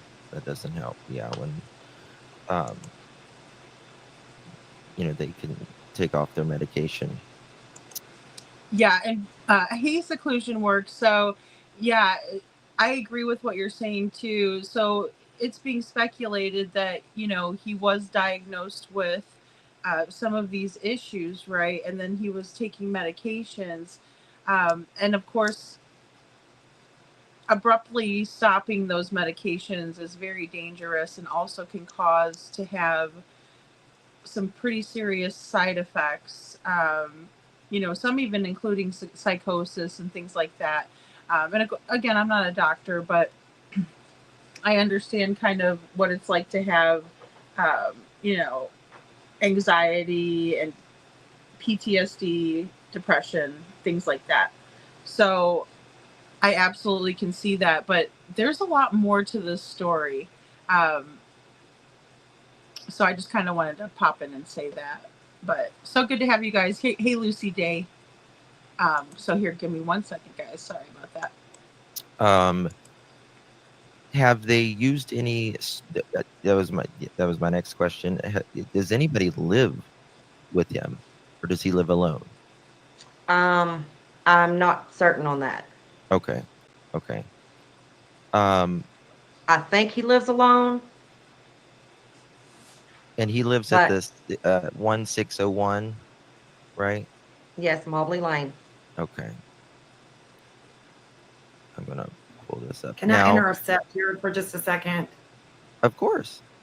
Okay, just so everybody knows, Nikki is Jerrison's cousin.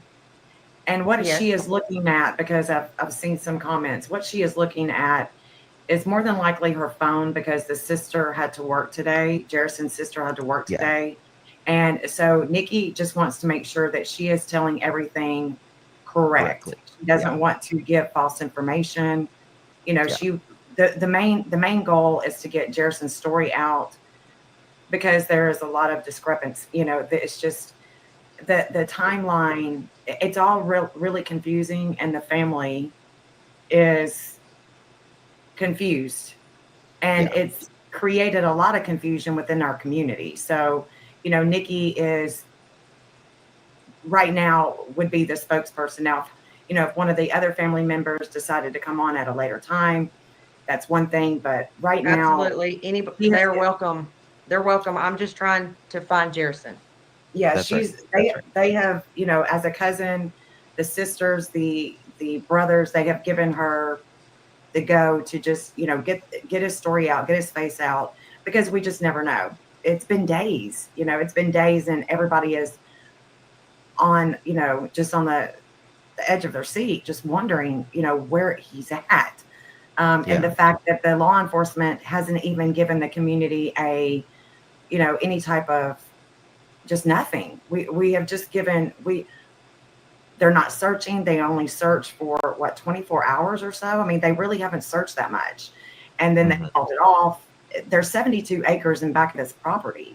And from my understanding, Jerrison was living alone. We just don't know for sure that he was living alone, that he was home alone, but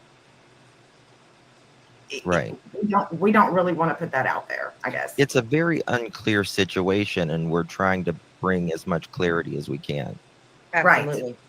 But it is very confusing, and the community is confused. The family is confused. We don't know why they still have his phone. I mean, there's a lot of things that I'll let Nikki go over, but that's if y'all see her looking down, it's because she is talking to the sister. Yeah. Okay, so this is the neighborhood, right? It's kind of it's a rural area. Correct. Yes. Okay. And he left out in the back of the woods here. Allegedly. Yes, that's what they're saying. Right. There has been little communication from the sheriff. Kevin Sugg is the sheriff in Houston County. He's not addressed the community. There was a search team there yesterday, Beacon Rescue, and I was out and about in the county. I've been out about 50 hours searching. I took my 18-month-old granddaughter one day with me. We've just had little help from the justice system there, and the sheriff who's supposed to protect and serve all of us he's failing miserably. Yeah. Now, okay, so there have been items found, correct? Correct. Okay. Now, what was found of Jerrison's? Okay. The sheriff's department brought in dogs that tracked his scent to a pond back behind his home. I think it's a pretty good size. I don't think it's just like a little small hole of water. I think it might be a pretty good size pond. The scent did not come back out of the pond. I One think you're shoe talking was right found. here. Let me show you where it's at on the Google Earth. I think so. Here's his home. Here's the woods. Here's the pond. Yep, One that's it. shoe and his shirt was found. Yes. So let's measure this real quick. One shoe and a shirt. So if you're going to flee from the cops, why are you going to take time to take your shirt off and one shoe? Well, that's only 0.13 miles. I mean, that's just like a tenth of a mile. That's not very far. So that's really not that far.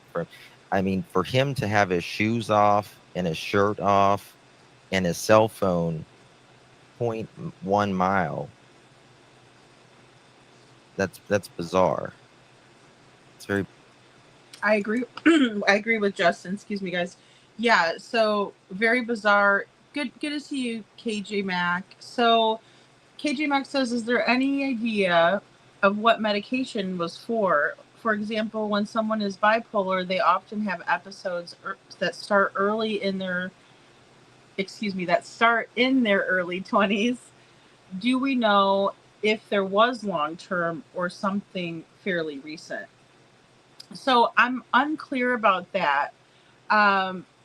It has been confirmed by family members that there is some mental health trouble, and we'll kind of hear a little bit of a backstory as to some of the traumatic things that have happened, but there's a whole lot more to it that I'm finding out. Right before he went missing, Jerrison was calling out a lot of corruption in the town. Like, this is a very small town. And the corruption seems to run very, very deep. And what was shared with me this morning was that there was one male coach that's been alleged to have been grooming and being inappropriate with students, and 4 female teachers who have said to have been caught grooming, or it's been alleged that they were grooming children. So, excuse me, females grooming male children. And so Jerrison was aware of this, and it seems to me that he may have been going undercover, in his words, to find these people out and expose them. And he was basically writing a whole lot of posts on Facebook starting on Saturday, which would have been 8/16, and the post went all the way into the early hours of the 17th. At 2:41 a.m. was the last message that he sent. And like I said, I'm going to pull in some more for us to go over, but this is, I think contributing.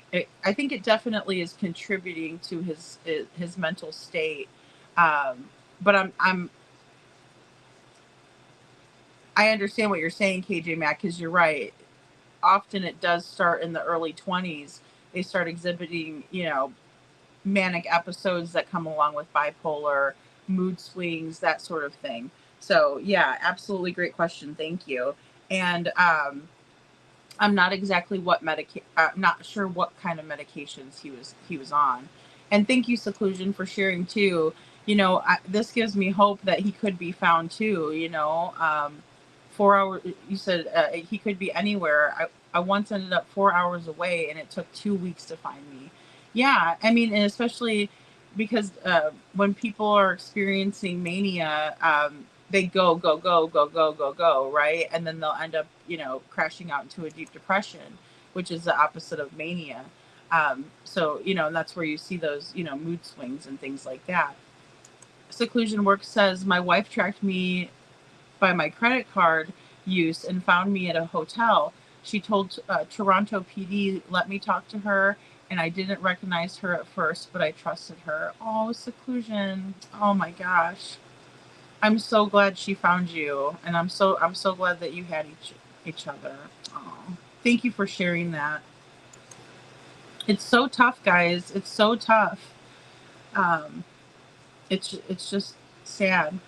KJ Max says, do they want us to believe his mental issues are the main reason, or is there much more? This sounds very complicated. It is. It is. I think it's a little bit of both. I do think, but the level of corruption that was witnessed by Jerrison, according to him and what he was writing in the Facebook posts, I think would send anybody, even a healthy, mentally stable individual, into possibly having some, mental issues because of the stress, because of knowing the things that are happening in terms of money laundering and drug dealing and human tea and all of that. Right. Yes, exactly. Seclusion. Thank you. If this is true, the mental stress would have not helped. Exactly. Yeah, and we're going to find out a little bit more, of some of the things that he was going through just himself, contributing factors also. Bizarre. So that is where they found one shoe, just one. Just one. A orange Tennessee T-shirt. Yeah, Balls. University of Tennessee, I think it is. T-shirt. Tennessee Balls, yes. And then they found his cell phone. His cell phone was yes, they found his cell phone. I don't believe at the pond. I believe it was left either in the driveway near the house, in the house. I'm not certain on that one. Okay. And have they checked the pond? They said they checked the pond. I believe they sent down a underwater drone. Mm-hmm. But then yet again, I'm really uncertain because all the information that has been given has not been accurate. The sheriff has not been forthcoming. He's not. I just know if it was his son, he wouldn't stop. Right. And the fact that he hasn't called in, the fact that he hasn't called in the Tennessee Search and Rescue, anybody higher up to come in here and help. It's been solely community members, family members, and volunteers to show up and look for this boy. Yeah, let me interrupt you for a minute. The body cam footage of the cops showing up and I guess with the gun. It's just none of it's making sense. Now, here is, this says, imagine being able to build an app with your name on it, just by thinking about it. Meet Base 44. Yes, that was supposedly one of the cops that made the last interaction with him around 2 a.m. Okay. So I've seen that they're doing drones. They Yes, have that's a done drone, drones. and they had a helicopter up. Yes. Yep, that circled for several hours in the same vicinity. It never left that area. Okay. Let me say something real quick, y'all. So this is my issue about the pond. Is the pond, as you can see, is almost the size of a lake. I mean, it's huge. I mean, maybe not the size of a lake, but it's big. Right. There is so much debris in that pond, and they didn't put a diver. The law enforcement did not put a diver in that pond. They have not drained the pond. That boy could be in that pond. And of course, if he's caught up under debris or something like that, he's not going to be able to surface. How long has it been? 17, 18, 19, 20, 21, 3, The 4. rescue people that came out here, Beacon Rescue, they came out. They did put a diver, they did put a boat in there, but they couldn't see anything. And they said that that in order for them to know for sure that Jerrison isn't in there, that they're going to have to drain that pond and possibly even drag it. But I've been told that there's a tree there, so I don't know how they're going to be able to drag it if there's a tree. And I could be wrong that there may not be a tree, but I haven't went and looked at the pond myself. But I mean, I guess that's coming. Right. Wow. Yeah. Yeah. I mean, after about 10 days, I mean, if he's in there, you'll most likely know, because then, biology kind of changes. But if he's dropped down, if the debris is what I'm concerned about, is all the debris that's in the pond. Yeah. Jeff says there's lots of debris in the pond. Yeah. I wonder how deep it is. I'm uncertain on that. Yeah. It looks like it's a kind of a muddy pond. Is it muddy? I can't remember. Oh, I'm sure there's probably No, going it's to be not 3 or muddy. 4 It's foot not. of mud in the bottom of it. It's not muddy. I thought it was muddy, but it doesn't. Well, it doesn't look muddy here. But that was also, when was the last time? Well, 2025 is when it was taken. So, okay, yeah. So he's not. It's not that far from. I mean, there's a lot of open wood, open fields around there as well. Like, I don't know. 72 acres behind his house. Yeah. I mean, there's a drone lot of. isn't going to work. The law enforcement just kind of dropped the ball. I feel like, in my opinion, they just did not. You would think that their own, this boy is born and raised, his family, they have roads named after him. This is just so heartbreaking, because he was talking about all the injustice before he went missing. And this is an injustice, because if you're not going to take care of your own and serve your community by making sure that he's not in that pond, and you're just going to go about your day. The next day, I think, when they were out there, I mean, it was hot, but I heard through the rumor mill, don't know if it's true or not, he went to the sheriff went to the hospital. I mean, what is really going on here? Why are they keeping his phone? There's just so much stuff that it's just not making sense. If you don't have a shirt and you only have one shoe, no, something's wrong. There's not been one sign of him on a ring cam, on a trail cam. None of his friends have come forward saying they've heard from him. He didn't just disappear. The aliens didn't come down and just grab him. Do you know if anyone has spoke to the neighbors to see if they heard anything that evening after the cops showed up? I'm sure that they have talked to the neighbors, because I mean, there's several around him. The family probably has. I can't state what the sheriff's department has done. They have done very, very little. Okay.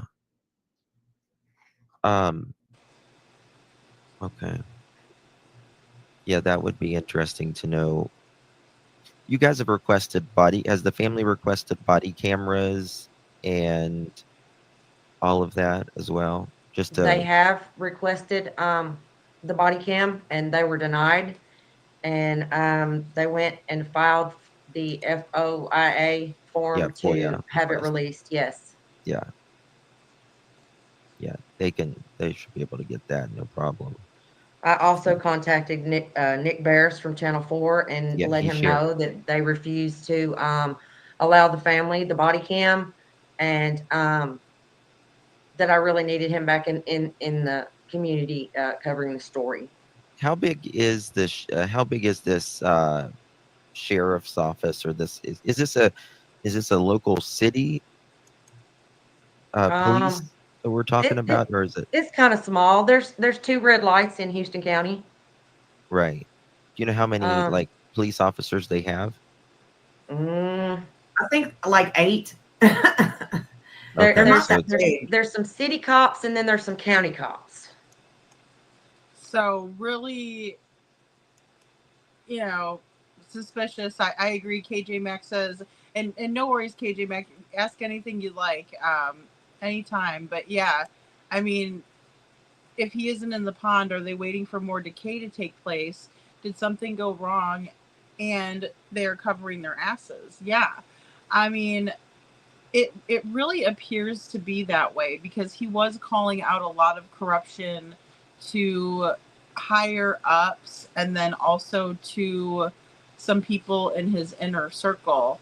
um and it's kind of just odd how it all went down like that too. And with it being just such a small little 2 stoplight place, everybody knows everybody, and you kind of get to know other people's business and things. And yeah, it's very, very bizarre. you know Very bizarre.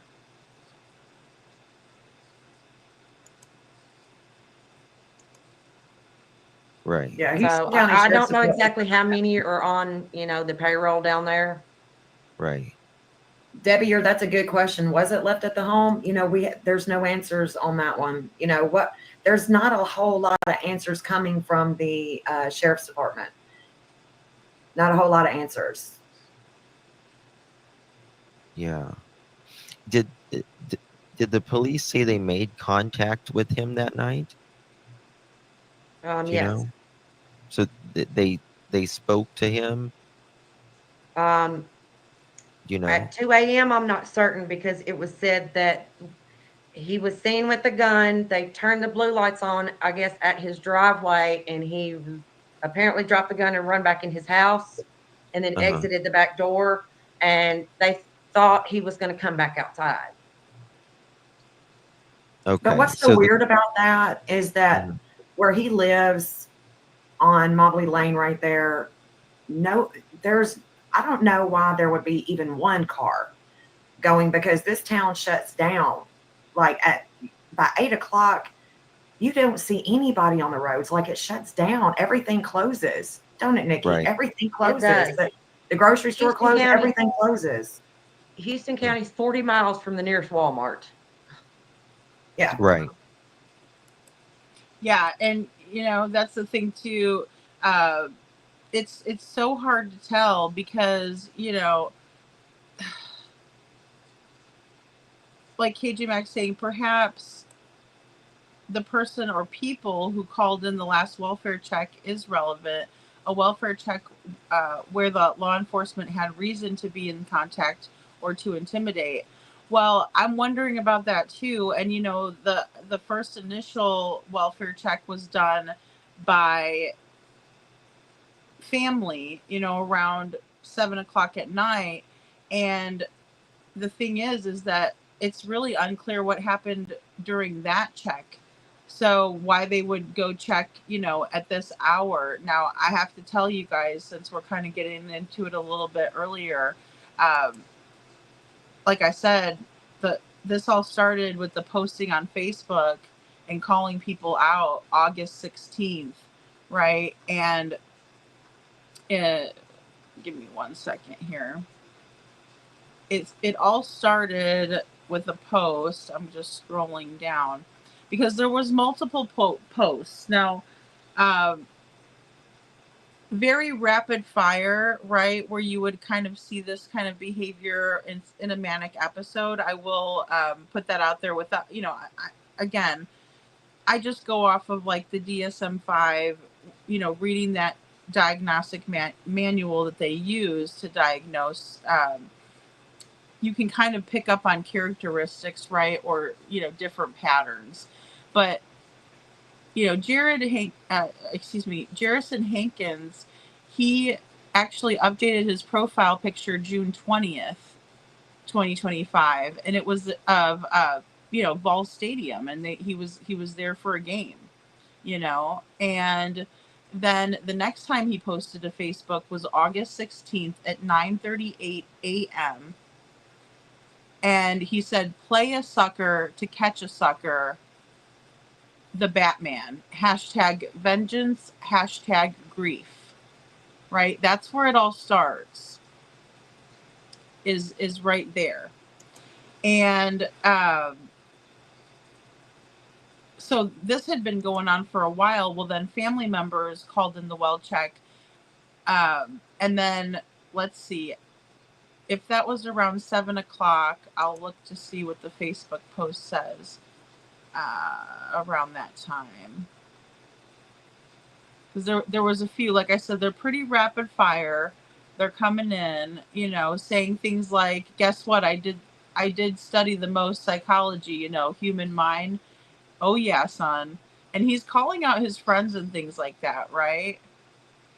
You can hurt my mind, you can hurt my body, it's my spirit you can't break.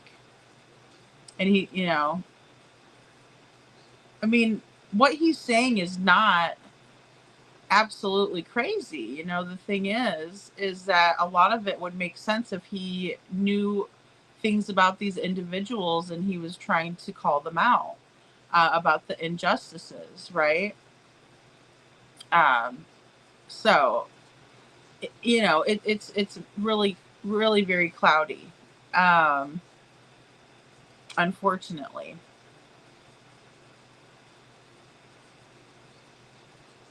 And people were driving past his house too, like police officers, is what he's alleging.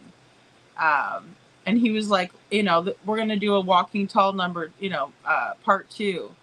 And I thought that was weird because, you know, we were talking about Walking Tall in here.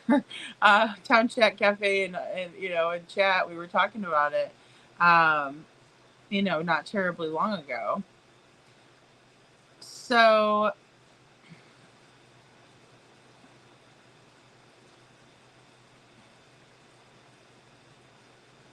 let's see, that would have put us at August 16th. Sorry guys, I'm just scrolling through Facebook.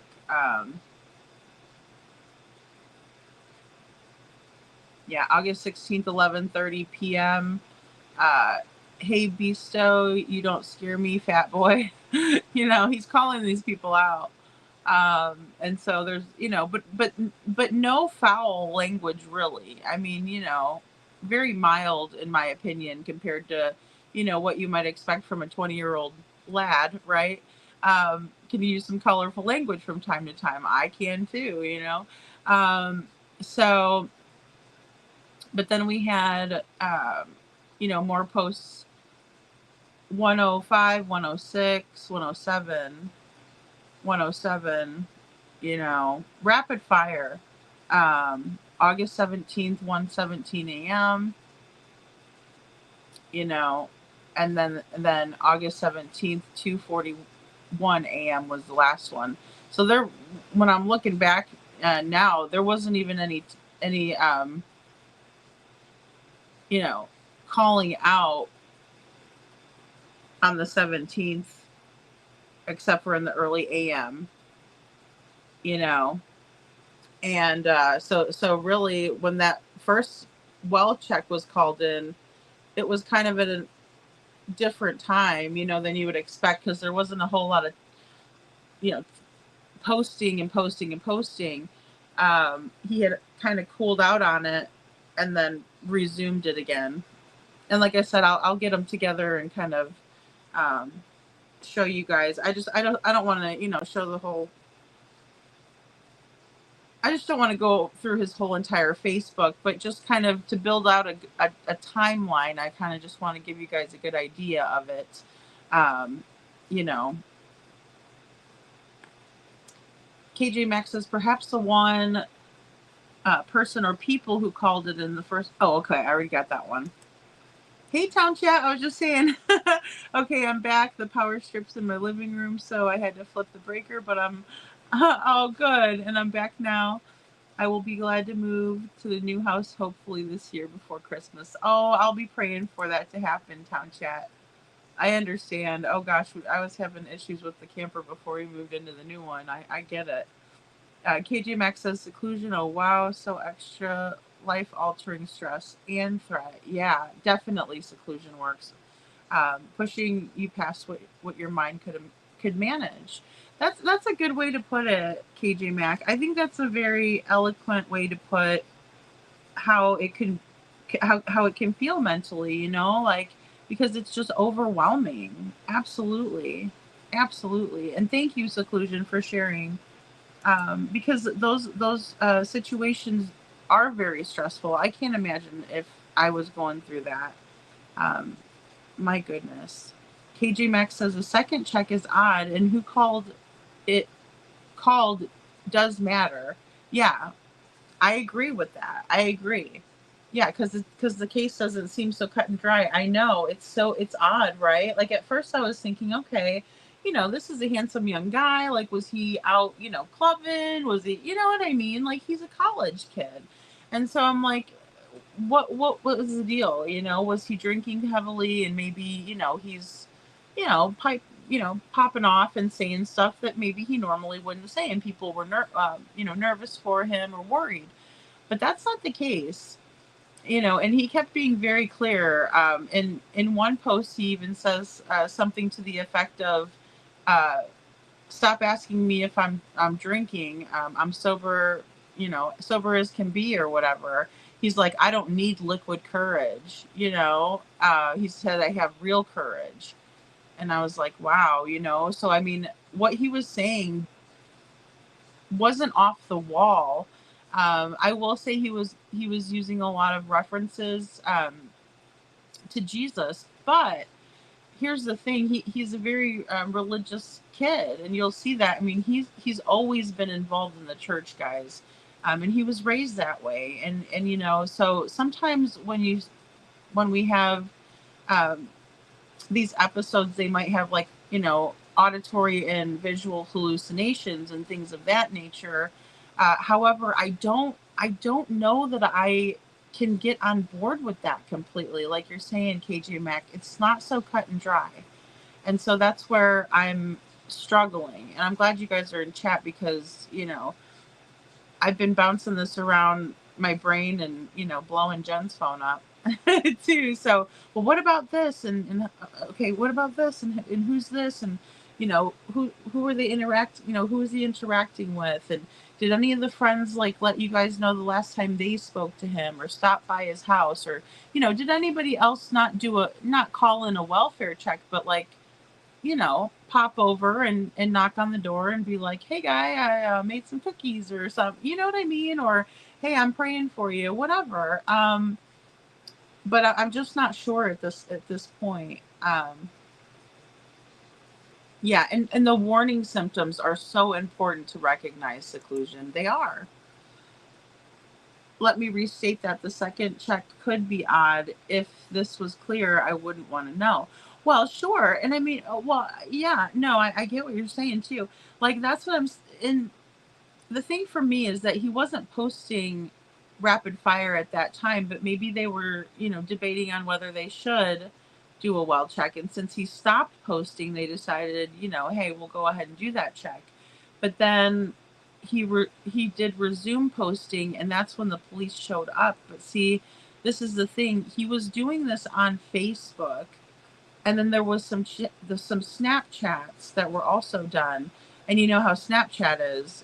It sucks you can't really retrieve those. Those are kind of private, and they erase.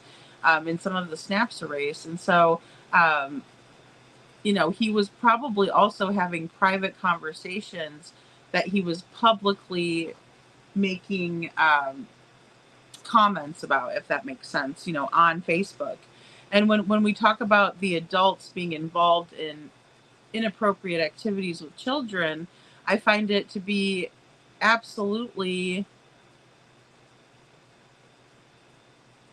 I don't want to say normal, but I can see why he would choose Facebook to post to out these adults, right? Because all of us adults are so familiar with Facebook, right? I mean, yeah, we tweet, we go on Instagram, sure.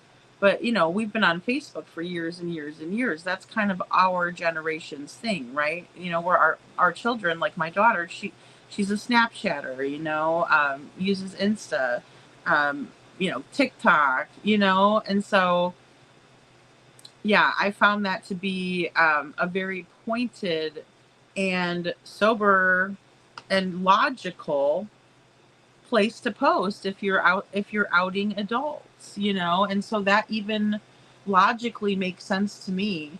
And so it's very tough to gauge this one. You know, so I have so many questions too. Seclusion.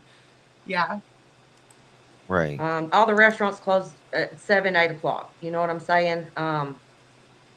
They have a couple dollar stores and a Family Dollar and a local owned grocery store and a Save-A-Lot. It's not a big town at all. Right. Does he have any friends around that area?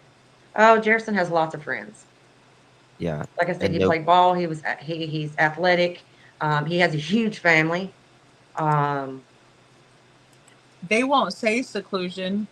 They won't say what happened at the first well check. They had to do a FOIA to get anything. And gosh, poor Nikki. He's rooted in Christ. He knows the Lord. I don't think that I've ever heard anybody, just say anything, bad about him. Unfortunately, there are bad kids in this world who act bad and do bad things and, do drugs and drink and rip and roar and steal. And Jerrison's never been any of that. Good night, Carla. he's got a photo on his profile. I think it's the police. Like a truck pulled up. That's correct. And it says Jesus or the hard way. He did a video. And Yes, that's the sheriff. That is the sheriff. That was on August 16th. Look at this. The chances are you've had that voice in your head that says, maybe I should go back to school. Whether it's just to better yourself. He goes, your choice, Jesus or the hard way. I can't play the music, but anywhere, excuse the rap, but he was in fact crying. So I don't know what that's that a saying that the sheriff has said before. Is yes, that true? that's one of the sheriff's favorite saying. It's normally my way or the hard way. He's personally said those words to me. Oh, I gotcha. Yeah. Yeah, this sheriff has been, a lot of people love him, a lot of people don't. A lot of people think that he's great and a lot of people think he's corrupt, so there's the care that was not given, waiting hours later before you tell the family, going, why were they there at 2 a.m.? That's where I'm really lost. Why would they even be there? Nobody was out on the road at that time. Come on. At 2 Only a.m. they would be out on the road going by to look at him. I mean, there's been rumors that before he went missing, some of the cops had binoculars, like neighbors were calling on them, like, what are you doing? He was calling people out. He was calling people out before he went missing. He was calling people out on his Facebook. That's what may have alerted his family. I think, well, the majority of them are work, and I think some may have been on vacation or whatever, but he had started posting a bunch of things on his social media. And to everybody, I guess it seemed kind of crazy because it's not stuff that he, normally posted. And I have picked them all apart, and he's telling some kind of truth in every one of those posts. And I don't know if this is the place to get into that right now, because the main focus right here is finding Jerison and making the sheriff of Houston County answer as to why he is not out hot and heavy trying to find him. Mm-hmm. But this goes a lot deeper. He made all these posts, calling different people out for different things, sex being, sex crimes, people dying from bad drugs, and not being prosecuted for it. Like, he called people out on some very serious things that is probably true. And now he's gone. He's just gone. And he's not running around naked with one shoe on in his underwear in Houston County, and not one soul has seen him. He's not. No. This boy played, he played football. He has a good look at him, good looking He's a kid. very played handsome football. guy. But Very handsome. this town, I'm sorry for any of the locals that are listening, but I know for a fact that this town, it's so small. You go to the doctor, you got a problem. What are they going to do? Throw you something. They're going to diagnose you. That's how they make money, right? Big Pharma, that's what they do. Is this his girlfriend? Or was his girlfriend? Correct. Or friend? Okay. They're not together any longer? Look at him. I mean, yeah. Not to my knowledge. He's just an all-American boy. All American. All-American boy, yeah. Oh, there's Hank. Now, his parents died? His mother, Lacey, passed away when he was very young. She had cancer. Oh. Lacey was a jewel. Jerry was beloved by everybody in that county. He had a mechanic shop right there on Main Street. Him and my dad were actually business partners for several years. Great dude, but Jerry died, I believe, in 2020 from COVID.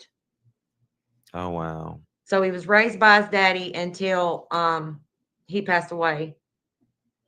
And do you know when he was diagnosed with this mental health?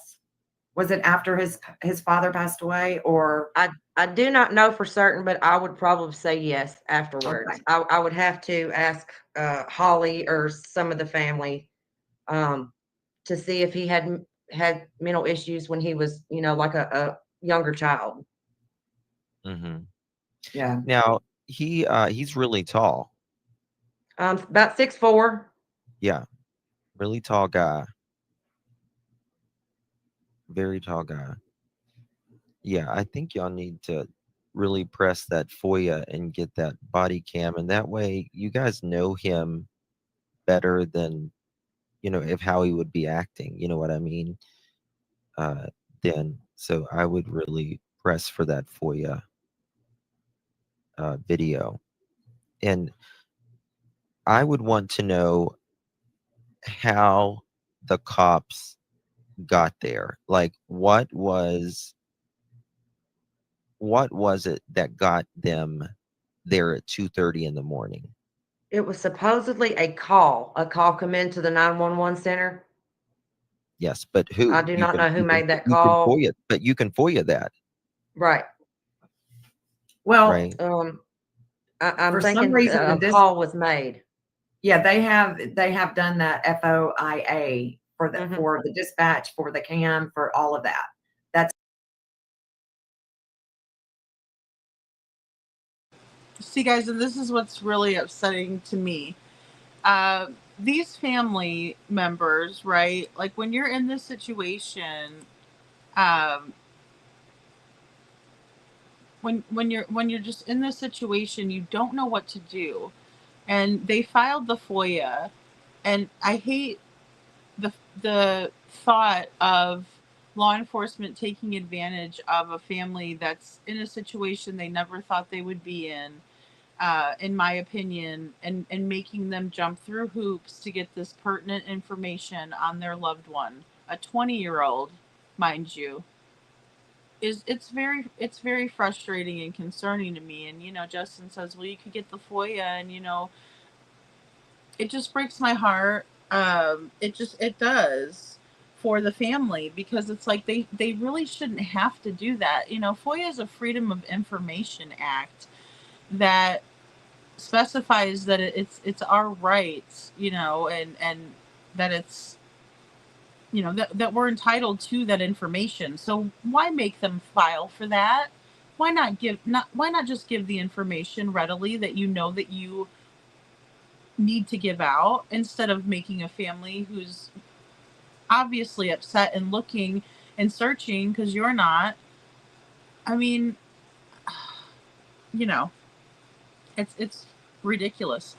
KG Max says, this is interesting for me. I always get stuck on the shoes, or in this case, shoe. I agree. I think that's very strange too.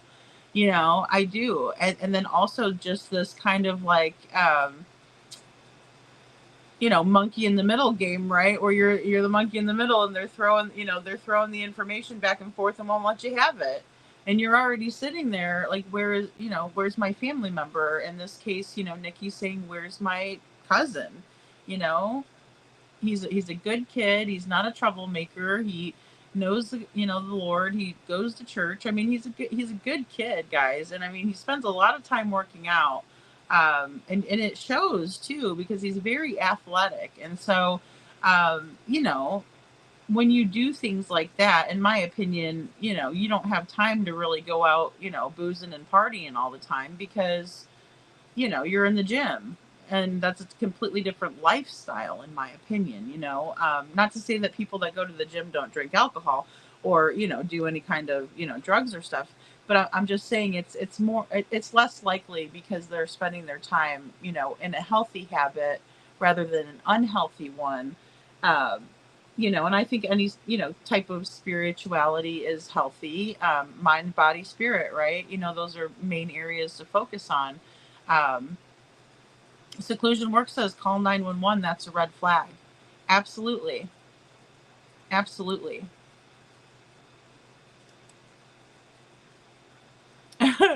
KJ Max says,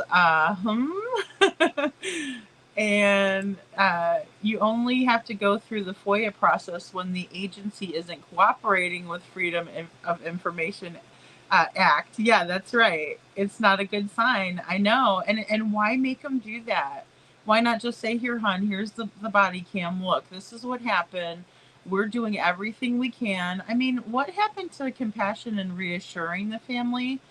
I mean, it seems, highly suspicious. And I'm not saying that is the case here. I understand that there is documentation of, a mental illness, but in the same regard, all the more reason to be transparent with the family, in my opinion. Faces, I wouldn't open my door at 2 a.m. for no reason. I get you, Faye. I don't blame you either, and it especially out there, it's very rural. We saw, the area, and at nighttime, I'm sure it's super duper dark. Talk about a dark neighborhood in the middle of the night. Seclusion Work says, typical LE response. We don't want to deal with this, and let's not. Well, that's true. We were talking about that earlier, Seclusion Works, about just how police officers should really get more training in understanding in mental health, because that would help tremendously. So good night, Anne. And I think that's important, because obviously they deal with people with mental health every single day. There's no doubt about it that at least one encounter a day, in some capacity. Maybe some days are worse than others, but I mean, I would think that they would run into a lot of people, that need help, not just to be arrested, but truly need help. KG Max says, I have been forced through the FOIA hoops, and of course it was only because of their shenanigans. They were buying time to get their ducks in a row. Yeah, and that's frustrating, KG Mac. I'm sorry you had to go through that. I have not filed a Freedom of Information Act, before, but I'm sure I will at some point, for a case or something like that. Hopefully, not for a personal reason, because that is so tough. Because yeah, it's, in my opinion, it's adding insult to injury. Seclusion says the state of Virginia has created crisis teams in LE, especially trained officers, to help with mental health crisis. See, that's fantastic. That is fantastic. That's what needs to happen. And just just a little bit of understanding in a couple of classes could really help, these officers get it. Because, I mean, they're already going to recognize it, I would think, even in the classroom setting, and be like, oh, you'd start making the connections if you had no idea, right? You'd be like, wow, that's why, Mr. Smith was acting so out of sorts the other night. That makes sense. That fits with that mental illness. Maybe he had a mental illness.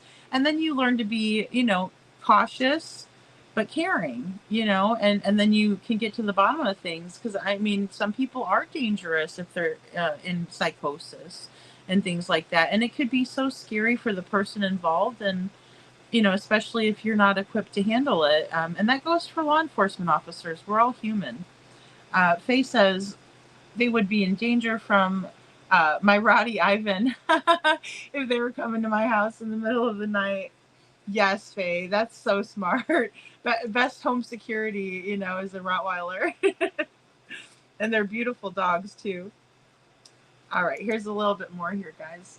That's what they have done. That's what the family has done to try to figure out what it is because it's very confusing the information that they've been given versus the information that they, we want to see, but they definitely want to see the interaction between the police and Jerrison at 2 a.m. There shouldn't, Absolutely.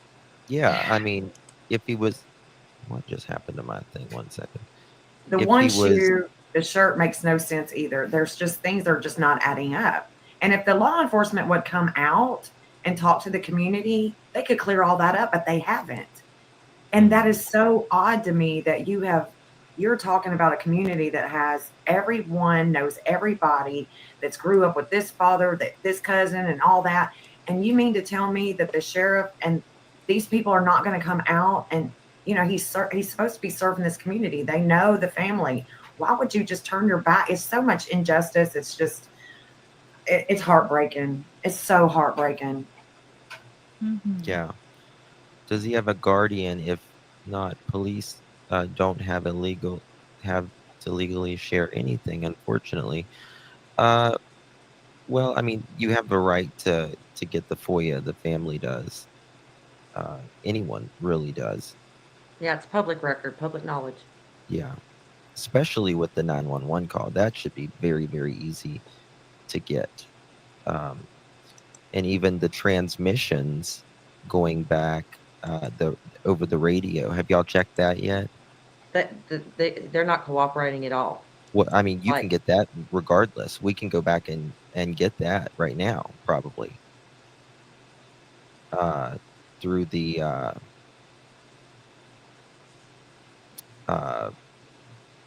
what is it?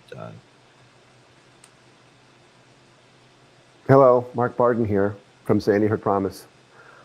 On December 14th, 2012, my 7-year-old son, Daniel, was shot to death in his first grade classroom in Sandy Hook Elementary School. I was clicking the wrong button. I can't think of it right now. I'm sorry. You can, the scanner, it's like the scanner. What's it? It's online. I can't even think of the website. Like Mobile Patrol or something? Oh, yeah. I know what you're talking about, Justin. I don't know how to get on it, but I've been on it before, but I don't remember how to get on it. Okay. Good. Yeah. But yeah, there's Broadcastify. No, not Broadcastify. Yeah, it is. Yeah, no, it's not. Not Broadcastify. Broadify? But I'll get it. That's where all the dispatches come through. Or, excuse me, scanners. 1.5 hours away from town. It is Broadcastify, okay. Broadcastify, okay. Yeah, it was Sunday morning around 2:30. Well, the BOLO on Houston County 911 or Houston 911 said 2:05 a.m. 2:05. So I don't know if that's true or not because I said something about the discrepancy and they took the post down. So I don't know. It's sketchy at best. Mm-hmm. The inconsistent, because the BOLO had a yellow shirt on. Well, if he has a yellow shirt, is it a yellow or is it an orange shirt? I mean, it can't be both. And they have they have the right? Hey, Amanda. Amanda's a local too. You got some locals in here, I see. Mm-hmm. Matthew was just in here. Do you all know the Mitchells? Yes. Definitely, KJ. Yeah, it's kind of, you know, how long did this encounter last with him? You know, at 2:05 in the morning. How long I was mean, the what? I'm sorry. you know, just how long was the encounter? Like, how long were the police there? You know, there's We a don't lot know. of. They haven't released any of that information. It's just very discouraging. I'm angry, and I'm really proud of myself because this is the calmest that I've been. I'm proud of you about too. the whole situation. I'm proud of you too, Nikki. Guys, I can just see Nikki's concern, like just watching her. I don't know about you guys, but I'm just like, you could just tell she doesn't know what to do, and she's so worried, and it breaks my heart. It really does, especially that they're being treated this way. And again, we know that the police maybe showed up around sometime after 3 a.m. maybe, or right at when the last post was, but he definitely posted one more time at 2:41 a.m. on the 17th.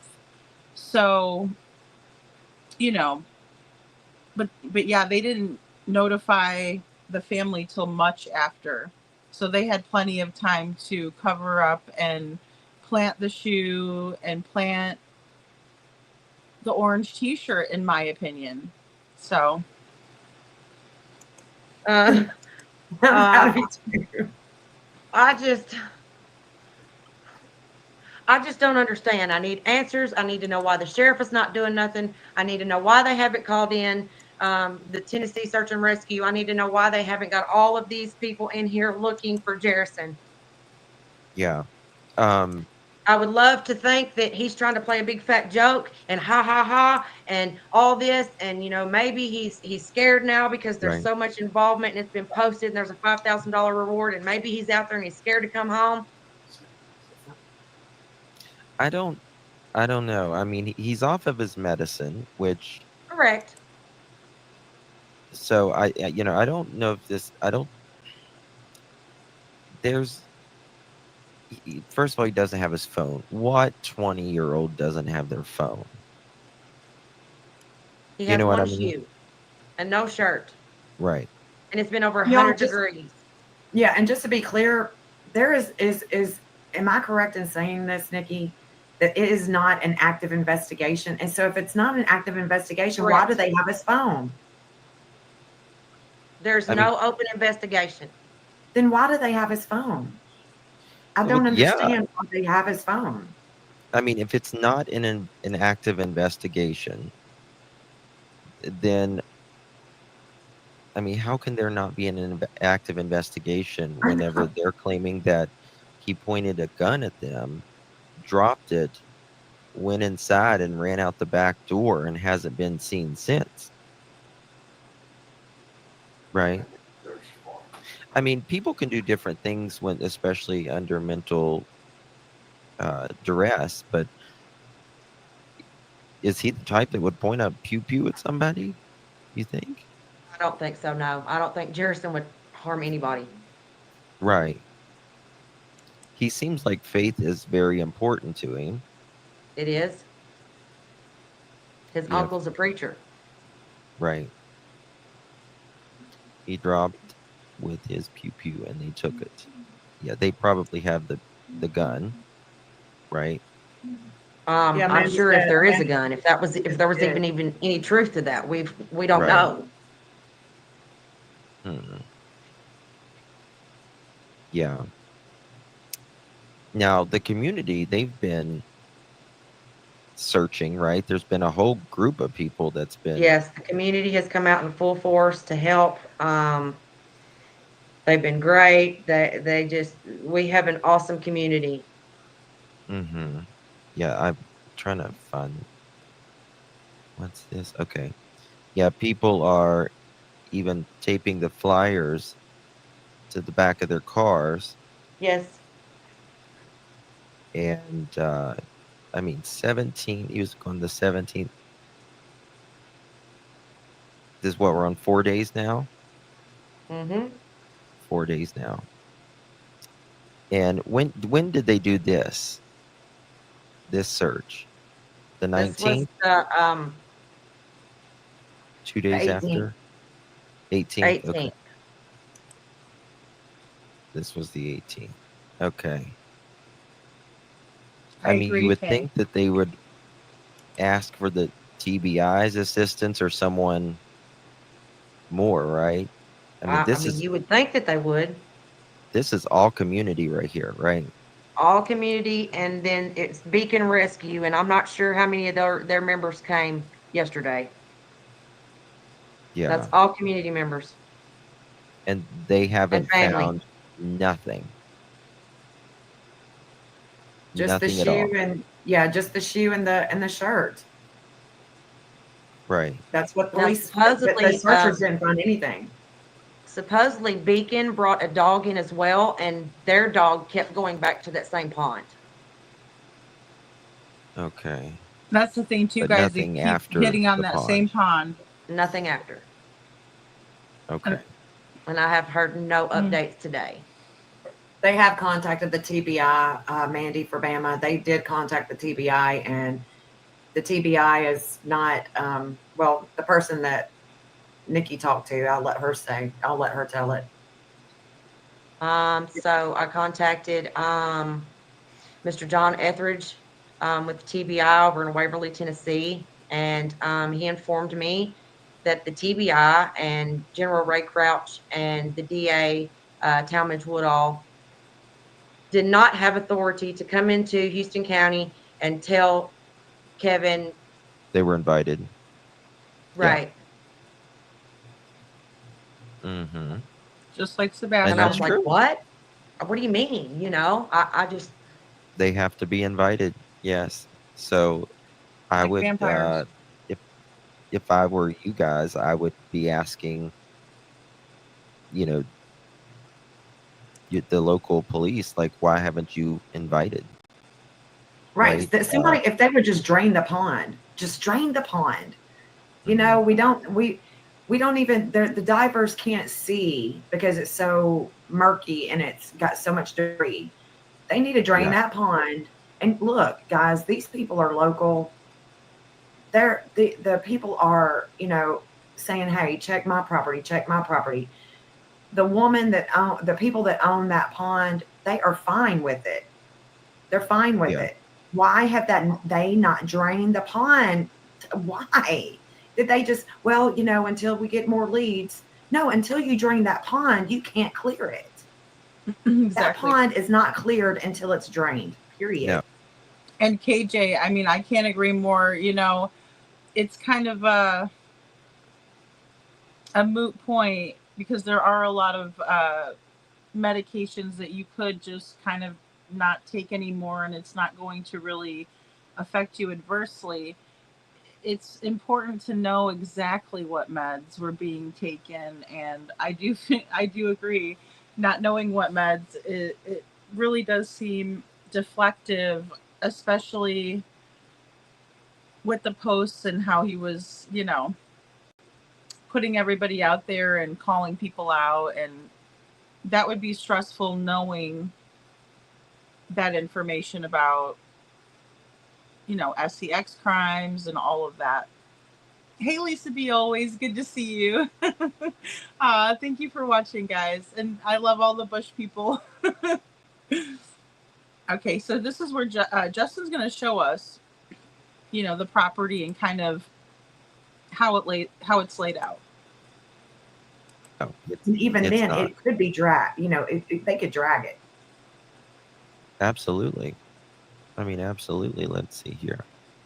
Cassie, I don't think Narc Divers is doing anything anymore. I mean, if y'all can get in touch with them, let me know. CJ and Trey, let me know.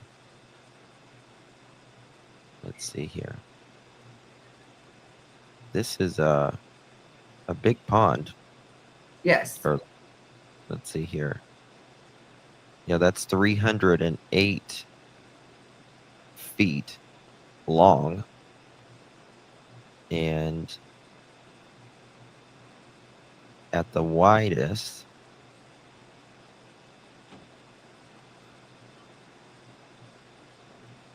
$139 feet. Yeah, that's a big ass pond. Yeah. Amanda said it was dragged last night.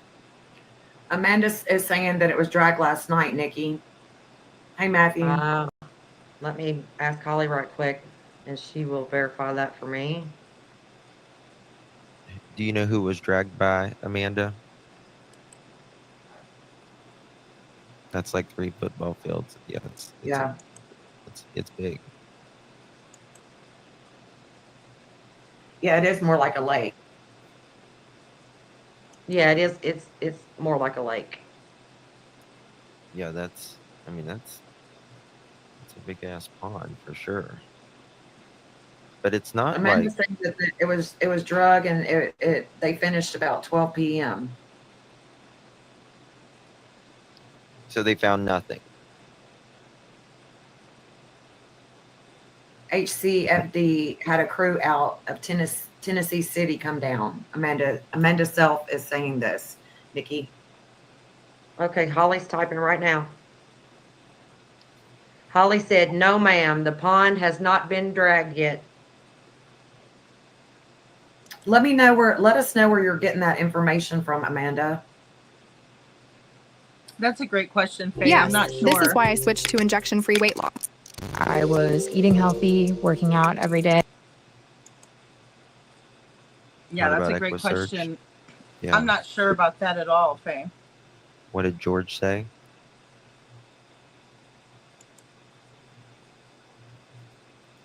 Yeah, nothing is adding up. Adam Brown Adventures is in Tennessee and does searches. Adam Brown Rescue Adventures. searches. I mean, the river, we've got rivers, we got creeks, y'all. I mean, this is the country. Tons of terrain. As you can see in the back of Jerrison's home, there's 72 acres there. There is a lot of land and a lot of There's creeks. a pig farm very near there. Yeah, I mean, it's just, y'all, this is country.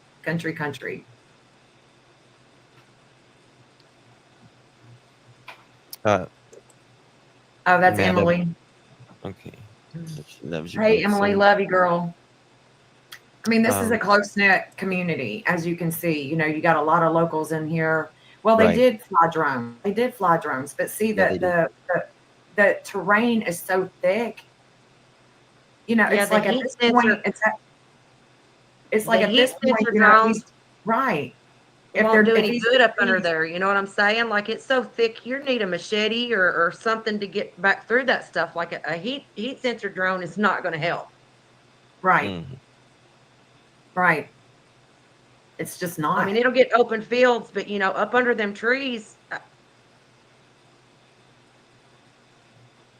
Yeah, I know that they've got good drones, but what I'm saying is that the terrain is not, you need human eyes, because it's like at this point, if he is deceased, what we're basically going to be looking for is buzzards, because that is a lot of terrain to cover, even with the drone. We need human eyes. We need people walking, and it's been so hot. We've had heat advisories out here. It's been 100 degrees, feeling like 110. I mean, it's really, really difficult. It's been really difficult. I have been on a search and rescue. Little Noah Chamberlain come up missing from Pinson, Tennessee, maybe 10 years ago. Little baby got away from his grandmother, and it bothered me so bad that I woke the old man up and I was like, "We got to go down here and help look for this baby." And he thought I was crazy, and they loaded us up. It was dead of winter. They had vests on us. They put 60 of us on a school bus. They took us out to the grid search that they wanted us to search. They stood us in a straight line and made us touch shoulders, and they told us to walk, and we walked a mile. I know it's very important that the mile area radius around Jerrison's house, it needs to be completely checked. And then I know that we need to go out 3 miles once the mile radius has been cleared. But there's not the manpower, there's not the, like, we need organization, we need outside help, we need somebody that knows what in the crap they're doing to come down here and help us find Jerrison.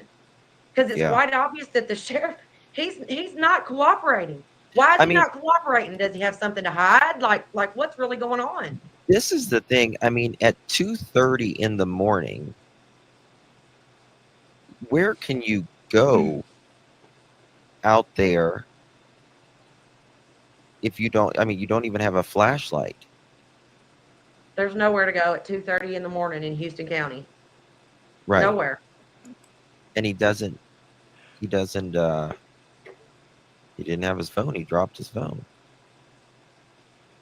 Which it is so dark. It's so dark too. That's what blows my mind about it, Amanda, is that why were they there at 2 a.m.? Tell me that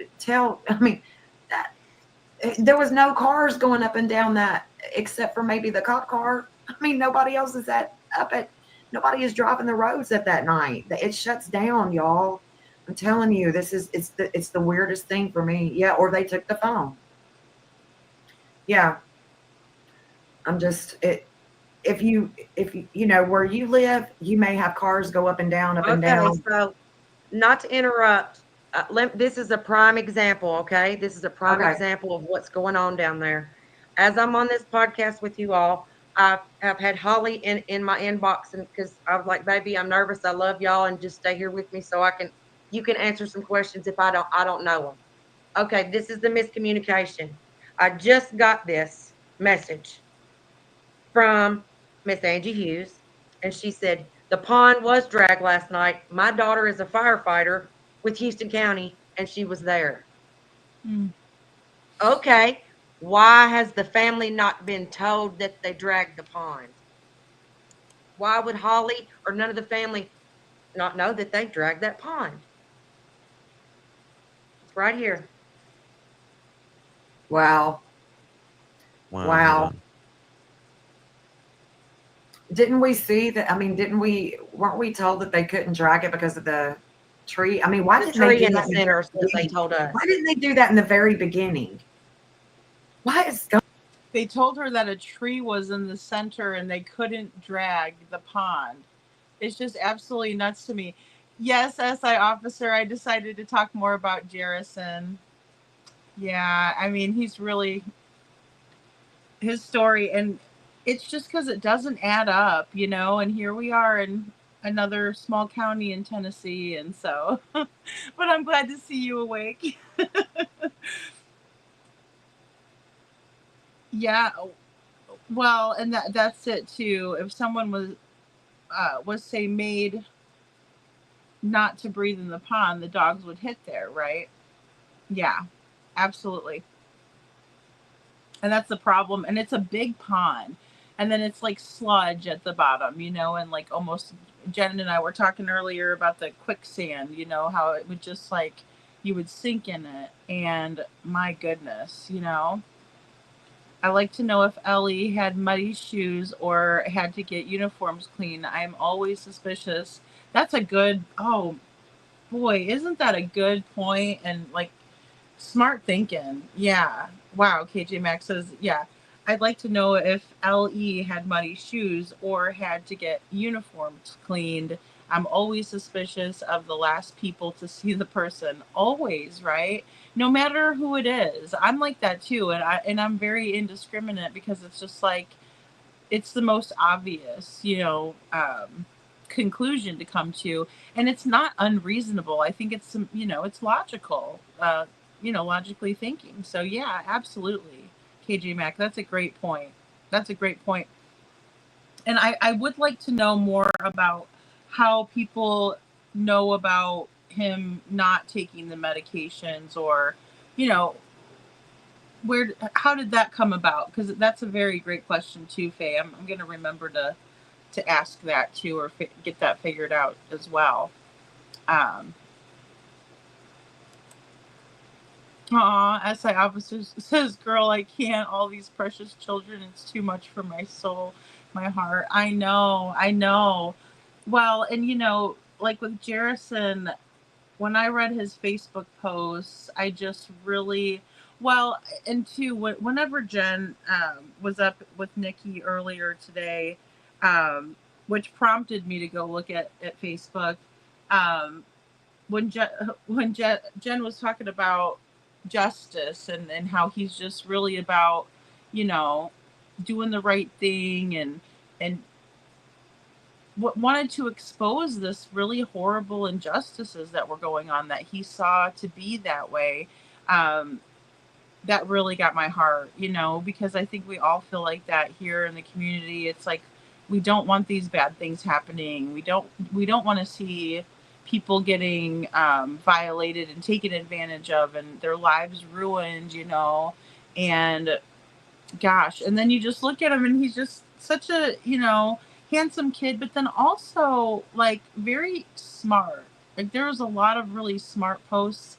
um Obviously he was upset, but then another thing too was just like the size of him. Like he's so tall and he's not thin, right? Like his, how people are tall and lanky, but no, he's solid, guys. And I mean, like, where is he? It's killing me because I'm like, this is a big guy. Like whatever's happened, it's not going to be easy to, you know, do something to this guy, right? I mean, like he's got some big muscles, guys, and he's like, I work out every day. That's what he said on his one of his posts on Facebook. He's like, you know, he's like, nope, I don't do that. I'm out here working out every day, and people were saying, you need to take a drug test, blah, blah, blah. He's like, drop one off. I'll do it right for you right now. So, I mean, no way. I don't know. It's just amazing to me. But again, the reward's up to 7,000, guys. This is just a flyer that I had made earlier today, to just, kind of, this was my thoughts. Missing in Aaron, Tennessee. Jerrison was last seen by 2 officers who responded to the 911 call to his home August 17th, 2024 at 3 a.m. Guesstimation. How does the big, strong 20-year-old vanish? Please be on the lookout and share to locate. And I wanted to show, I mean, this is not a small guy. Very athletic. It's harder to take people out, right? I mean, people, when they're in fight or flight mode, and then think about trying to have to, subdue this guy, especially when he's mad, I mean, not an easy task, in my opinion. SI officer, yes. Yes. Seclusion work says I'm a bad one, and I'm inside room here at the office on the cot. I slept here for a chunk of the night. Oh, seclusion. Oh my goodness. I'm just praying that you guys can get back to it, because I know you're so passionate. I'm like that too, though. I don't know what I would do if I didn't have, you guys to talk to and these cases and things like that. Because it does bring me joy. I totally understand that. All right, guys, we'll just watch a little bit more of this, and then, yeah, because I've been on, I noticed, but it's fun having the laptop. We could just look at whatever we want, whenever we want, so. Okay, here we go. We'll just play this little last part. Going on here. So they wait days for everybody else to do their thing. Then they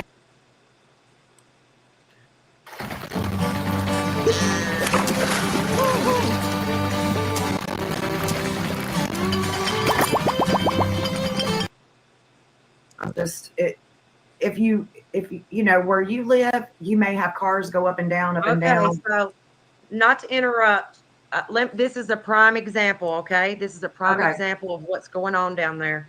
As I'm on this podcast with you all, I have had Holly in my inbox, and because I was like, baby, I'm nervous. I love y'all, and just stay here with me so you can answer some questions if I don't know them. Okay, this is the miscommunication. I just got this message from Miss Angie Hughes, and she said, The pond was dragged last night. My daughter is a firefighter with Houston County, and she was there. Okay, why has the family not been told that they dragged the pond? Why would Holly or none of the family not know that they dragged that pond? It's right here. Wow. Wow. Wow. hold on. Didn't we see that? I mean, weren't we told that they couldn't drag it because of the tree? I mean, why The didn't they tree do in the that in the center very is what they beginning? told us. Why didn't they do that in the very beginning?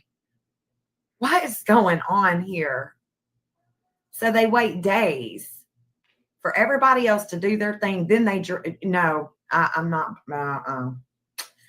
I don't like this at all. I don't like Yeah, it. why not tell the family? And Like, why the wouldn't you thing- address the community? Why wouldn't you give the family some kind of update? Why wouldn't you call for backup or help? Right. Or there's all kinds of agencies. There's a National Guard that is literally less than 3 miles away from this area. Why haven't they called the National Guard guys to come out? Like, there's resources and they're not being utilized.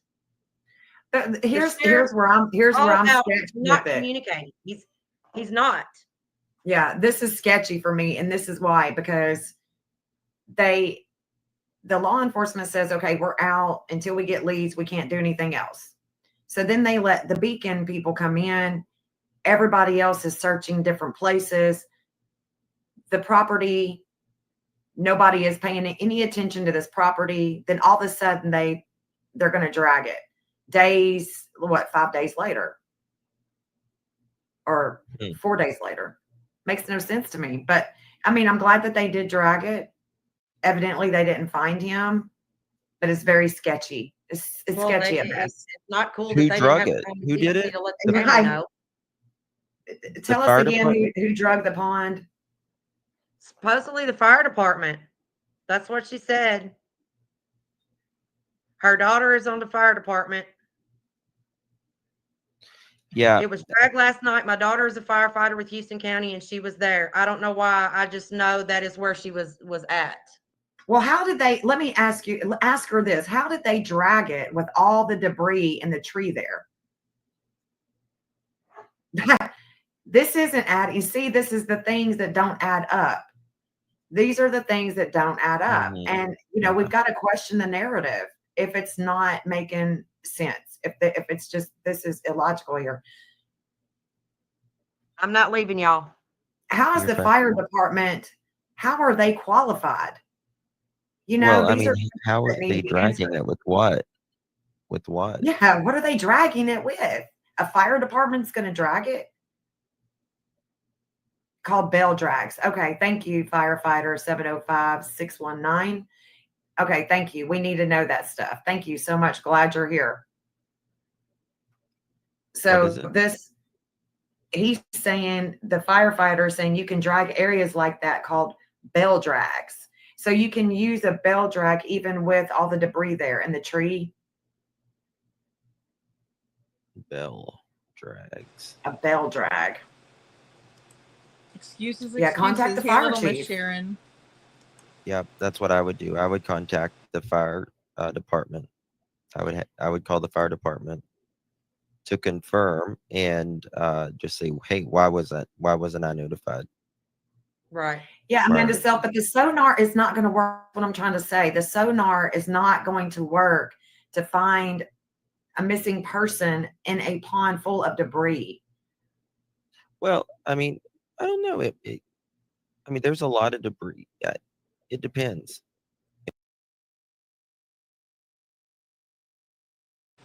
And not to cut Justin off or anything, guys, but I will just reference the case that we watched about little James Hutchinson when they tied the cinder block and threw him into the Ohio River. When they were searching for him using the sonar, they actually said that the river was so up, and because of the churning and everything, that it turned it into like a chocolate milk type water, right? And it was very muddy and murky. And in ponds like this, that could also happen. Not really the churning necessarily. I don't believe that happens. And I know it's a bigger pond, but just the fact that there's all that mud at the bottom and all of the sludge and yucky, you know, it's a big nasty retention pond, you know, so I can see that. And especially with the debris and the trees, you know, that's my frame of reference anyway. I can kind of see it being difficult, like Jen's saying, you know. KJ Max says, bell drag, huh?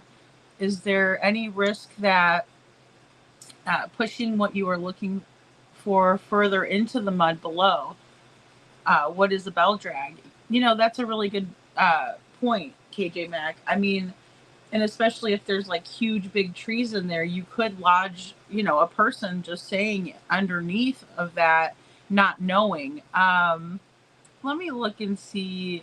And yes, SI officer, I'm really enjoying it because I can look things up as we go too, which is fun, without getting my cell phone out and everything. Let's see. I'll say bell drag. I've never heard of a bell drag either. Okay, so it says bell drag racing helmets. No. Bell drag for pond searching.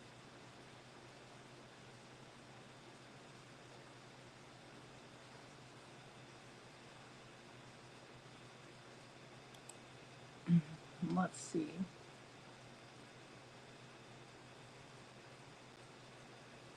How to dredge the pond without killing the ecosystem.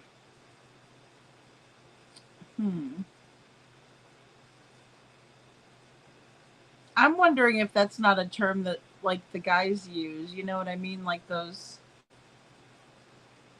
the firefighters might have a special term for that or something, you know? That's interesting though. And I'm not sure if they're volunteer firefighters or not, KJ Mac, you know, that's a good question too. But yeah, I can't find bell drag. It said bell drag helmet. And then I was like, bell drag for ponds, pond searches.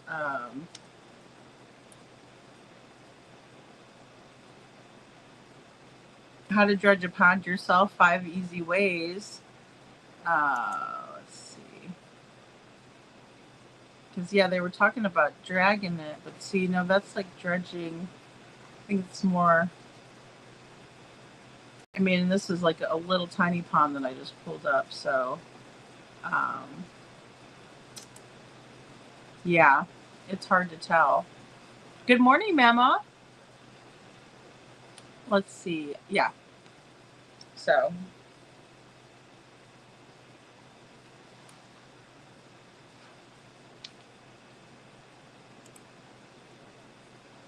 It The depends. cases that I've worked, it just, you know, where they've had divers in there, then they drain it, then they find them.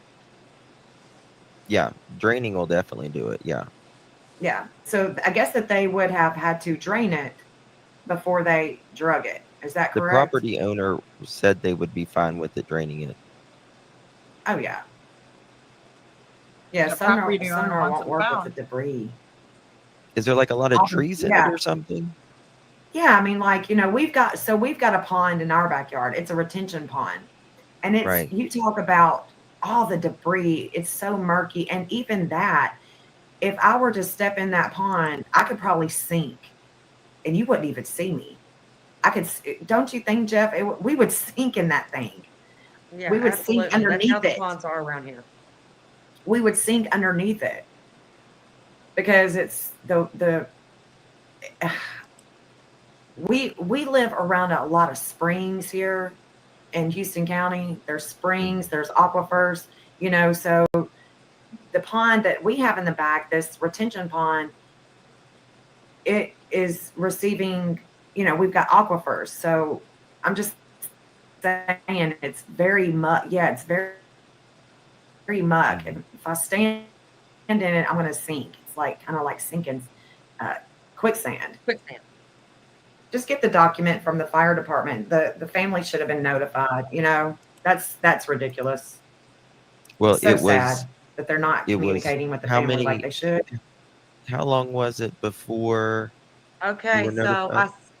I sent that message that just come through from Miss Hughes, whose daughter is on the fire department. I screenshot what she had said to me sitting right here on this podcast. And Holly said, I did not know about that. I know they had divers and another underwater drone last night, but Jarrett, that's the brother, told me that they couldn't drag it because it had too many trees in it. They are actually doing another underwater drone right now as we speak. So I can't confirm that one personally. That's per Holly, his sister.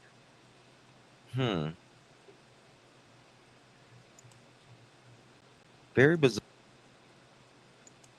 Yeah, so this is really concerning. And thanks, KJ Mac. I don't know why it gave me not the search results that you're pulling up. This is great. So KJ Mac says survey says it's a manual method that predates modern sonar and underwater imaging technologies, but it's still used in certain situations due to its simplicity and effectiveness in shallow or debris-filled waters. And a bell drag involves dragging a weighted frame, often shaped like a bell or triangle, across the bottom of a body of water. Oh, gotcha. That makes sense because, yeah. And then it'll pull things up, right? So as it moves, the drag disturbs the sediment and can catch onto submerged objects, including human remains, clothing, and other evidence.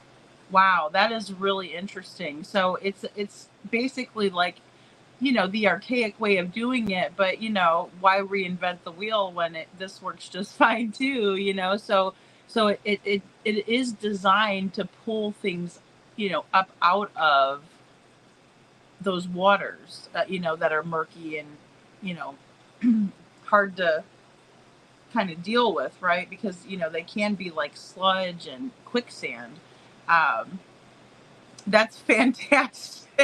KJ Mac, here I am typing in or what did I say? Bell drag for pond searches? KJ Mac, I've learned how to use super prompts with AI. That is so cool. I need some classes. Thank you. All right, here we go. We'll listen to another. It's just so interesting, guys. And then, again, Nikki's face, jeez. Bizarre. Yeah. Yeah, that's what I was told too, is that it was too much stuff. And you can dive it all you want, but if you're not able to see You up can't under the see, it's debris, no good. Yeah. yeah. And again, I would sink in mine. I know I would. Right. Yeah, and sonar's got to be more accurate. It makes sense, KJ Mac. Thank you. Excuse me? How do you read so many books? I don't. I listen. What do you mean you listen?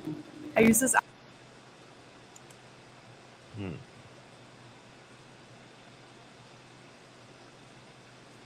Does he not have? Is Jerrison's aunt? Is she not the POA? Does he have a POA? Let me ask Holly.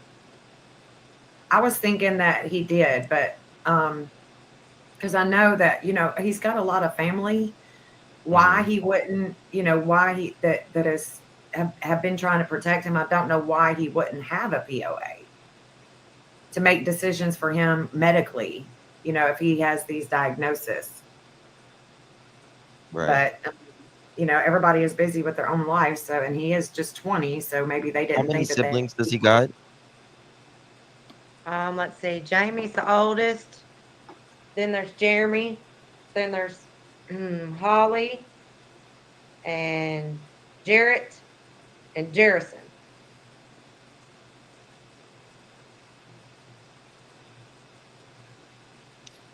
So, it's And he is the baby of all of them. So, okay. So he's the baby. Okay, got it. yeah. So when you go to the police, Robin Ross is saying they did not drag the pond. I spoke with the homeowner. So you see Yeah, how they this didn't. is. This It's a is cluster. crazy. Yeah. And the sheriff don't have nothing to say. He's over here playing quiet mouse. Yeah. Yep. Quiet mouse. even the underwater drone, I'm sorry, I'm not going to know that he's not there until that pond is completely dry. And, I don't know what they can do with the pond once it's completely dry to make sure he's not underneath the soil there. I don't know how that would be possible, but that's what I would want, to make sure that if he's not there after they clear all that debris, then is he underneath anything? Because if the scent keeps going there, if it's clothes, a shirt and a shoe. And speaking of that, the only way that a shirt and a shoe is going to come off like that, in my opinion, is if you were to drag someone by that shirt, the shirt comes off, the shoe comes off. That's what it. Well, I mean, you don't. Why is there one shoe? Like, how does one shoe beside the pond and a shirt and a phone, right? Where's the other shoe?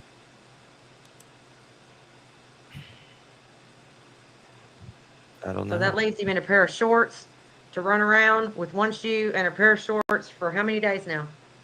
Nobody's seen him. Nearly Not 5. a soul.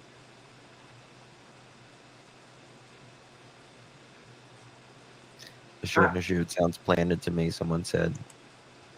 I want enough. It definitely sounds planted, not planned, but maybe even planned, but definitely planted to me. And they would have had plenty of time to do it and stage the scene, in my opinion. Yes, KJ Mack, astrology for Mystics with Jen. And guys, I've been campaigning for Jen because she is almost to 1,000 subscribers, and I want to get her, over that threshold, so to speak. So, definitely go sub up, please to Jen. She's awesome, guys. And the cool part about what Jen does with the astrology part is she makes these charts, but she's very accurate, and I don't know how she does it. It just totally makes sense. If I look at one of her charts, I can't really make heads or tails of it. But the minute she starts explaining it, I'm like, how the heck, are you doing this? And then I've just learned to just listen to her and, have good questions, like you said, KJ Mack, but really, just trust the process because she's just amazing at what she does. It's very unique, but really, really cool. And she kind of predicts these pathways based on the astrology. I mean, and that's the best way I can explain it. But, thank you, Hey Jude. Yeah, because I've been sharing, absolutely, KJ Mack. I've been, sharing the lives and stuff like that. And like, come on, guys, let's get Jen going. Because she does, and she works with local law enforcement too, and uses the astrology techniques, for lack of a better way to say it. So yeah, absolutely, guys, definitely show Jen some love over there because we want to get her right over that threshold and above and beyond it too, because she does just such interesting work, and really a caring person. So. Hey, Beth Leg. Hello, early bird. All right, we'll watch a little bit more. Pressure put on the sheriff. I've reached out to Nick Barris and told him, and he refused the body cam, so maybe he can get all that for us. I want the sheriff to answer for his actions and what he's not doing. Big problem in the world is nowadays people have a hard time being held accountable for their actions. Right. Right. And he needs to step up. He is an elected official. The community depends on him to protect and serve. That's what they're supposed to do. Protect and serve. He's not doing that.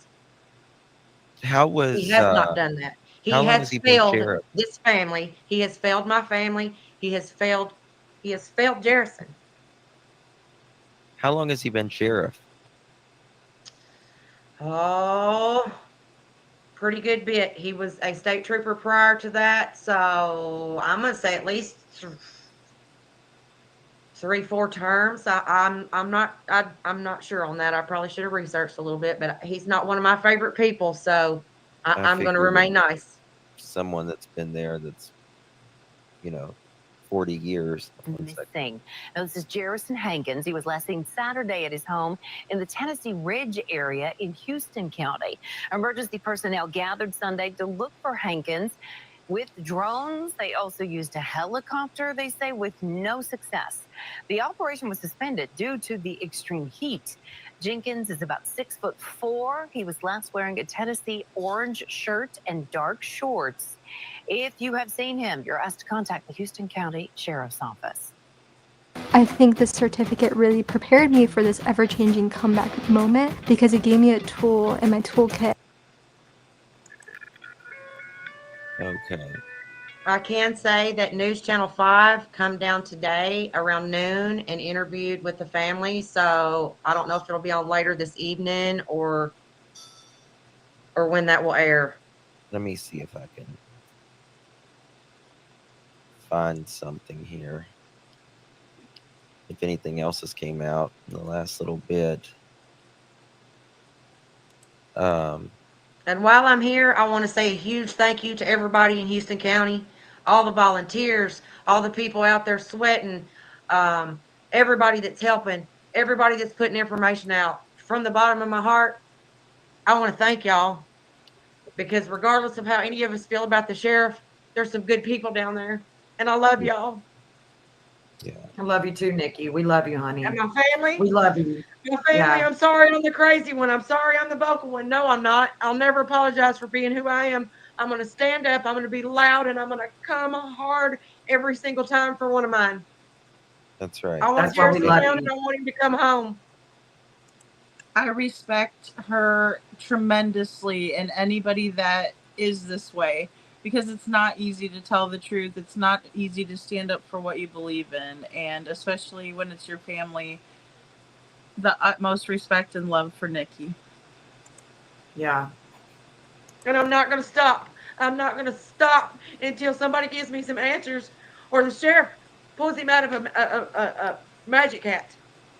I'm not going to stop. I don't blame you. I don't blame you. No, that's what you do. I mean, he's got to be found. Somebody's got to do something. Somebody, anybody, everybody, anybody who wants to help, I'm offering as a member of the family, please come. Please spread the awareness. I know it's not just here. I know it's all over the world. I know bad things go on all over. But we need some help down here. Yeah. We need help. All I can think about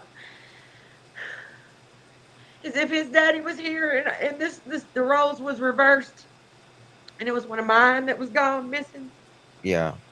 he wouldn't stop. He'd been the first ones with boots on the ground, and he wouldn't stop until my babies was brought home. Yeah. Well, I will gladly use my voice. Yeah. Anytime I can, especially when it comes to my family. And I want Jerrison found. I want him brought home. And I prefer it be alive. Absolutely. We got to know answers. We got to find out what it is, and this sheriff needs to provide. This is what he was elected by the county to do. Mm-hmm. And well, there's a new election coming up real soon, and I hope that he does not get reelected. they sent it to Brian Enton. Thank you for that. We're going to get on it, and I mean, the community has raised a $5,000 reward for any information leading to his whereabouts. The problem, the real scary problem, is that the scent went to the pond. Mm-hmm. And that's just where it stopped. Yeah, and how do you just lose one shoe and a shirt? Yeah. the shirt and the shoe, I don't know. I mean, the only way that I can figure that I've played it out in my head a gazillion times is that he was drugged by his shirt. The shirt came off, the shoe came off, and that was it. And it was, I'm hoping that that is not the case. I'm hoping that he is hanging out with a friend and is just done with all of the injustice and what he thinks with his town, with his community, and I don't want to say that Houston County isn't a great community, because it is. It really is. I mean, It is. It really is. It's great. I love it. I moved out here from Nashville years ago, and I love it. I don't like going to Nashville anymore. I love being at home. I love this place. I absolutely. Just about everybody that I love is in that county. One of the first people I met when I came here was Nikki. She's the sweetest. Everybody calls her Mama Nikki.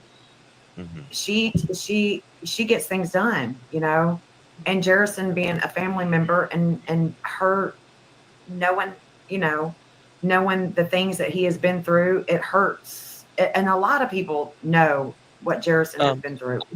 And what is this? What's the sheriff's office name? Houston County Sheriff's Department.